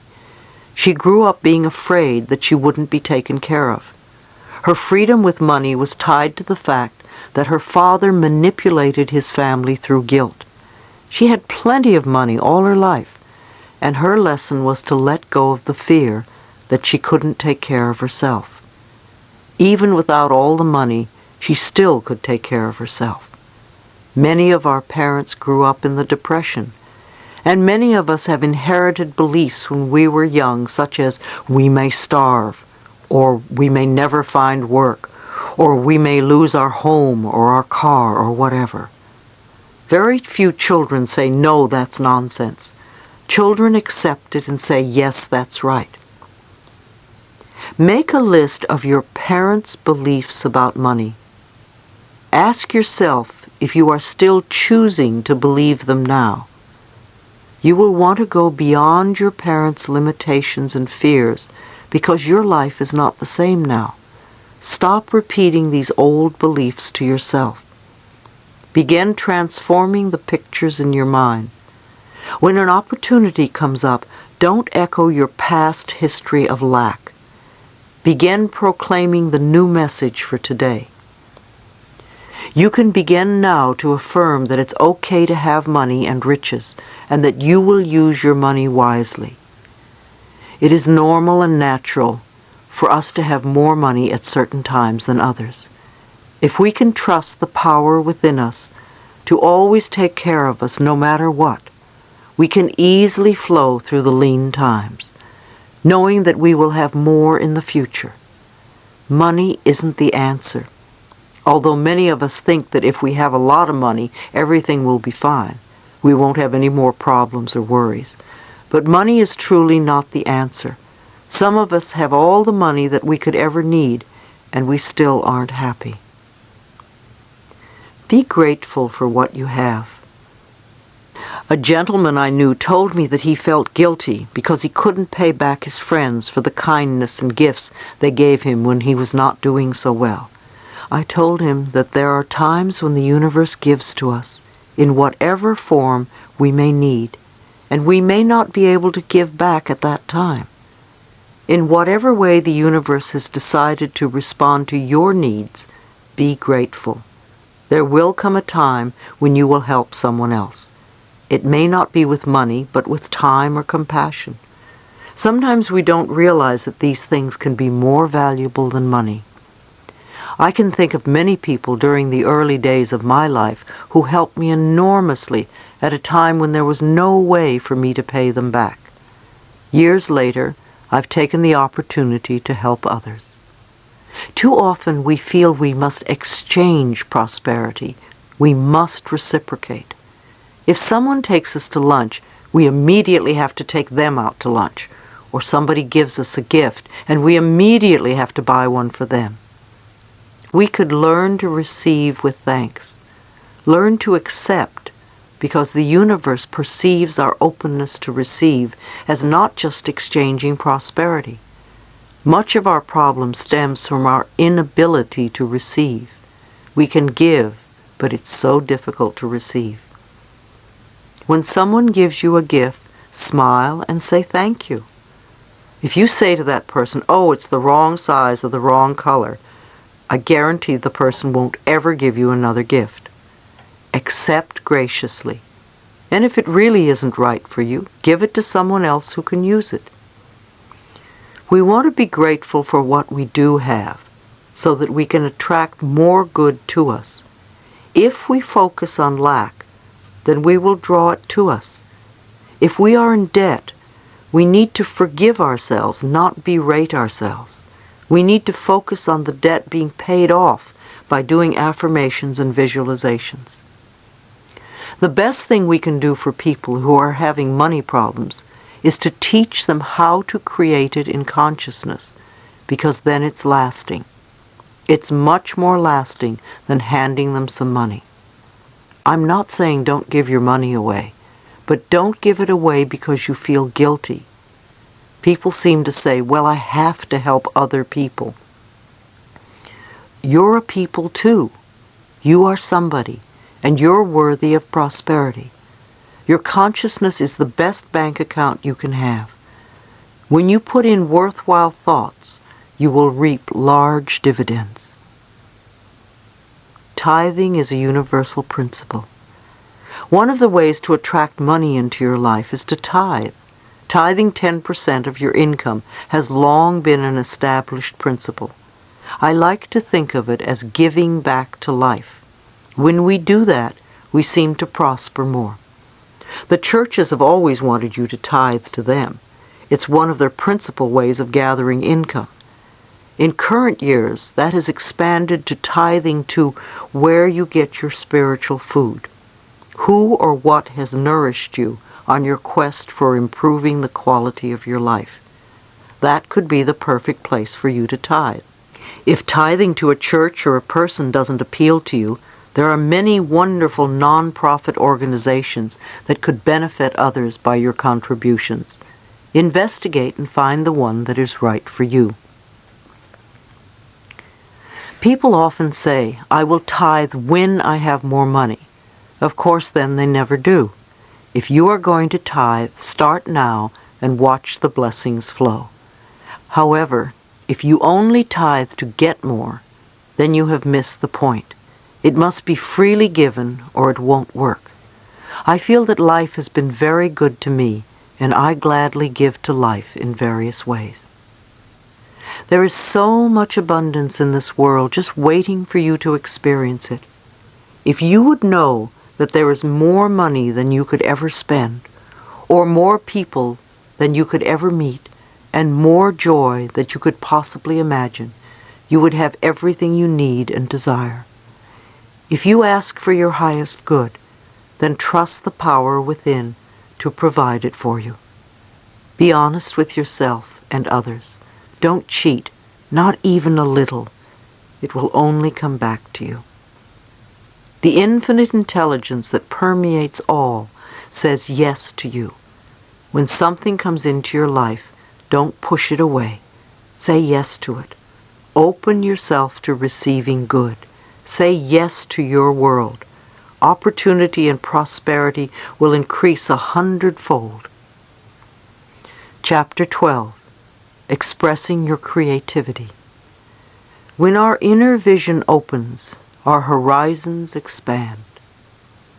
Our work is a divine expression.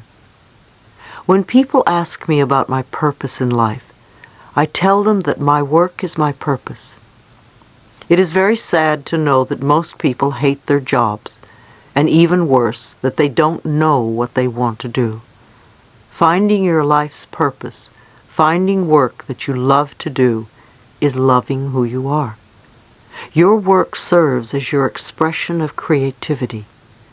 You need to go beyond your feelings of not being good enough or not knowing enough. Allow the creative energy of the universe to flow through you in ways that are deeply satisfying to you. It doesn't matter what you do, as long as it is satisfying to your being and it fulfills you. If you hate where you work or hate what you're doing, you will always feel the same about your job unless you change inside. If you go to a new job with your same old work beliefs, you will only feel the same way again in time. Part of the problem is that many people ask for what they want in a negative way. One woman had a very difficult time stating what she wanted in a positive way. She kept repeating, "I don't want this to be a part of the job," or "I don't want this to happen," or "I don't want to feel the negative energy there." Can you see that she was not declaring what she did want? We need to be clear on what we want. Sometimes it's troublesome to ask for what we want. It's so easy to say what we don't want. Start declaring what you want your work to be. My work is deeply fulfilling. I help people. I am able to be aware of what they need. I work with people that love me. I feel safe at all times. Or perhaps, my work allows me to express my creativity freely. I earn good money doing things I love. Or, I am always happy at work. My career is filled with joy and laughter and abundance. Always declare in the present tense. What you declare, you will get. If you don't, then there are beliefs within you that are refusing to accept your good. Make a list of what I believe about work. You may be amazed at the negative beliefs within you. You won't prosper until you change those beliefs. When you work at a job you hate, you are shutting down your power to express itself. Think of the qualities you want in a job, what it would feel like if you had the perfect job. It is essential that you are clear about what you do want. Your higher self will find a job that is right for you.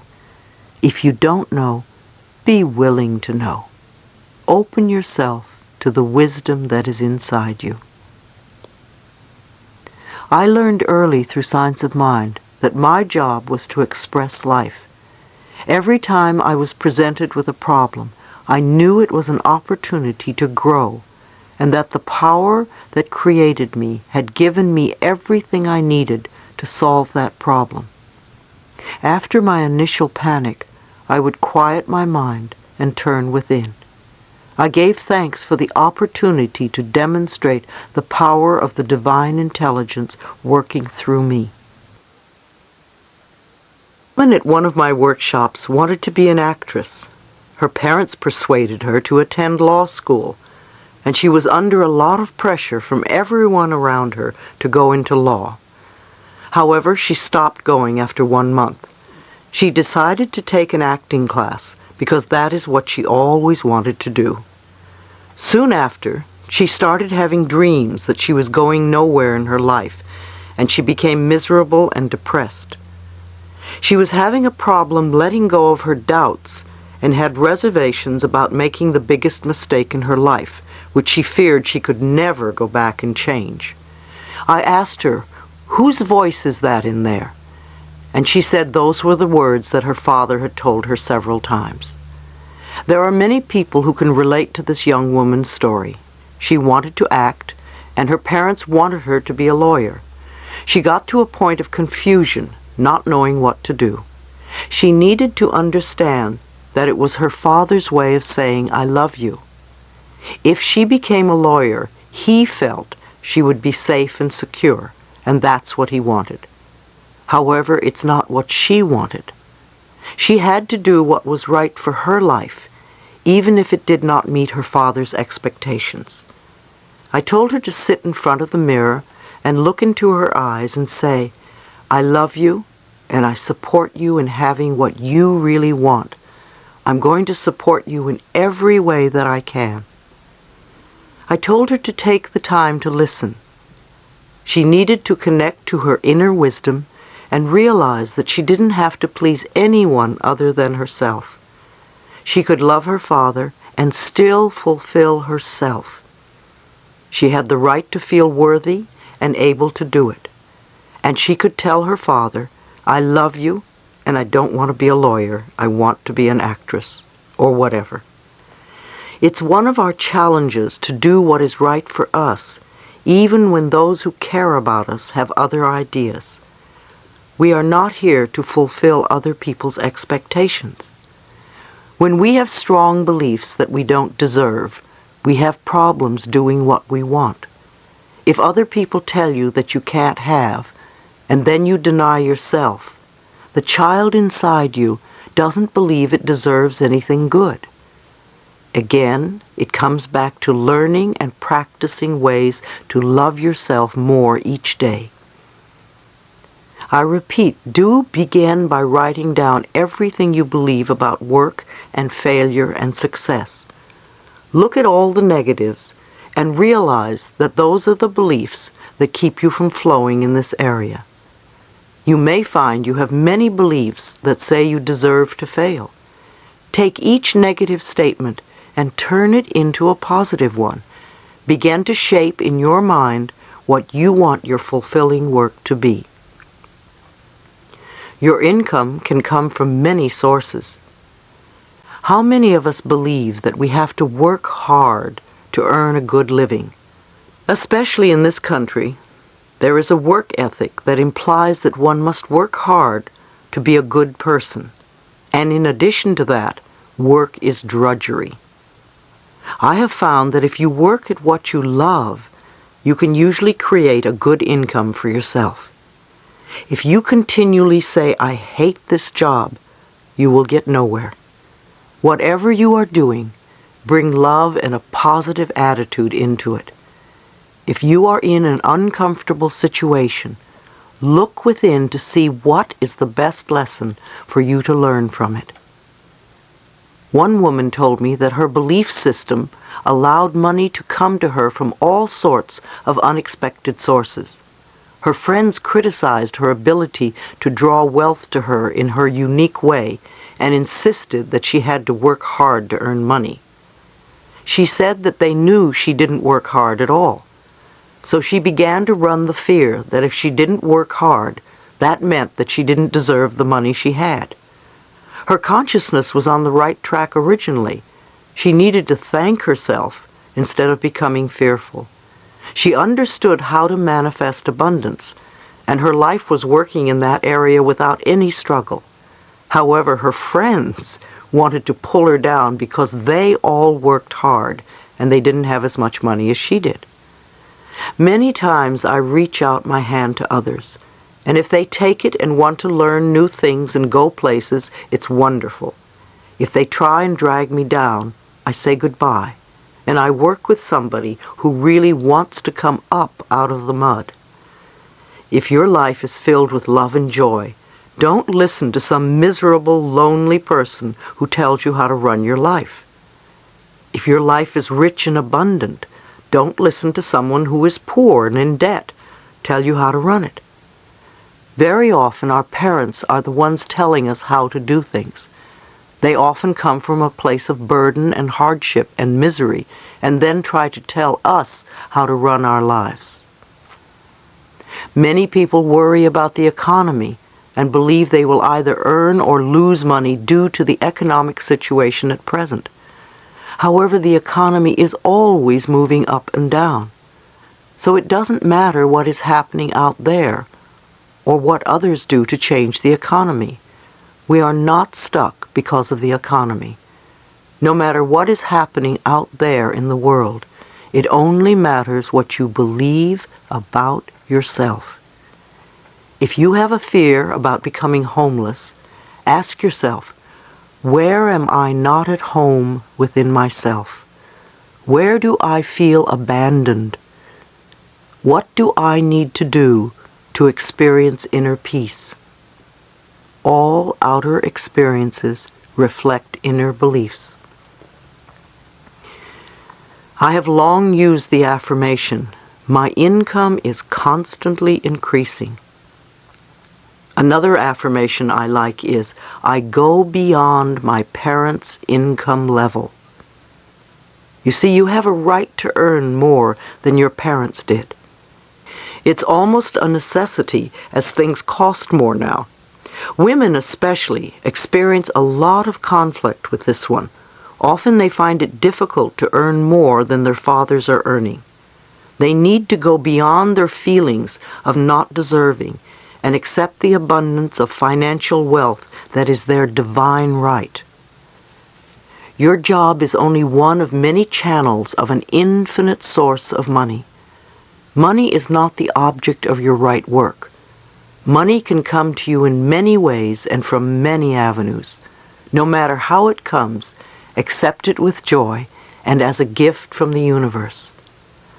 A young lady was complaining that her in-laws were buying her new baby all sorts of nice things and she could not afford to buy anything. I reminded her that the universe wanted that baby to be well supplied with an abundance of all good and used the in-laws as a channel to supply it. She then could be grateful and appreciate the way in which the universe was providing for her baby. Relationships on the job. The relationships we create at work are similar to the relationships we have as a family. They can be healthy or they can be dysfunctional. A woman once asked me, as a person who is usually positive, how do I deal with people in a work environment who are constantly negative? First of all, I thought it interesting that she was in a work environment where everybody was negative when she said she was positive. I wondered why she was attracting negativity to her. Perhaps there was some negativity within her that she did not recognize. I suggested that she start to believe for herself that she always worked in an area where it was peaceful and joyful, where people really appreciated each other and life as a whole, where there was respect on all sides. Instead of complaining how so-and-so had to do it his way, she could affirm for herself that she always worked in the ideal place. By adopting this philosophy, she could either help bring out the best qualities in others because they would be responding differently to her inner changes, or she would find herself in another work arena where the conditions would be as she declared. A man once told me that when he started his job, he had all these incredible instincts and his job was wonderful and sailed along smoothly. He was precise, direct, and satisfied. Suddenly he began to make mistakes every day, and I asked him what he was frightened of. Could it be an old childhood fear that was surfacing? Was there someone at work with whom he was angry? Or was he trying to get even with somebody? Did that person remind him of one of his parents? Had this happened in other jobs? It seemed to me that he was creating some chaos at work because of an old belief system. He recognized that it was an old family pattern where he was ridiculed every time he made a mistake. I suggested that he forgive his family and affirm that he now has wonderful, harmonious relationships at work where people totally respect him and appreciate everything he does. When you think of your coworkers, don't think, oh, they're so negative. Everybody has every quality in them, so respond to the good qualities that are in them and respect their peacefulness instead. When you can focus on these qualities, they will rise to the surface. If others are constantly saying negative things, don't pay attention. You want to change your consciousness. Since they are reflecting something negative within you, when your consciousness really changes, negative people won't be around very much. Even if you feel frustrated, start affirming what you want to have in your workspace. Then accept it with joy and thanksgiving. One woman had an opportunity at work to do what she loved and to grow from the experience. However, she would constantly get sick and sabotage herself. She recalled that when she was a child, she was always getting sick because it was her way of getting love and affection. So she kept recreating the pattern of getting sick as an adult. What she needed to learn was how to get love and affection in a more positive way. When anything went wrong at work, she went right back to being the 5-year-old girl. So when she began to take care of her little inner child, she also learned to feel safe and to accept her power. Competition and comparison are two major stumbling blocks to your creativity. Your uniqueness sets you apart from all others. There has never been another person like you since time began. So what is there to compare or compete with? Comparison either makes you feel superior or inferior, which are expressions of your ego, your limited mind thinking. If you are going to compare to make yourself feel a little bit better, then you are saying somebody else isn't good enough. If you put others down, you may think you will raise yourself up. What you really do is put yourself in a position to be criticized by others. We all do this on some level, and it's good when we can transcend it. Becoming enlightened is to go within and shine the light upon yourself so that you can dissolve whatever darkness is in there. I want to say again that everything changes, and what was perfect for you once may not be anymore. In order for you to keep changing and growing, you keep going within and listening for that which is right for you in the here and now. Changing the way we do business. For the past several years, I've owned my own business. My motto has been that we open the mail and answer the phone and handle what is in front of us, and there is always plenty to do. As we did this day by day, the business grew from a few people to well over 20 employees. We established our business on spiritual principles, using affirmations to open and close meetings. We realized that many other businesses ran on competition, often condemning others, or greed, and we did not want to put that energy out to others, knowing that it would come back to us. We decided that if we were going to live by the philosophy, we were not going to operate under the old concepts of doing business. If problems arose, we would spend time affirming what we wanted to change. We also had a soundproof screaming room where employees could let off steam without being heard or judged. It was also a place where they could meditate or relax, and we supplied it with plenty of tapes for people to listen to. It became a safe haven in times of difficulty. I remember a time when we were having many problems with our computer system, and every day something would break down. Because I believe machines reflect our consciousness, I realized that many of us were sending negative energy to the computers, and we were expecting them to constantly break down. I had an affirmation programmed into the computer. Good morning. How are you today? I work well when I am loved, and I love you. In the morning, when everyone turned on their computers, that message would appear. It's amazing how we had no more problems with our computers. Sometimes we think of things that happen, especially at work, as disasters. But we must look at them for what they are, simply life experiences that always teach us something. I know that I have never had a disaster that did not end up a good learning experience in the end, often moving me to a much better level in life. For instance, recently my company Hay House was not doing so well. Like the economy, our sales would go up and down, and it appeared that sales were down and staying that way, at least for the moment. However, we did not adjust to that, and month after month we were spending more than we took in. Anyone who has owned a business knows that that is not the way to do it. Eventually it looked as if I would lose my business if I didn't take some drastic measures. Those drastic measures included letting go of over half my staff. You can imagine how difficult it was for me to do that. I remember walking into the conference room where all my staff had gathered to deliver the news. I was in tears, but I knew it had to be done. As difficult as it was for all of us, I also trusted that my much-loved employees would soon find new and better jobs, and almost all of them have. Some of them have even started their own businesses and are very successful. At the darkest time, I kept knowing and affirming that this experience would turn out to be for the highest good of all concerned.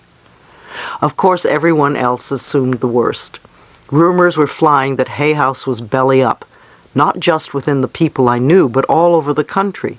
Our sales staff were surprised that so many business people even knew about our company, let alone its financial condition.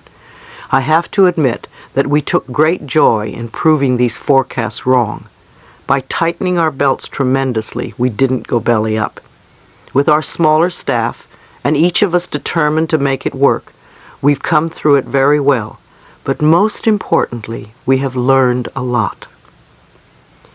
In the meantime, Hay House is now doing better than ever. My staff is enjoying their work, and I am enjoying my staff. Even though we are all working harder, the interesting thing is that no one feels that they have too much work to do. We are even getting more books out than we ever had, and are attracting much more prosperity in all areas of our lives. I believe that everything does work out for the best in the end, but sometimes it is hard to see that while you are going through the experience. Think of a negative experience that may have happened to you in your work or in your past in general. Perhaps you were fired, or maybe your spouse left you. Now go beyond it and take a look at the big picture. Didn't many good things happen as a result of that experience? I've heard so many times, yes, that was a horrible thing that happened to me, but if it hadn't, I would never have met so-and-so, or start my own business, or admit that I had an addiction, or learn to love myself. By trusting the divine intelligence to let us experience life in the way that is best for us, we empower ourselves to actually enjoy everything that life has to offer, the good as well as the so-called bad. Try applying this to your work experiences and notice the changes that happen to you. Those who own or operate businesses can begin to function as an expression of divine intelligence. It is important to keep the lines of communication open with employees and allow them to express their feelings about their work in a safe way. Make sure the offices are a neat and clean place to work. Here again, clutter in an office reflects the consciousness of the people working there. With all the physical clutter, how can the mental or intellectual tasks be done well and on time? You could adopt a statement of purpose that reflects the desired philosophy of your business. At Hay House, we feel our purpose is creating a world where it is safe for us to love each other. When you allow divine intelligence to operate in all aspects of business, then everything flows on purpose and according to a divine plan. The most wonderful opportunities will fall in your lap. I see many businesses beginning to change. There will come a time when business will not be able to survive using the old ways of competition and conflict. One day we will all know that there is plenty for everyone and that we can bless and prosper each other. Companies can begin to shift their priorities and make it a great place for their workers to express themselves and have their products and services benefit the planet in general. People want to get more out of their work than just a paycheck. They want to contribute to the world and feel fulfilled. In the future, the ability to do good on a global level will overshadow the need for materialism.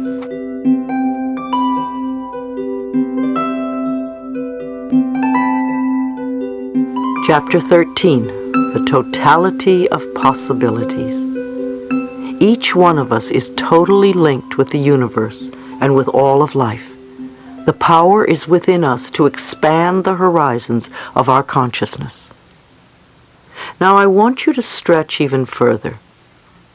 If you have been on the pathway and doing work on yourself for some time, does that mean you have nothing else to do? Are you really going to sit on your laurels and rest? Or do you realize that this inner work is a lifetime occupation, and once you start, you never really stop? You can hit plateaus and take vacations, but basically it's a lifetime's worth of work. You may want to ask yourself what areas you still need to work on, and what you need. Are you healthy? Are you happy? Are you prosperous? Are you creatively fulfilled? Do you feel safe? Do you feel secure? Are you loved? Limitations learned from the past. There is an expression I love, the totality of possibilities. I learned it from one of my early teachers in New York, Eric Pace. It always gave me such a taking off place for letting my mind go beyond what I thought possible, far beyond the limited beliefs I grew up with when I was young. Being a child, I didn't understand that the passing criticisms of grown-ups and friends were just the result of a bad day or a small disappointment, and really weren't true. I accepted these thoughts and beliefs about myself willingly, and they became part of my limitations. I may not have looked awkward or dumb or silly, but I sure felt it. Most of us create the ideas we believe about life by the time we are 5 years old. We add a little bit more when we are teenagers, and maybe a tiny bit more when we're older, but very little. If I were to ask most people why they believe such and such on any subject, and they trace it back, they would discover that they made a certain decision about the subject by the time they were this young age. So we often live in the limitations of our 5-year-old consciousness. It was something we accepted from our parents, and we still live under the limitations of our parents' consciousness. Even the most wonderful parents in the world didn't know everything and had their own limitations. We say what they said and do what they did. You can't do that or that won't work. However, we don't need limitations, as important as they may seem. Some of our beliefs may be positive and nourishing. These thoughts serve us very well all of our lives, such as look both ways before you cross the street, or fresh fruits and vegetables are good for your body. Other thoughts may be useful at a young age, but as we grow older, they are no longer appropriate. Don't trust strangers, for instance, may be good advice for a small child. As adults, to perpetuate this belief only creates isolation and loneliness. The good news in all of this is that we can always make adjustments all the time. The moment we say, I can't, or it won't work, or there's not enough money, or what would the neighbors think, We are limited. This last expression is a significant obstacle for us. What will the neighbors or my friends or co-workers or whoever think? It's a good excuse. Now we don't have to do it because they wouldn't do it and they wouldn't approve. As society changes, what the neighbors think changes also. So to hold on to this assumption doesn't make sense. If someone says to you, nobody has ever done it this way before, you can say, so what? There are hundreds of ways of doing something, so do it the way that's right for you. We tell ourselves other absurd messages such as, I'm not strong enough, or I'm not young enough, or I'm not old enough, or I'm not tall enough, or I'm not the right sex.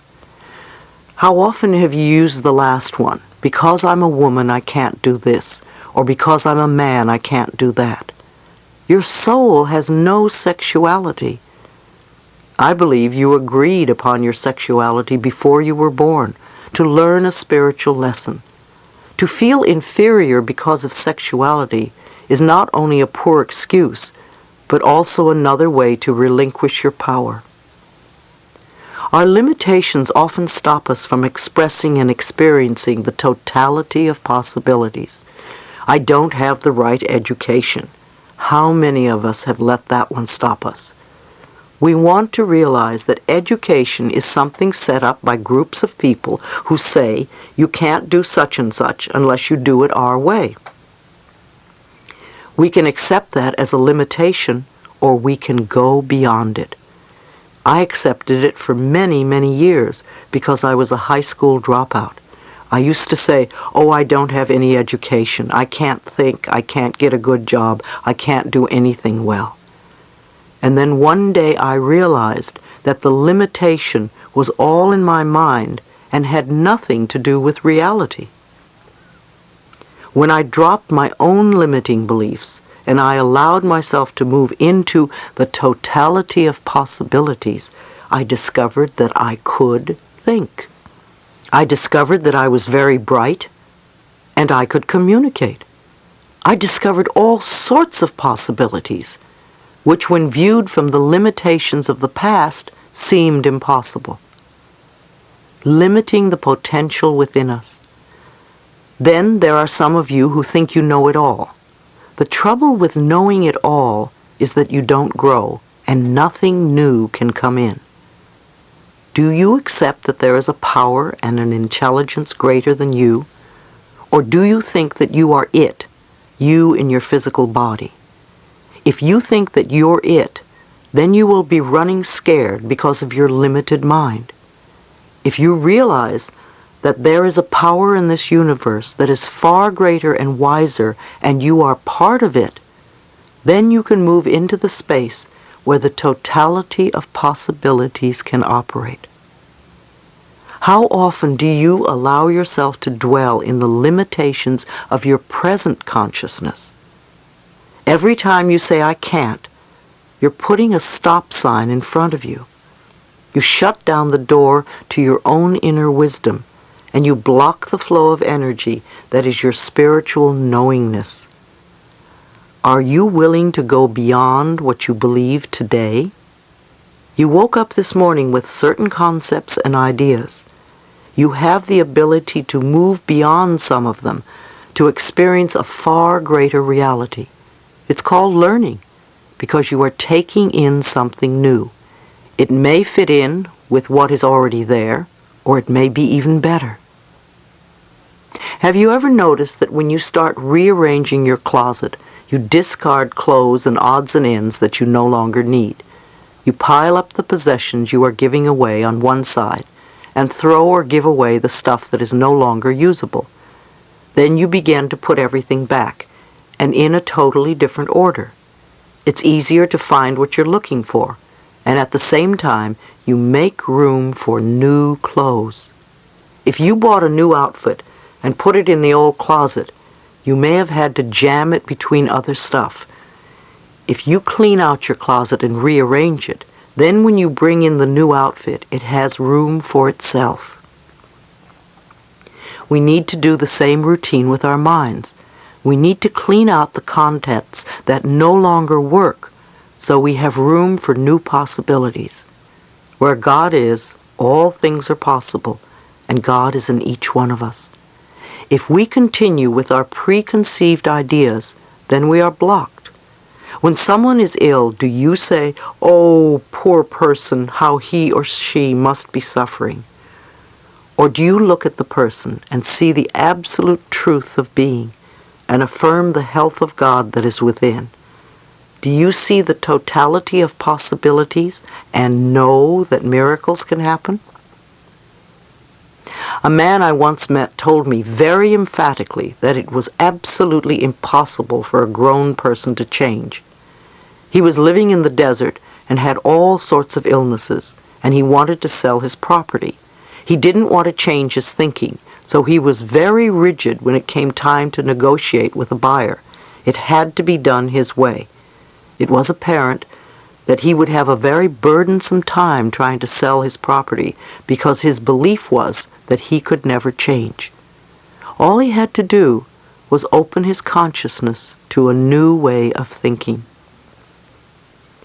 Expanding our horizons.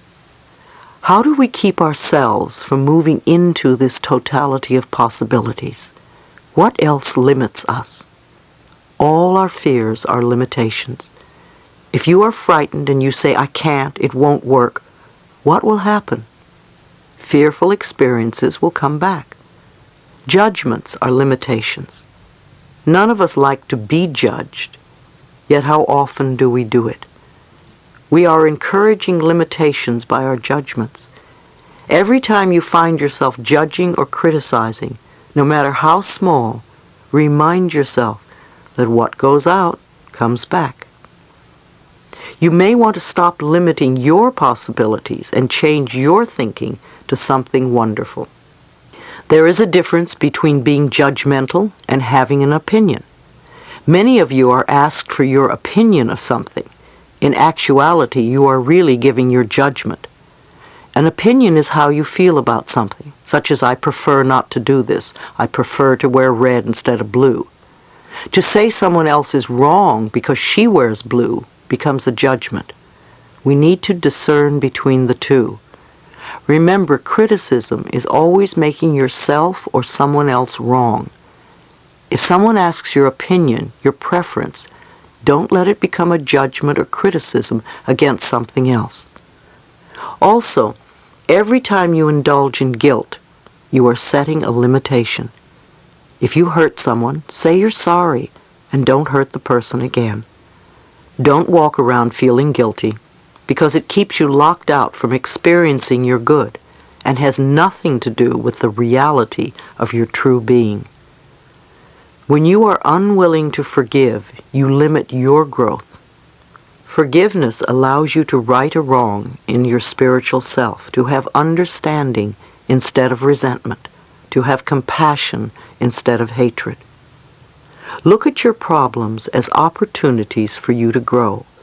When you have problems, do you see only the restrictions of your limited mind thinking? Do you think, "Oh, poor me, why did this happen to me?" You don't always have to know how situations are going to work out. You do need to trust the power and presence within, which is far greater than you are. You need to affirm that all is well and everything is working out for your highest good. If you open yourself to the possibilities when you have problems, you can make changes. Changes can happen in incredible ways, perhaps ways you could not even imagine. We've all been in situations in our lives where we've said, "I don't know how I'll work this out." It seemed like we were up against a brick wall, and yet we are all here now, and we've worked through whatever it was. Maybe we didn't understand how it happened, yet it did happen. The more we can align ourselves with the cosmic energy, the one intelligence, the truth and power within us, the quicker those wonderful possibilities can be realized. Group consciousness. It is essential that we leave our limited thinking and beliefs behind and awaken our consciousness to a more cosmic view of life. The development of higher consciousness on this planet is happening at a rate far faster than ever before. The other day I saw a graph that just fascinated me. It showed the growth of various systems in our history and how they have changed. The agricultural development was overshadowed by industrial growth, and then around 1950 the informational phase took over as communication and computer operation became widespread. Alongside this informational period, there is also a consciousness-raising movement graph that is shooting far ahead of the informational phase at an unchallenged rate of advancement. Can you imagine what it means? I do a lot of traveling, and wherever I go, I see people who are studying and learning. I've been to Australia, Jerusalem, Egypt, London, Paris, Amsterdam, and everywhere I go, I meet large groups of people who are searching for ways to expand and enlighten themselves. They are fascinated by how their minds work, and they are using their wisdom to take control of their lives and their experiences.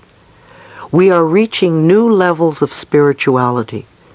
Although religious wars are still being fought, they are becoming less and less prevalent.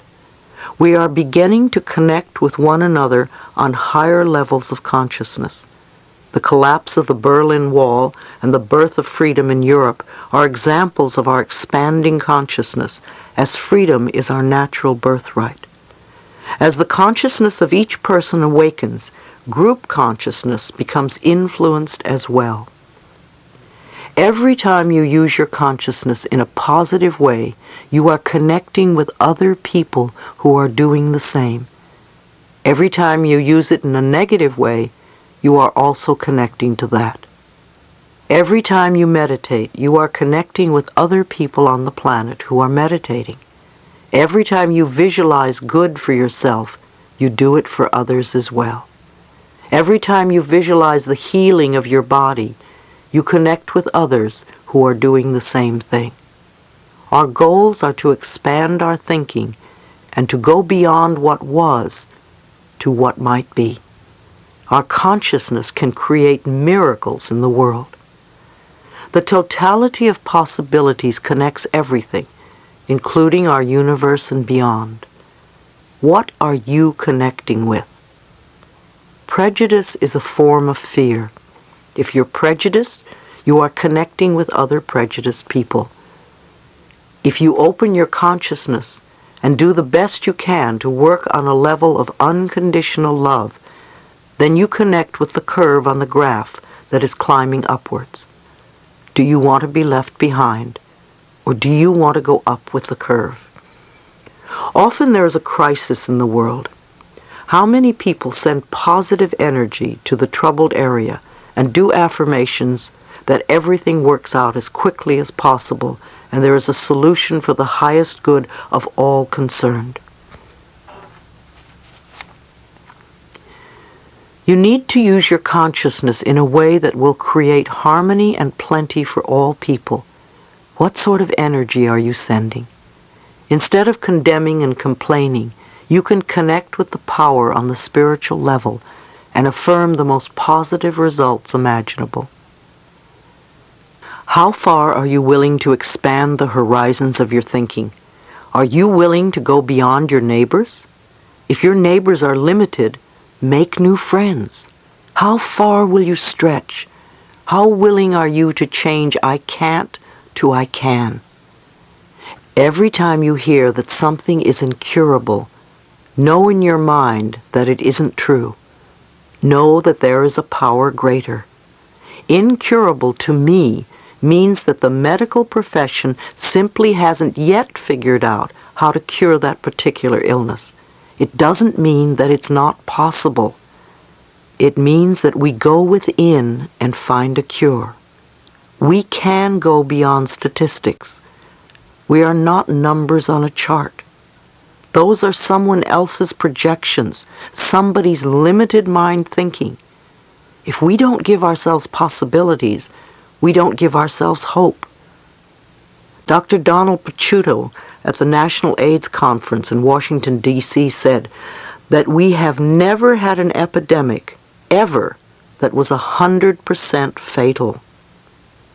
Somewhere on this planet, someone has been healed of every single dis-ease that we have been able to create.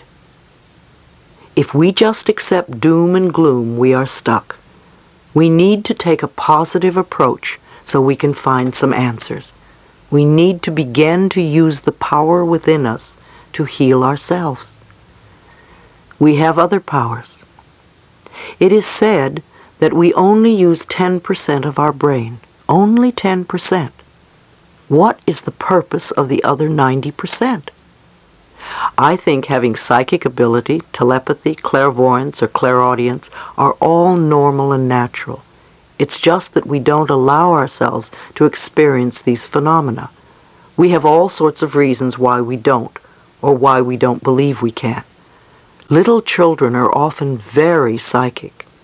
Unfortunately, parents immediately say, "Don't say that," or "That's your imagination," or "Don't believe in that foolish nonsense." The child inevitably turns off these abilities. I think the mind is capable of remarkable things, and I know for certain that I could go from New York to Los Angeles without a plane if I only knew how to dematerialize and rematerialize there. I don't know how yet, but I know it is possible. I think that we are capable of accomplishing incredible achievements, but we haven't the knowledge yet because we won't use it for our good. We will probably hurt others with the knowledge. When we can get to the point where we really live in unconditional love, then we can begin using the other 90% of our brains. Firewalking. How many of you heard about firewalking?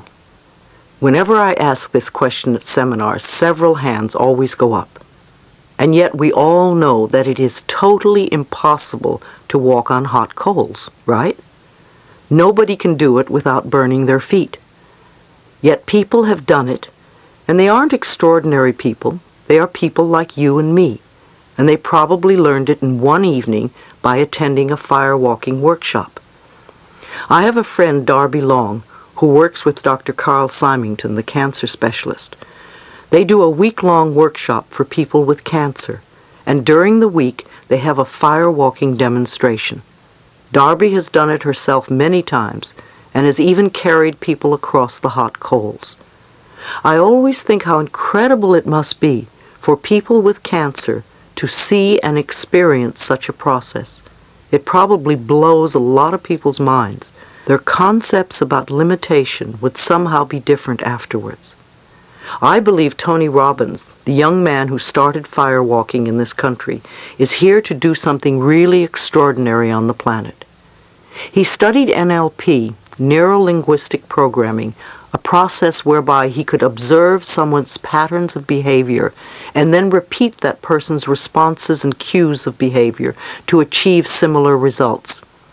NLP is based on the hypnotic techniques of Milton Erickson, which were systematically observed and recorded by John Grindler and Richard Bandler. When Tony heard about firewalking, he wanted to learn it and in turn teach it to others. He was told by a yogi that it would take years of study and meditation. However, using NLP, Tony learned it within a few hours. He knew that if he could do it, anyone could do it. He has been teaching people how to walk on coals, not because it's a wonderful parlor trick, but because it shows them how to go beyond their limitations and fears. Everything is possible. Repeat with me. I live and dwell in the totality of possibilities. Where I am, there is all good. Think about these words for a minute. All good. Not some, not a little bit, but all good. When you believe that anything is possible, you open yourself up to answers in every area of your life. Where we are is the totality of possibilities. It is always up to us, individually and collectively. We either have walls around us, or we take them down and feel safe enough to be totally open to allow all good to come into our lives. Begin to observe yourself. Notice what is going on inside you, how you feel, how you react, what you believe, and allow yourself to observe without comment or judgment. When you can, you will live your life from the totality of possibilities. Part 5. Letting go of the past. The planet is becoming conscious as a whole. It is becoming self-conscious. Chapter 14. Change and Transition. Some people would rather leave the planet than change. Change is usually what we want the other person to do, isn't it? When I speak about the other person, I want to include the government, big business, the boss or co-worker, the Internal Revenue Service, foreigners, the school, husband, wife, mother, father, children, etc. Anyone other than ourselves. We don't want to change, but we want everyone else to change so our lives will be different. And yet, of course, any changes that we are going to make at all have to come from within ourselves. Change means that we free ourselves from feelings of isolation, separation, loneliness, anger, fear, and pain. We create lives filled with wonderful peacefulness, where we can relax and enjoy life as it comes to us, where we know that everything will be all right. I like to use the premise that life is wonderful, all is perfect in my world, and I always move into greater good. In that way, it doesn't matter to me which direction my life takes, because I know it's going to be wonderful. Therefore, I can enjoy all sorts of situations and circumstances.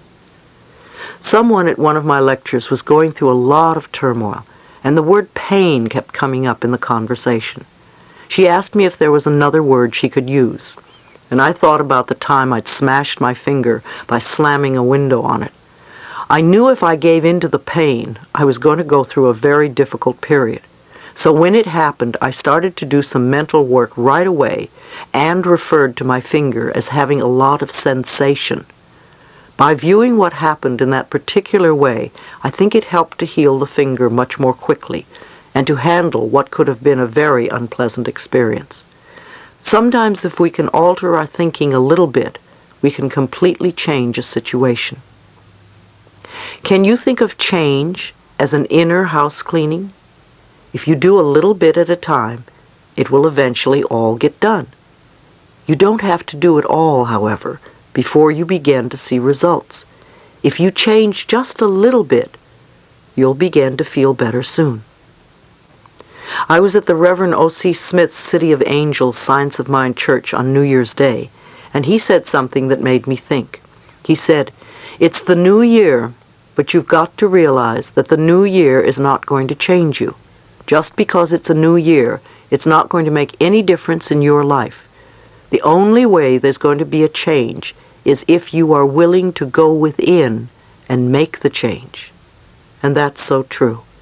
People make all sorts of New Year's resolutions, but because they don't make any internal changes, the resolutions fall away very quickly. "I'm not going to smoke another cigarette," or whatever someone says. And right away it's put in a negative phrase rather than one that will tell the subconscious mind what to do.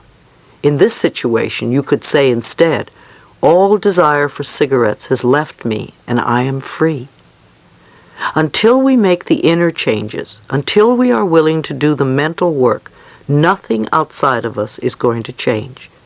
Yet the inner changes can be so incredibly simple because the only thing we really need to change is our thoughts. What can you do for yourself this year that you didn't do last year that could be positive?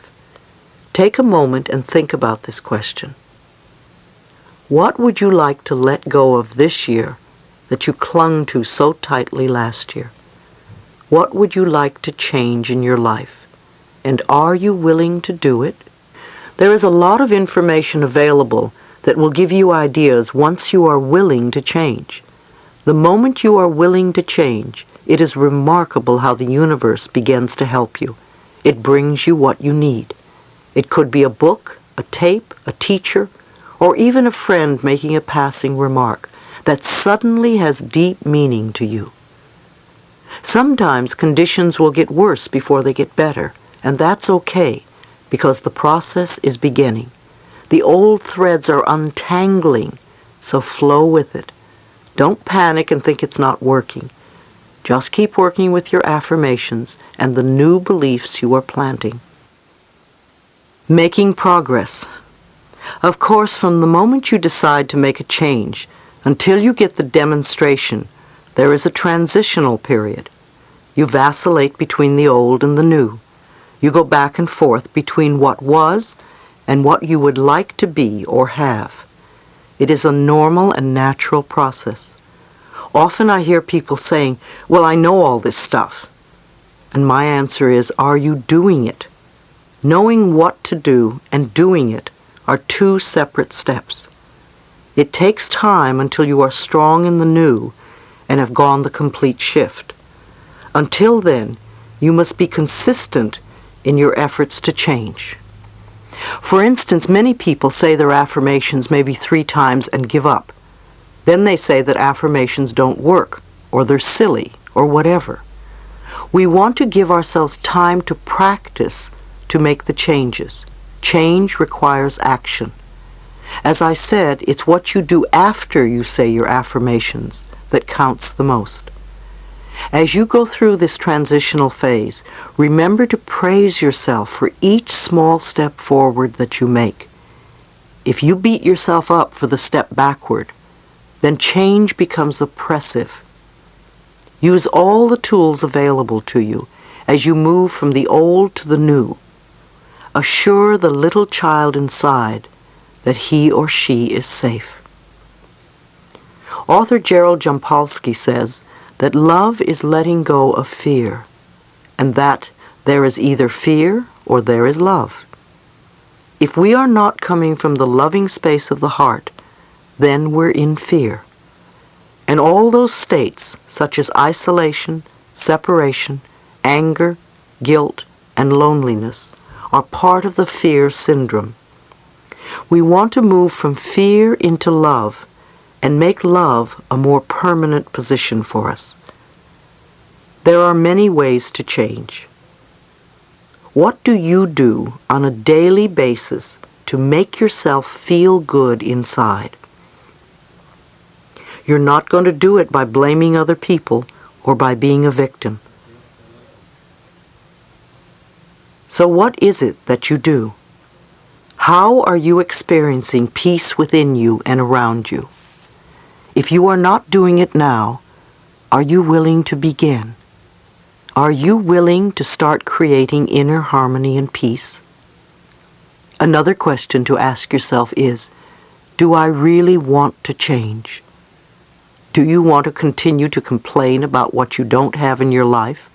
Or do you want to really create a much more wonderful life than you have now? If you are willing to change, you can. If you are willing to do the work involved, then you can change your life for the better. I have no power over you, and I can't do it for you.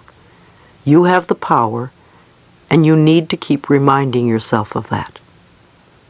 Remember, maintaining inner peace will help us connect with like-minded, peaceful people all over the world.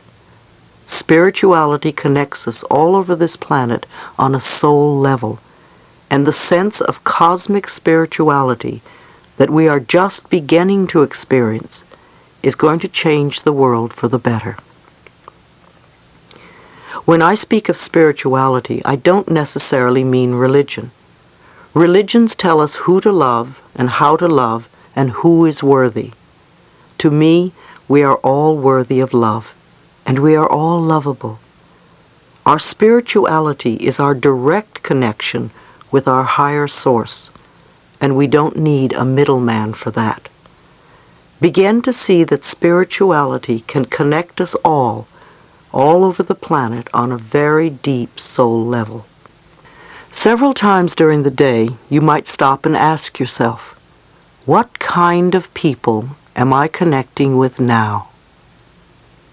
Ask yourself periodically, What do I really believe about this condition or situation? And think about it. Ask, what do I feel? Do I really want to do what these people are asking of me? Why am I doing this? Start to examine your thoughts and feelings. Be honest with yourself. Find out what you are thinking and believing. Don't go on automatic pilot, living your life by routine. This is the way I am and this is what I do. No, why do you do it?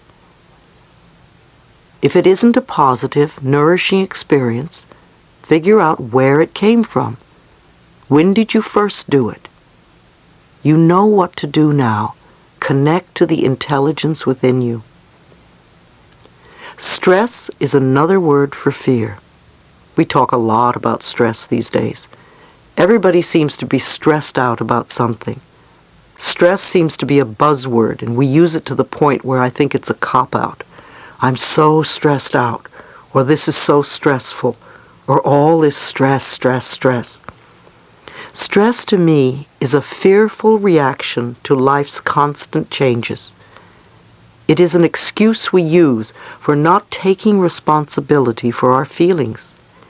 If we can equate the word stress with the word fear, then we can begin to eliminate the need for fear in our lives. The next time you think about how stressed you are, ask yourself what is scaring you. Ask, how am I overloading or burdening myself? Why am I giving my power away? Find out what you are doing to yourself that is creating this fear within you that keeps you from achieving inner harmony and peace. Stress is not inner harmony. Inner harmony is being at peace within yourself. It's not possible to have stress and inner harmony at the same time. When you're at peace, you do things one at a time. You don't let things get to you. When you feel stressed, breathe and do something to release the fear, so you can move through life feeling safe. Don't use the word stress as a cop-out. Don't give a little word like stress a lot of power. Nothing has any power over you. You are always safe. Life is a series of doors closing and opening. We walk from room to room having different experiences. Many of us would like to close some doors on old negative patterns, old blocks, situations that are no longer nourishing or useful to ourselves. Many of us are in the process of opening new doors and finding wonderful new experiences. I think that we come to this planet many, many times, and we come to learn different lessons. It's like coming to school. Before we incarnate at any particular time on the planet, we decide the lesson we are going to learn so that we can evolve spiritually. Once we choose our lesson, we choose all the circumstances and situations that will enable us to learn the lesson, including our parents, sexuality, place of birth, and race. If you've gotten this far in your life, believe me, you've made all the right choices for you. As you go through life, it is essential to remind yourself that you are safe. It is only change.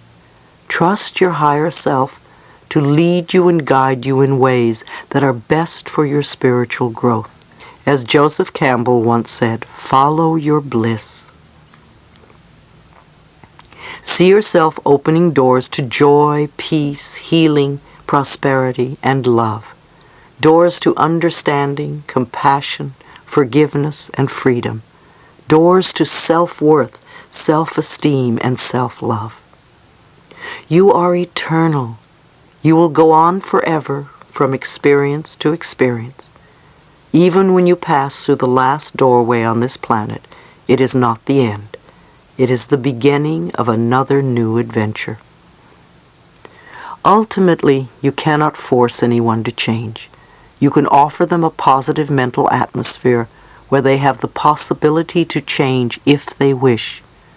However, you cannot do it for or to other people. Each person is here to work out his or her own lessons, and if you fix it for them, then they will eventually have to do it again, because they haven't learned for themselves. They haven't worked out what they needed to do. Love your sisters and brothers. Allow them to be who they are. Know that the truth is always within them, and they can change at any moment that they want. Chapter 15. A world where it's safe to love each other. We can either destroy the planet or we can heal it. Send some loving, healing energy to the planet every day. What we do with our minds makes a difference. The planet is very much in a period of change and transition. We are going from an old order to a new order. And some people say it began with the Aquarian Age. At least the astrologers like to describe it that way. To me, astrology, numerology, palmistry, tarot cards, and all those methods of psychic phenomena are merely ways of describing life. They explain life to us in slightly different ways. So the astrologers say that we are moving out of the Piscean Age and into the Aquarian Age. During the Piscean Age, we looked to other people to save us. We looked for other people to do it for us. In the Aquarian Age, which we are now entering, people are beginning to go within, acknowledging that they have the ability to save themselves. Isn't it wonderfully liberating to be able to change what we don't like? Actually, I'm not so sure that the planet is changing as much as we are becoming more conscious and aware. Conditions that were brewing for a long time are coming to the surface, such as family dysfunction, child abuse, and our endangered planet. As with everything else, first we must become aware in order to make changes. In the same way that we do our mental house cleaning so that we can change, we are doing the same thing with Mother Earth. We are beginning to see our Earth as a whole, living, breathing organism, an entity, a being unto itself. It breathes. It has a heartbeat. It takes care of its children. It provides everything here that we could possibly need. It's totally balanced. If you spend a day in the forest or somewhere in nature, you can see how all the systems on the planet work perfectly. It's set up to live out its existence in absolute perfect equilibrium and harmony. So here we are, great mankind who knows so much, and we are doing our very best to destroy the planet by disrupting this balance and harmony. Our greed gets in the way to an enormous extent. We think we know best, and through ignorance and greed, we are destroying the living, breathing organism of which we are a part. If we destroy Earth, where are we going to live? I know that when I talk to people about caring more for the planet, they become overwhelmed by the problems we are encountering now. It seems that just one person doing something will not affect anything in the entire scheme of things. But that is not so. If everyone did a little, it would wind up being a lot. You may not be able to see the effects right in front of you, but believe me, Mother Earth feels it collectively. We have a little table set up to sell books at my AIDS support group. Recently, we ran out of bags to put products in, so I thought I would start saving the bags I received when I was out shopping. At first I thought, oh, you don't have that many bags by the end of the week. But boy, was I mistaken. I had bags coming out of my ears. One of my workers experienced the same thing. He said he had no idea how many bags a week he used until he started saving them. And when you put that in terms of Mother Earth, that's quite a few trees we're cutting down just to use for 1 or 2 hours, because we usually end up by throwing the bags away. If you don't believe me, just try it for 1 week. Save all the bags you receive, and just be aware of how many you use. I now have a cloth shopping bag that I use, and if I'm shopping and have forgotten to bring it, I ask for a big bag, and as I shop at other stores, I put my merchandise in one bag instead of collecting several. No one has ever looked at me twice for doing it. It just seems so sensible. In Europe, they've been using cloth shopping bags for a long time. A friend of mine from England visited and loved to go shopping at the supermarkets here because he wanted to carry the paper bags home. He thought they were very American and very chic. It may be a cute tradition, but the truth is, we want to start thinking globally and consider the effects that these little traditions have on our environment.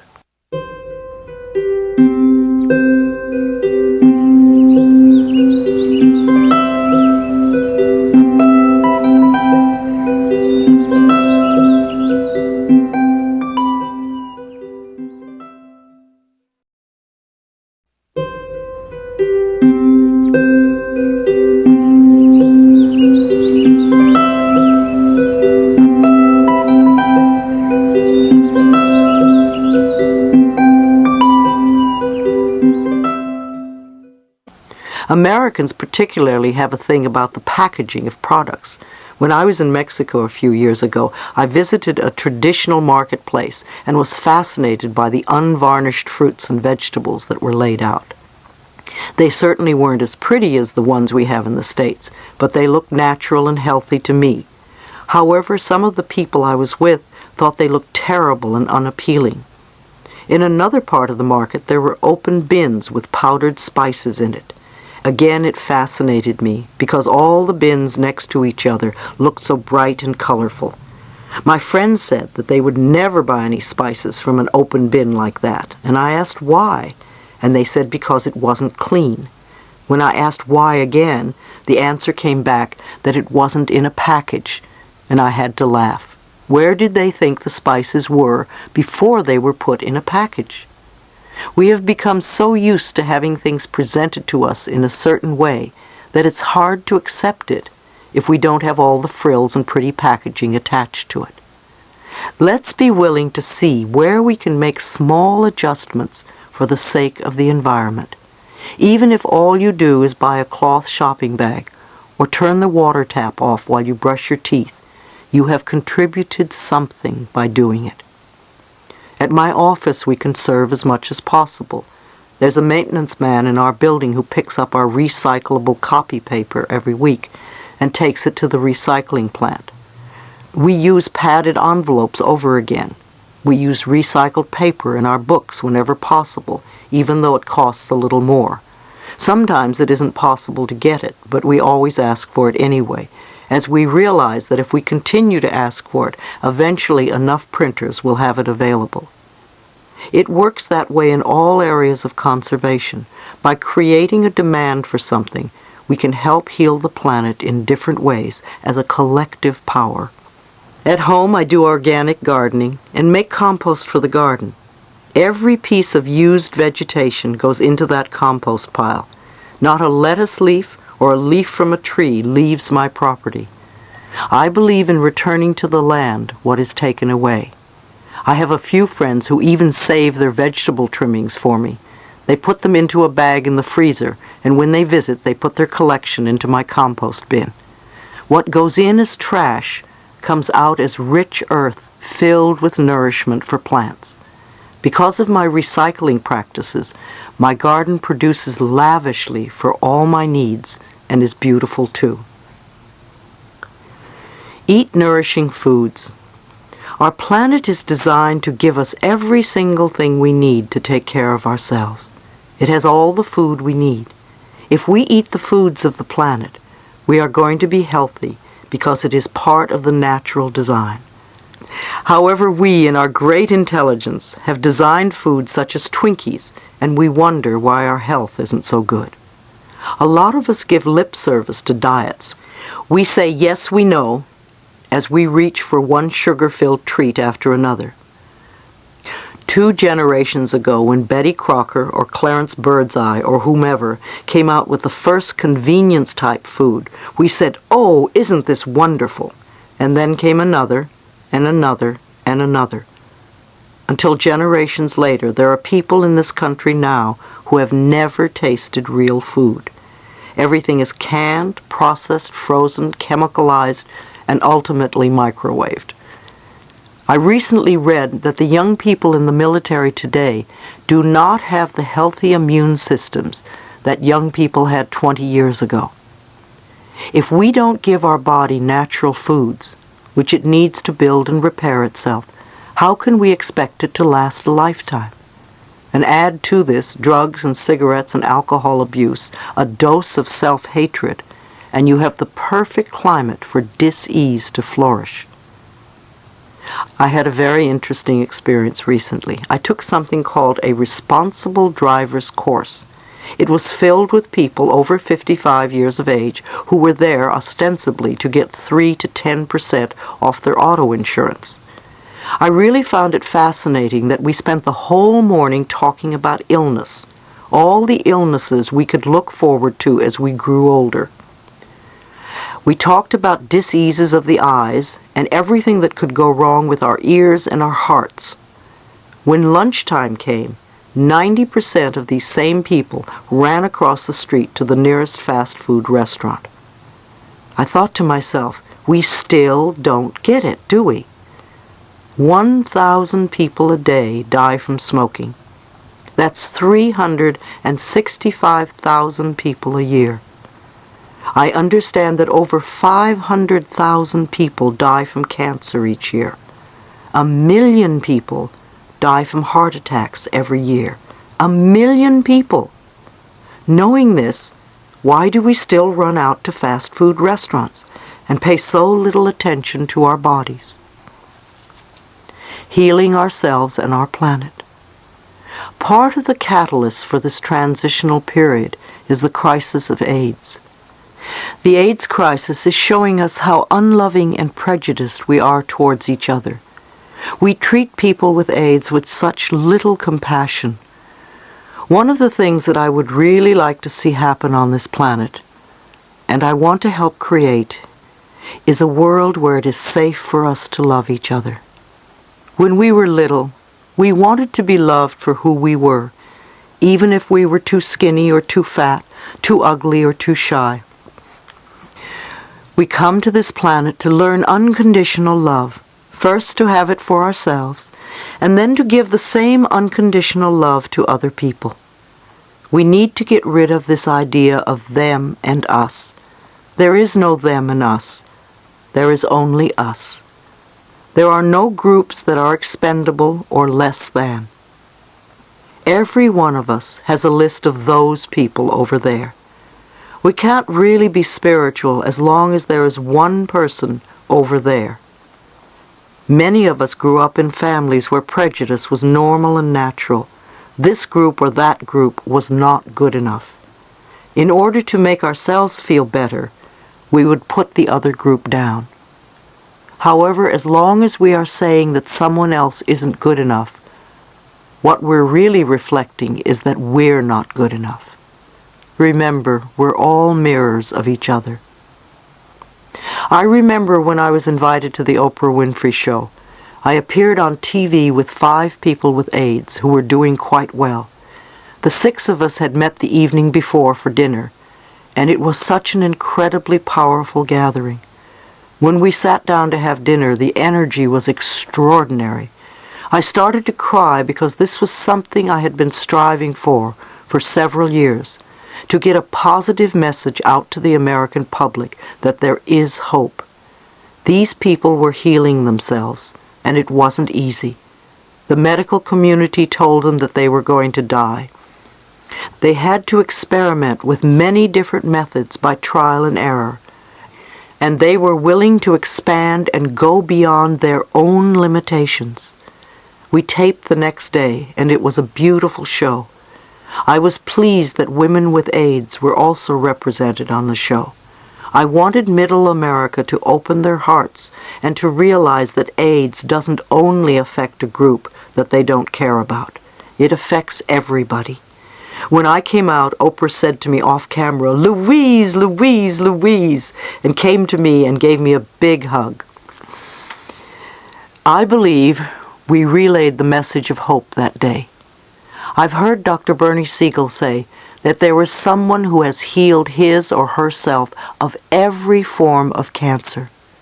So there is always hope, and hope gives us possibilities. There is something to work towards instead of throwing up our hands and saying there's nothing that can be done. The AIDS virus is just doing its thing, being what it is. It breaks my heart to realize that there will be more and more heterosexual people who are going to die from AIDS because the government and the medical profession are not moving fast enough. As long as AIDS is perceived as a gay disease, it will not receive the attention it urgently needs. So how many straight people will have to die before it's considered a legitimate illness? I think the faster we all put away our prejudices and work for a positive solution to this crisis, the faster the whole planet will heal. However, we can't heal the planet if we allow people to suffer. To me, AIDS is very much a part of the pollution of the planet. Do you realize that dolphins off the coast of California are dying of immune deficiency diseases? And I don't believe it's because of their sexual practices. We've been polluting our land so that a lot of the vegetation is unfit to eat. We are killing the fish in our waters. We are polluting our air. So now there is acid rain and a hole in the ozone layer. And we continue polluting our bodies. AIDS is a terrible, terrible disease. Yet the numbers of people who are dying from AIDS are far fewer than those who are dying from cancer, smoking, and heart disease. We search for ever more potent poisons to kill the diseases we create, yet we can't change our lifestyles and diets. We either want some drug to suppress our illness, or we want to surgically remove it, rather than to heal it.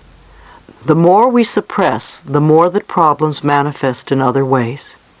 It's even more incredible to learn that medicine and surgery only take care of 10% of all disease.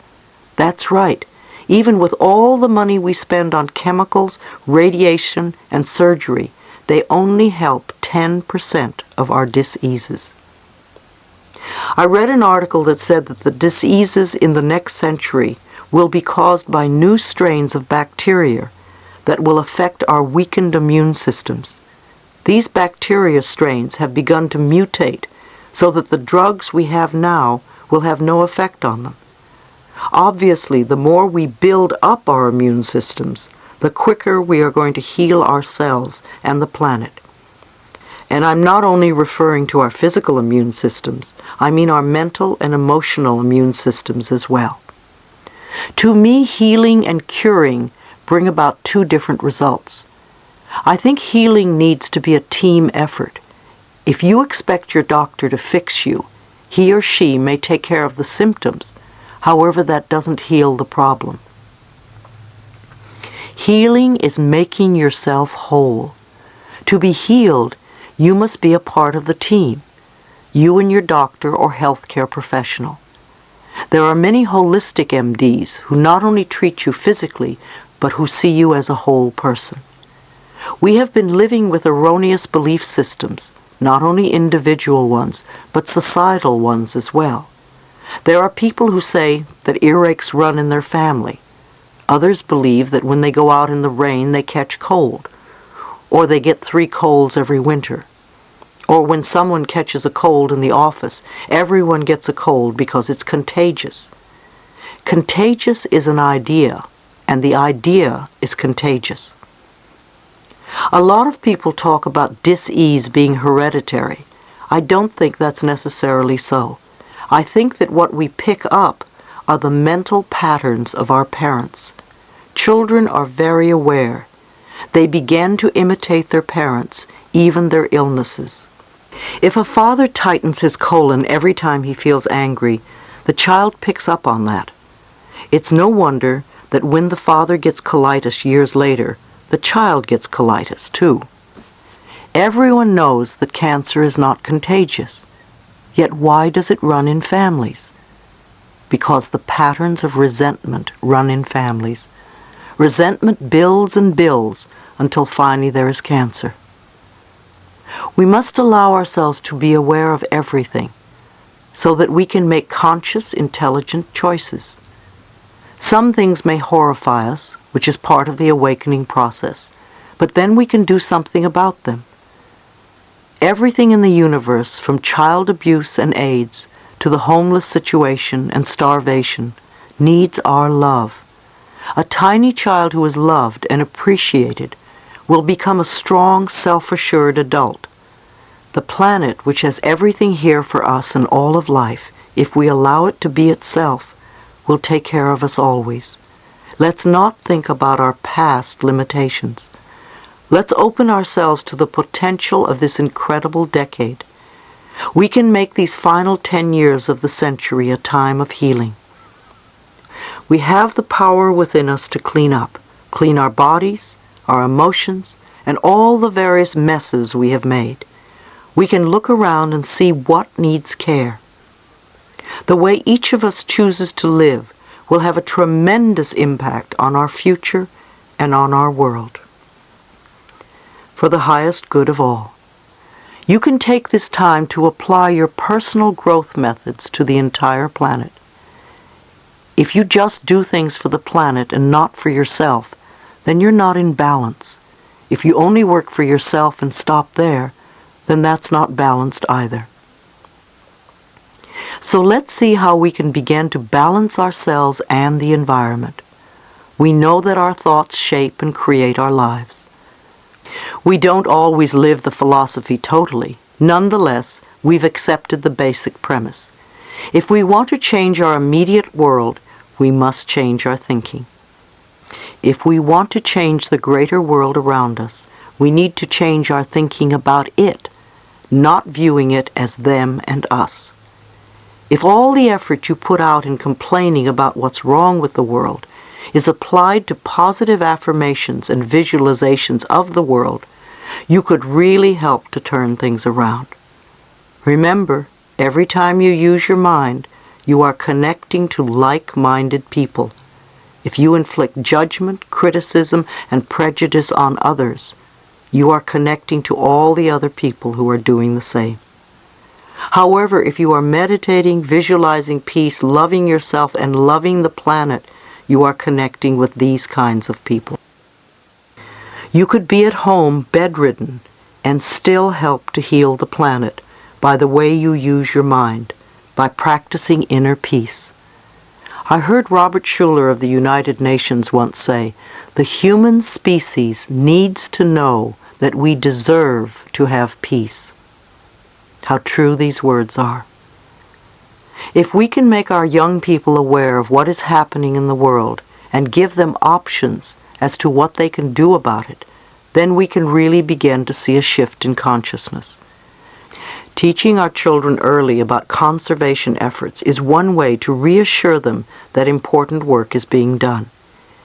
Even though some adults still won't take responsibility for what is going on in the world around them, we can assure our children that more and more people throughout the world are becoming aware of the long-term effects of global pollution and are striving to change the situation. Becoming involved as a family in an ecological foundation such as Greenpeace or EarthSave is wonderful, as it is never too soon to impress upon children that we all have to accept responsibility for the good of our planet. I recommend that you read John Robbins' book, Diet for a New America. I find it so interesting that John Robbins, heir to the Baskin-Robbins ice cream business, is doing his best to help create a holistic and peaceful planet. It's wonderful to know that some of the children of people who exploit the health of the nation turn around and do things to help the planet. Volunteer groups are also helping to take over where the government is falling short. If the government won't help heal our environment, we can't sit around and wait. We have to get together on a grassroots level and take care of it.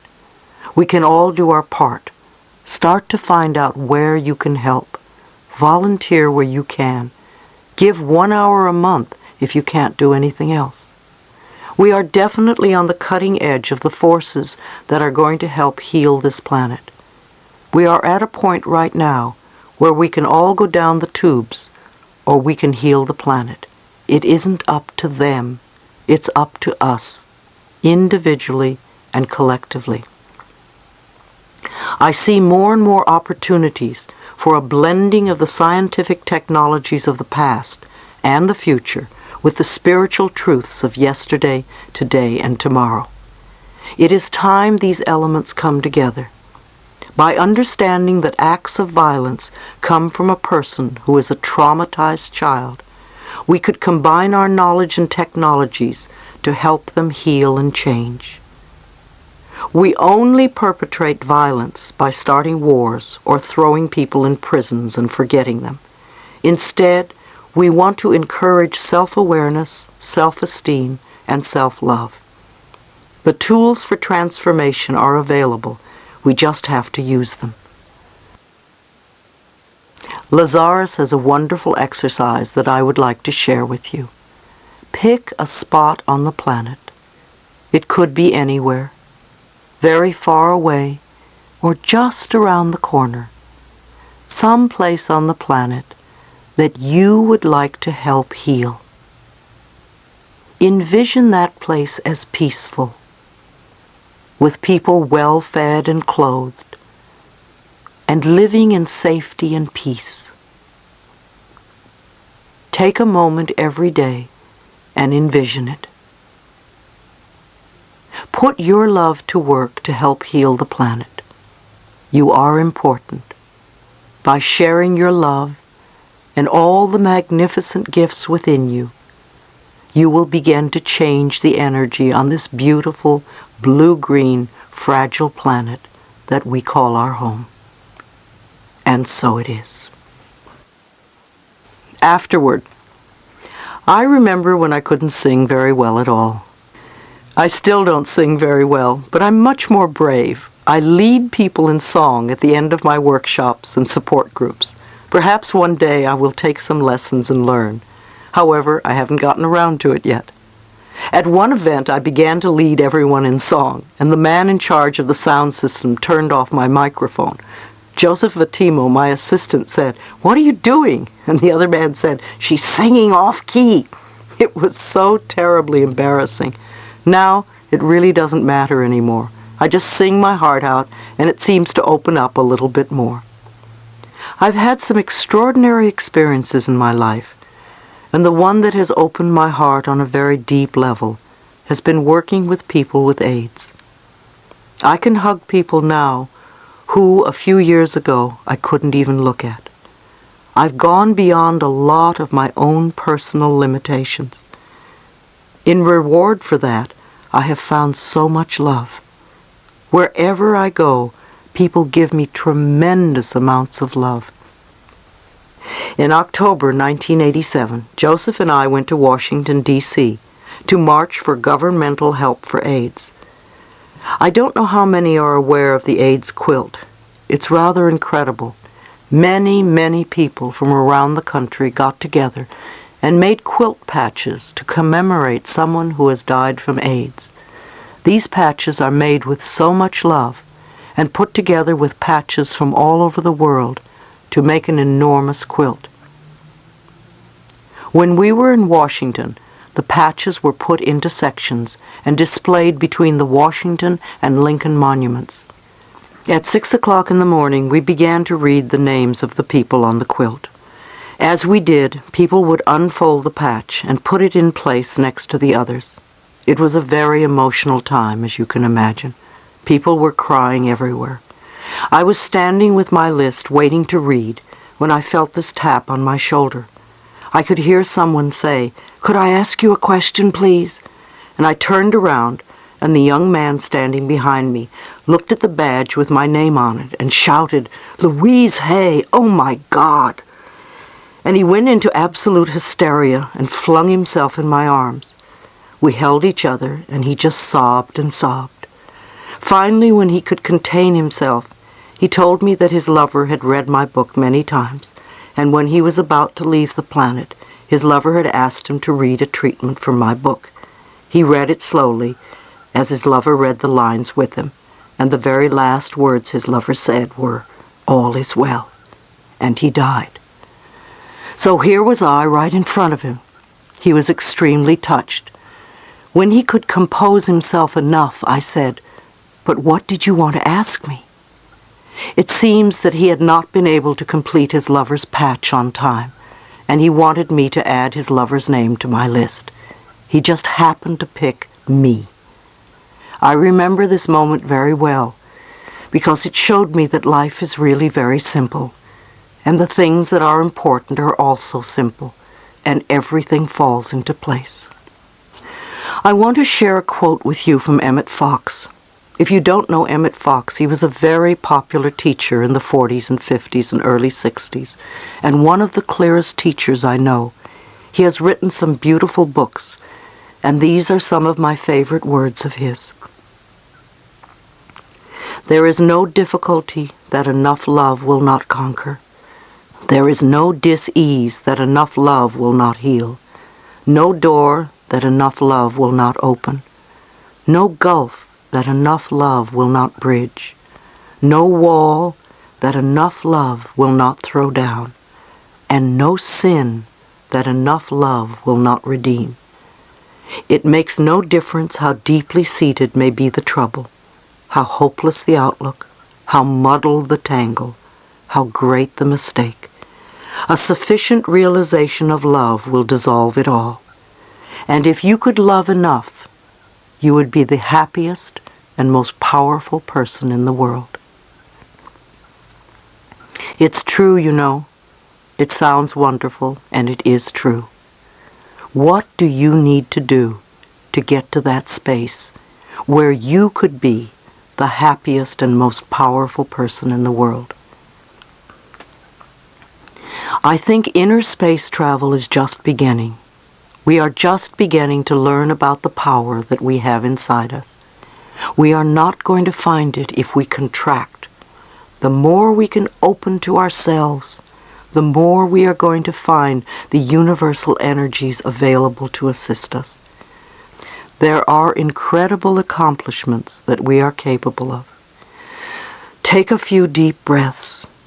Open your chest and give your heart room to expand. Keep practicing, and sooner or later, the barriers will begin to drop.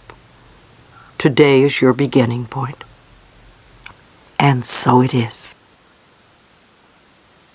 Appendix A. Meditations for personal and planetary healing. Acknowledge yourself for being centered when there is incredible chaos around you. Acknowledge yourself for being courageous and for doing so much more than you thought you could. The healing work we do at the end of our workshops and support groups is very powerful. We usually break into groups of 3 and do a form of laying on of hands for each other. It is a wonderful way to accept energy and also share energy with many people who are reluctant in one way or another to ask for help. Often, profound experiences occur. I would like to share some of the meditations we do at our healing circles. It would be wonderful if we did them on an ongoing basis, either by ourselves or in groups. See your inner child in any way that you can, and notice how it looks and feels. Comfort your child. Apologize to it. Tell it how sorry you are for forsaking it. You have been away for so long, and you are now willing to make it up. Promise this little child that you will never, ever leave them again. Any time it wants, it can reach out and touch you, and you will be there. If it is scared, you will hold it. If it is angry, It is okay to express the anger. Tell it you love it very much. You have the power to help create the kind of world that you want you and your child to live in. You have the power of your mind and your thoughts. See yourself creating a wonderful world. See your child relaxed and safe, peaceful, laughing, happy, playing with friends, running free, touching a flower, hugging a tree, picking a piece of fruit, and eating it with delight, playing with a puppy or a kitten, swinging high above the trees, laughing with joy, and running up to you and giving you a big hug. See the two of you healthy and living in a beautiful, safe place,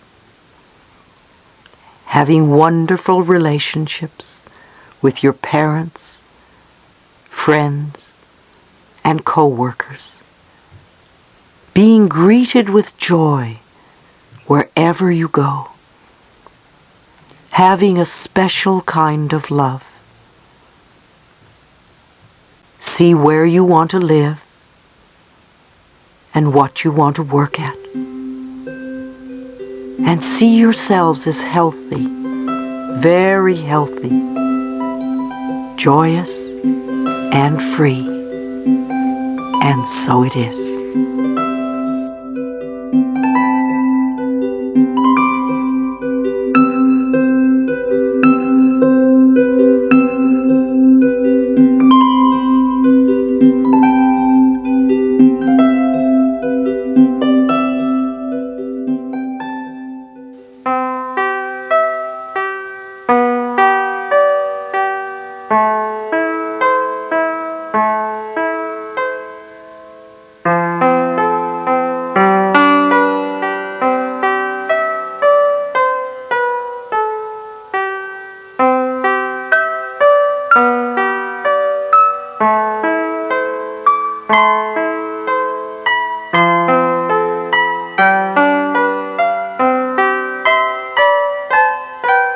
Your healing light. Look deep within the center of your heart and find that tiny little pinpoint of brilliantly colored light. It is such a beautiful color. It is the very center of your love and healing energy. Watch the little pinpoint of light begin to pulsate. And as it pulsates, it grows until it fills your heart. See this light moving through your body, from the top of your head to the tip of your toes and the tip of your fingers. You are absolutely glowing with this beautiful colored light. It is your love and your healing energy. Let your whole body vibrate with this light. You can say to yourself, with every breath I take, I am getting healthier and healthier. Feel this light cleansing your body of dis-ease and allowing normal, vibrant health to return to you. Let this light begin to radiate out from you in all directions. Let your healing energy touch everyone whom you know needs it. What a privilege it is to share your love and light and healing energy with those who are in need of healing. Let your light move into hospitals and nursing homes and orphanages and prisons, mental hospitals, and other institutions of despair. Let it bring hope and enlightenment and peace. Let it move into every home in the city in which you live, where there is pain and suffering. Let your love and light and healing energy bring comfort to those in need. Let it move into the churches and soften the hearts of those involved, so that they can operate with unconditional love. Let the beautiful light that comes from your heart move into the Capitol and government buildings, bringing enlightenment and the message of truth. Let it move into every capital in every government. Select one place on the planet as a place that you would like to help heal, and concentrate your light on that place. It may be very far away, or it may be around the corner. Concentrate your love and light and your healing energy on this place, and see it come into balance and harmony. See it whole.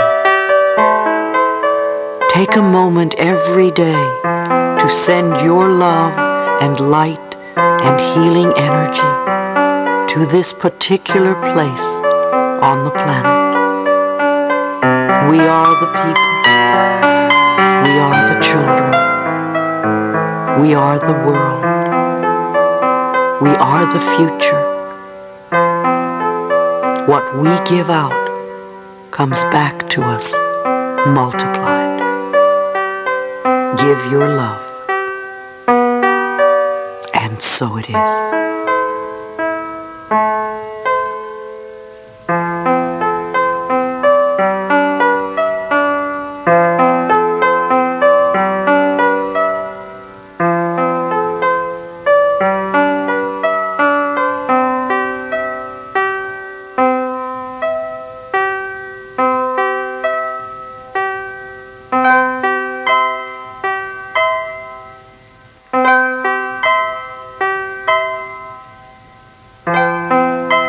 Receiving prosperity. Let's realize some positive qualities for ourselves. We are open and receptive to wonderful new ideas. We allow prosperity to enter into our lives on a level that it has never entered before. We deserve the best. We are willing to accept the best. Our income is constantly increasing. We move away from poverty thinking into prosperity thinking. We love ourselves. We rejoice in who we are.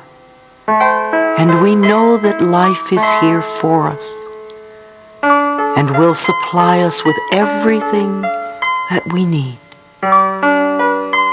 We move from success to success, from joy to joy, and from abundance to abundance. We are one with the power that created us. We express for ourselves the greatness that we are. We are divine, magnificent expressions of life, and we are open and receptive to all good. And so it is.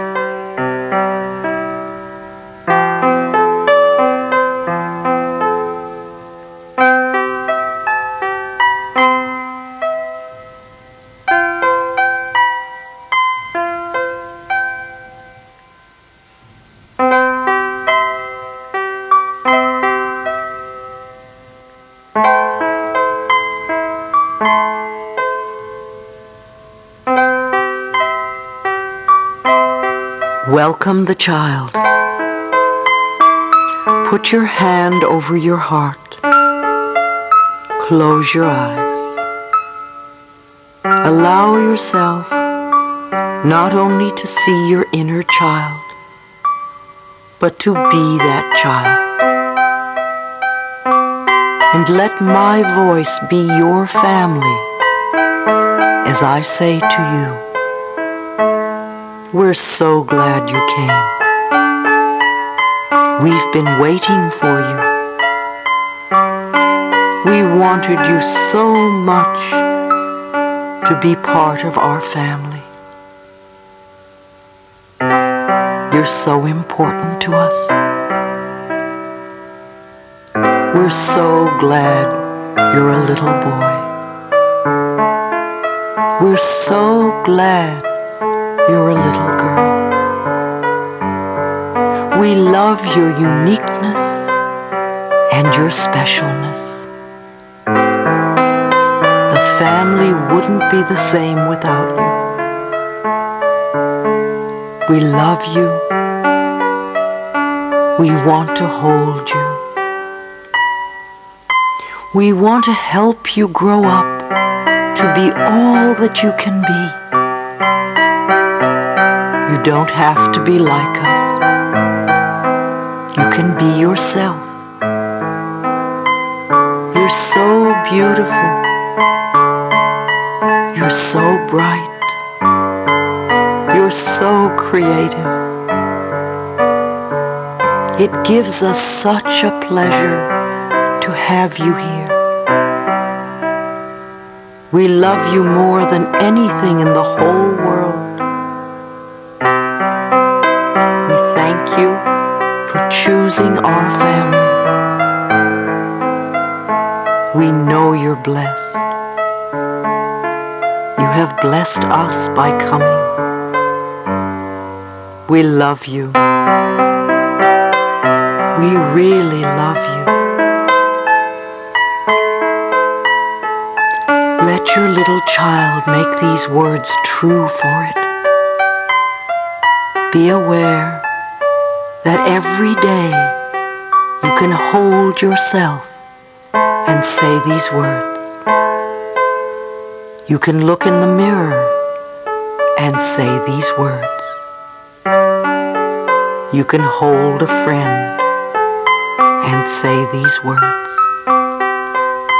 Tell yourself all the things you wanted your parents to tell you. Your little child needs to feel wanted and loved.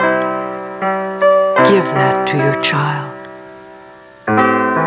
No matter how old you are, or how sick, or how scared,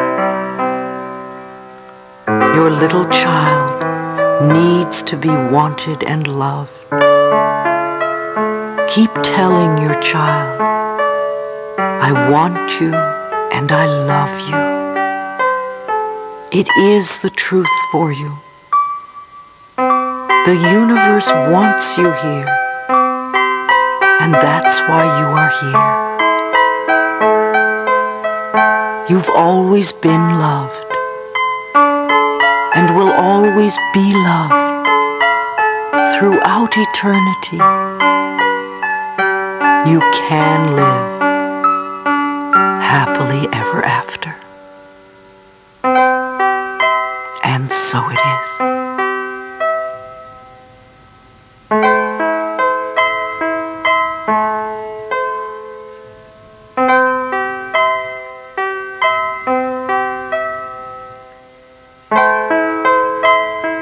Love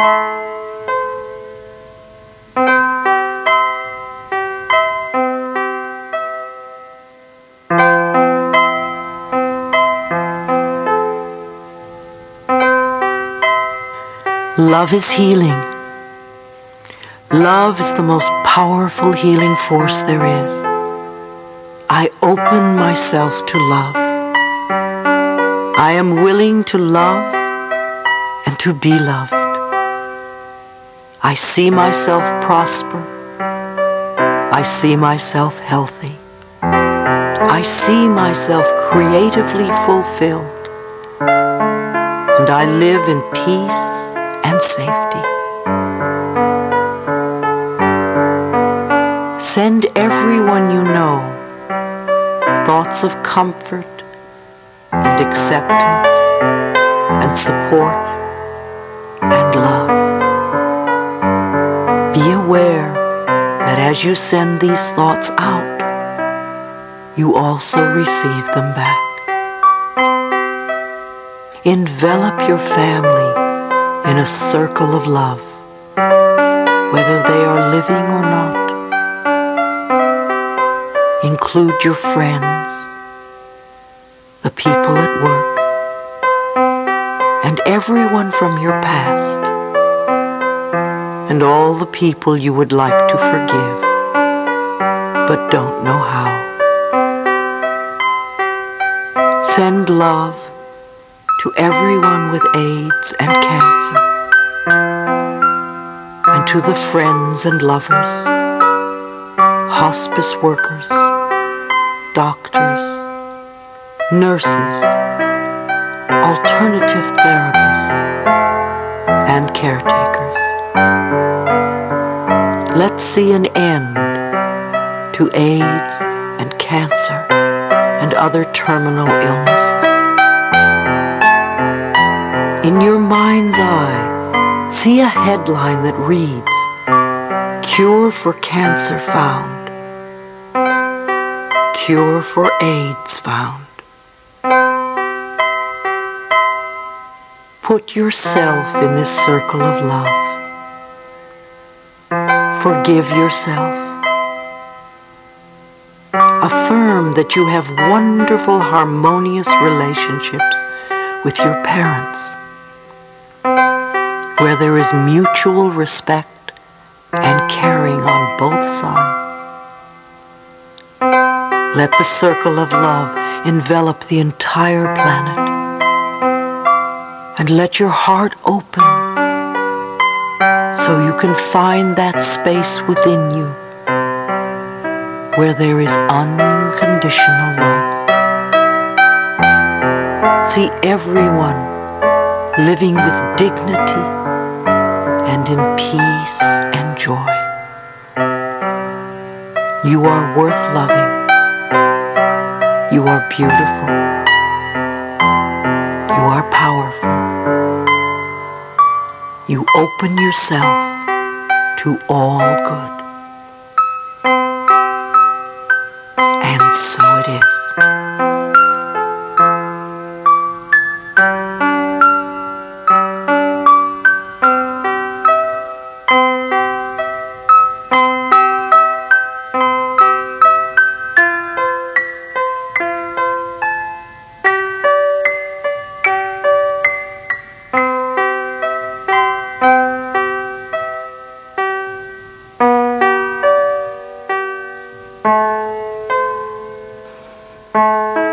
We are free to be ourselves. In order to be whole, we must accept all of ourselves. So let your heart open and make plenty of room in there for all the parts of yourself. The parts that you are proud of and the parts that embarrass you. The parts you reject and the parts you love. They are all of you. You are beautiful. We all are. When your heart is full of love for yourself, then you have so much to share with others. this love now fill your room and permeate out to all the people that you know. Put the people you want in the center of your room so that they can receive the love from your overflowing heart, from your child to theirs. Now see all the children in all the people dancing as children dance, skipping and shouting and turning somersaults and cartwheels, filled with exuberant joy, expressing all the best of the child within.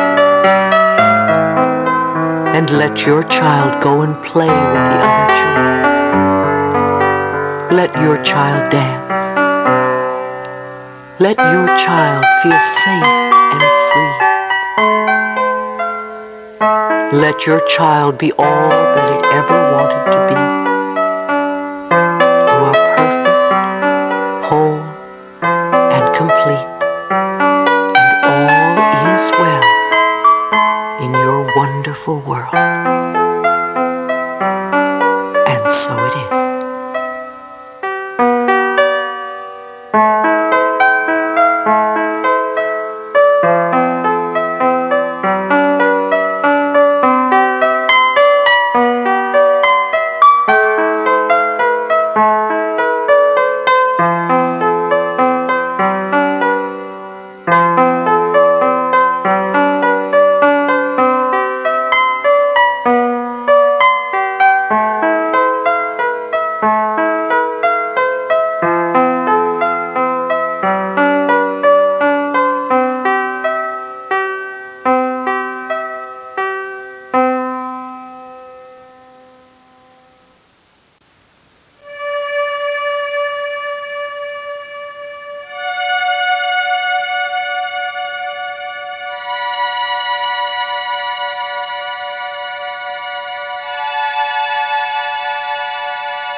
A circle of love.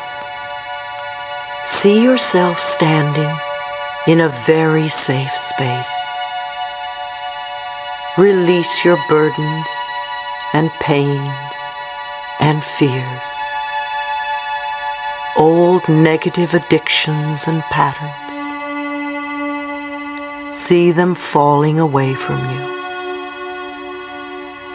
Then see yourself standing in your safe place with your arms wide open,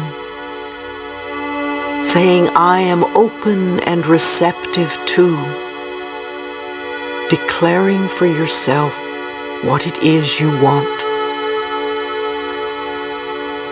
not what you don't want, but what you do want, and know that it is possible. See yourself whole and healthy, at peace. See yourself filled with love. All we need is one idea to change our lives. On this planet, we can be in a circle of hate, or we can be in a circle of love and healing. I choose to be in a circle of love. I realize that everyone wants the same things I want. We want to express ourselves creatively in ways that are fulfilling. We want to be peaceful and safe. And in this space, feel your connection with other people in the world. Let the love in you go from heart to heart. And as your love goes out, know that it comes back to you multiplied. I send comforting thoughts to everyone, and know that these thoughts are returning to me. See the world becoming an incredible circle of light. And so it is.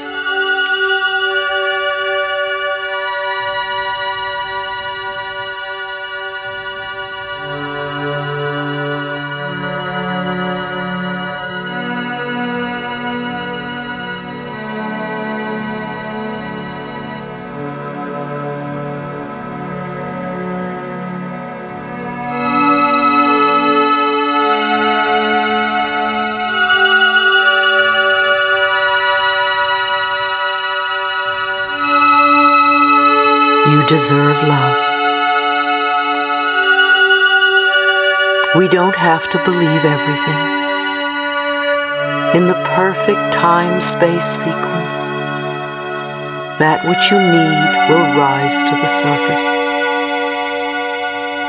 Each one of us has the ability to love ourselves more. Each one of us deserves to be loved. We deserve to live well, to be healthy, to be loved and loving, to prosper. And the little child deserves to grow up to have a wonderful, wonderful life. See yourself surrounded by love. See yourself happy and healthy and whole. See yourself as you would like your life to be. Put in all the details. Know that you deserve it. Then take the love from your heart and let it begin to flow, filling your body with healing energies. Let your love begin to flow around the room and around your home till you are in an absolutely enormous circle of love. Feel the love circulating so that as it goes out from you, it returns to you. The most powerful healing force is love. Let it circulate over and over again. Let it wash through your body. You are love. And so it is.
A new decade.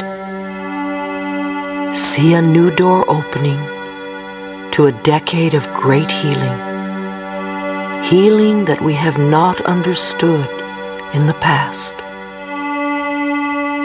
We are in the process of learning the incredible abilities that we have within ourselves. And we are learning to get in touch with those parts of ourselves that have the answers and are there to lead us and guide us in ways that are for our highest good. So let's see this new door opening wide and ourselves stepping through it to find healing in many, many different forms. For healing means different things to different people. Many of us have bodies that need healing. Some of us have hearts that need healing, or minds that need healing. So we are open and receptive to the healing that we each need individually. We open the door wide for personal growth, and we move through this doorway knowing we are safe. It is only change. And so it is.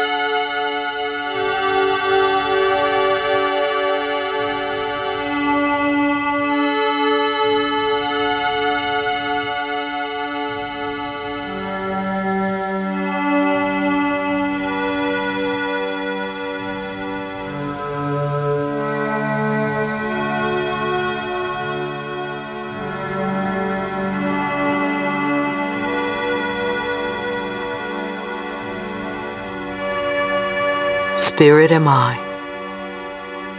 We are the only ones who can save the world.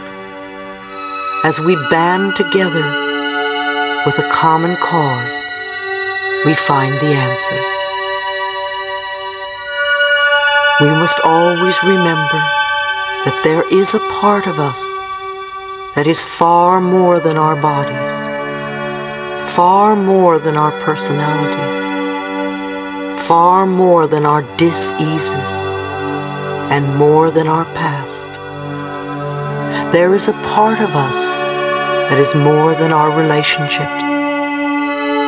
The very central core of us is pure spirit, eternal, always has been, and always will be. We are here to love ourselves and to love each other. By doing this, we will find the answers so that we can heal ourselves and the planet. We are going through extraordinary times. All sorts of things are changing. We may not even know the depths of the problems, yet we are swimming as best we can. This too shall pass, and we will find solutions. We are spirit, and we are free. We connect on a spiritual level, for we know that level can never be taken from us.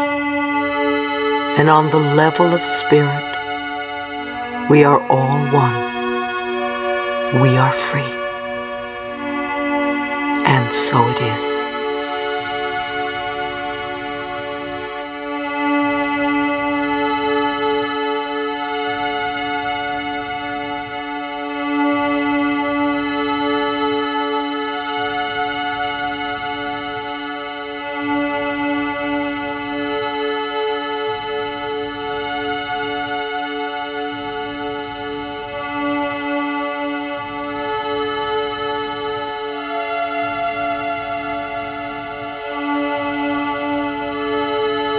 A world that is safe.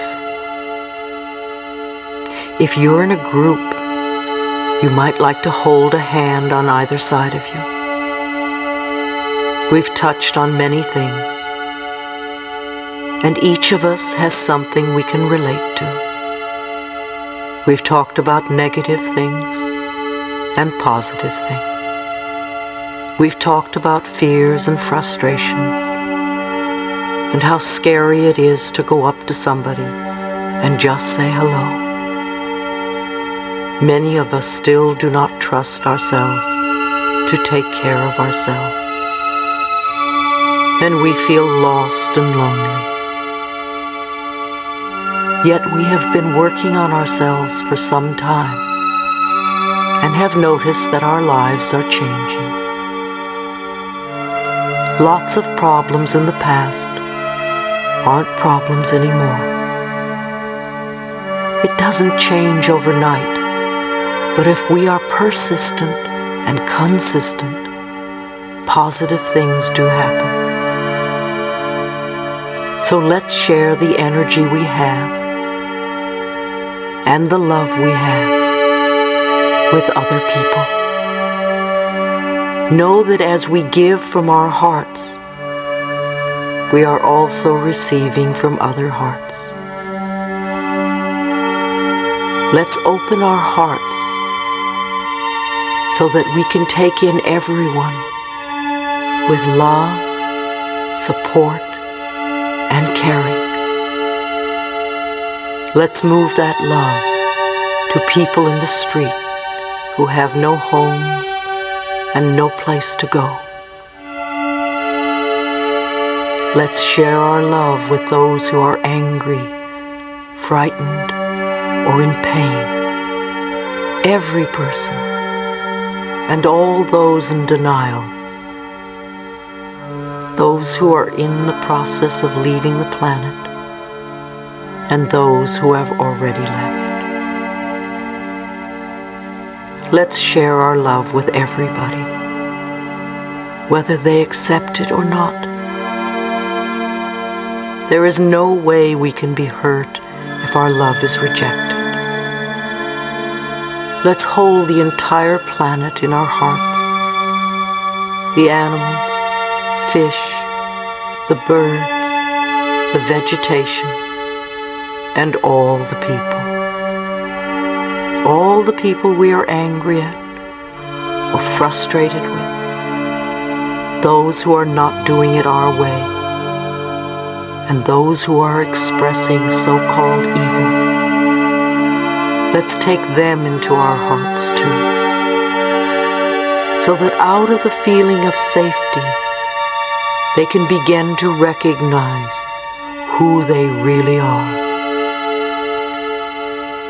See peace breaking out all over the planet. Know that you are contributing to that peace right now. Rejoice that you have the ability to do something. You are a beautiful person. Acknowledge yourself for how wonderful you are. Know that it is the truth for you. And so it is.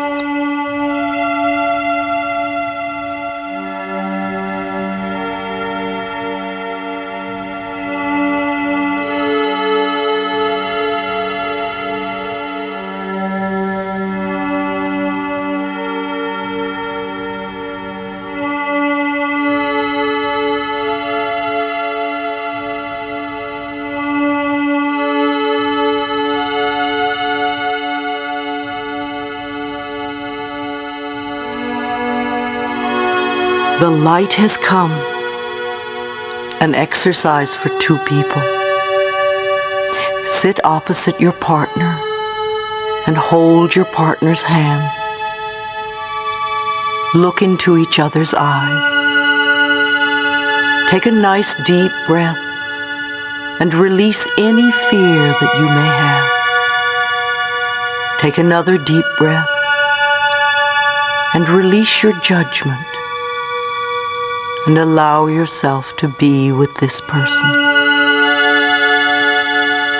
What you see in them is a reflection of you, a reflection of what is in you. It's all right. We are all one. We breathe the same air. We drink the same water. We eat the foods of the earth. We have the same desires and needs. We all want to be healthy. We all want to love and be loved. We all want to live comfortably and peacefully. And we want to prosper. We all want to live our lives with fulfillment.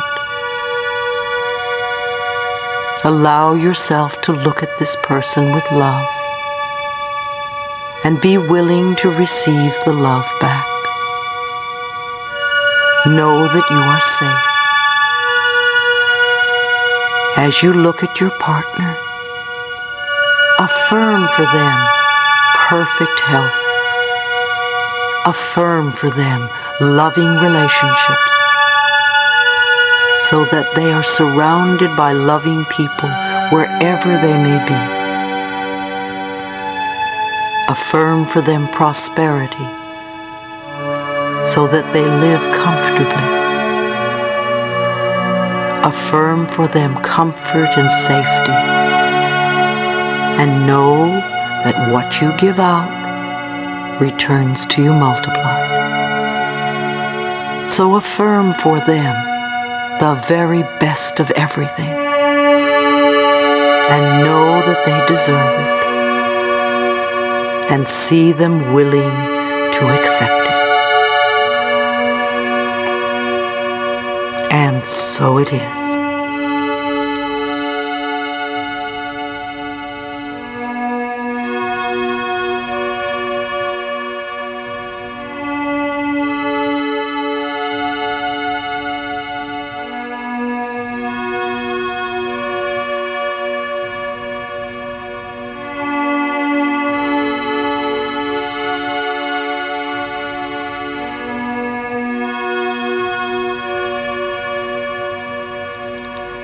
Feel your power.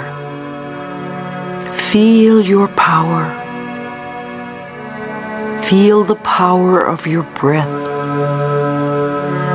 Feel the power of your sound. Feel the power of your love. Feel the power of your forgiveness. Feel the power of your willingness to change. Feel your power. You are beautiful. You are a divine, magnificent being. You deserve all good, not just some, but all good. Feel your power. Be at peace with it, for you are safe. Welcome this new day with open arms and with love. Feel your power. And so it is.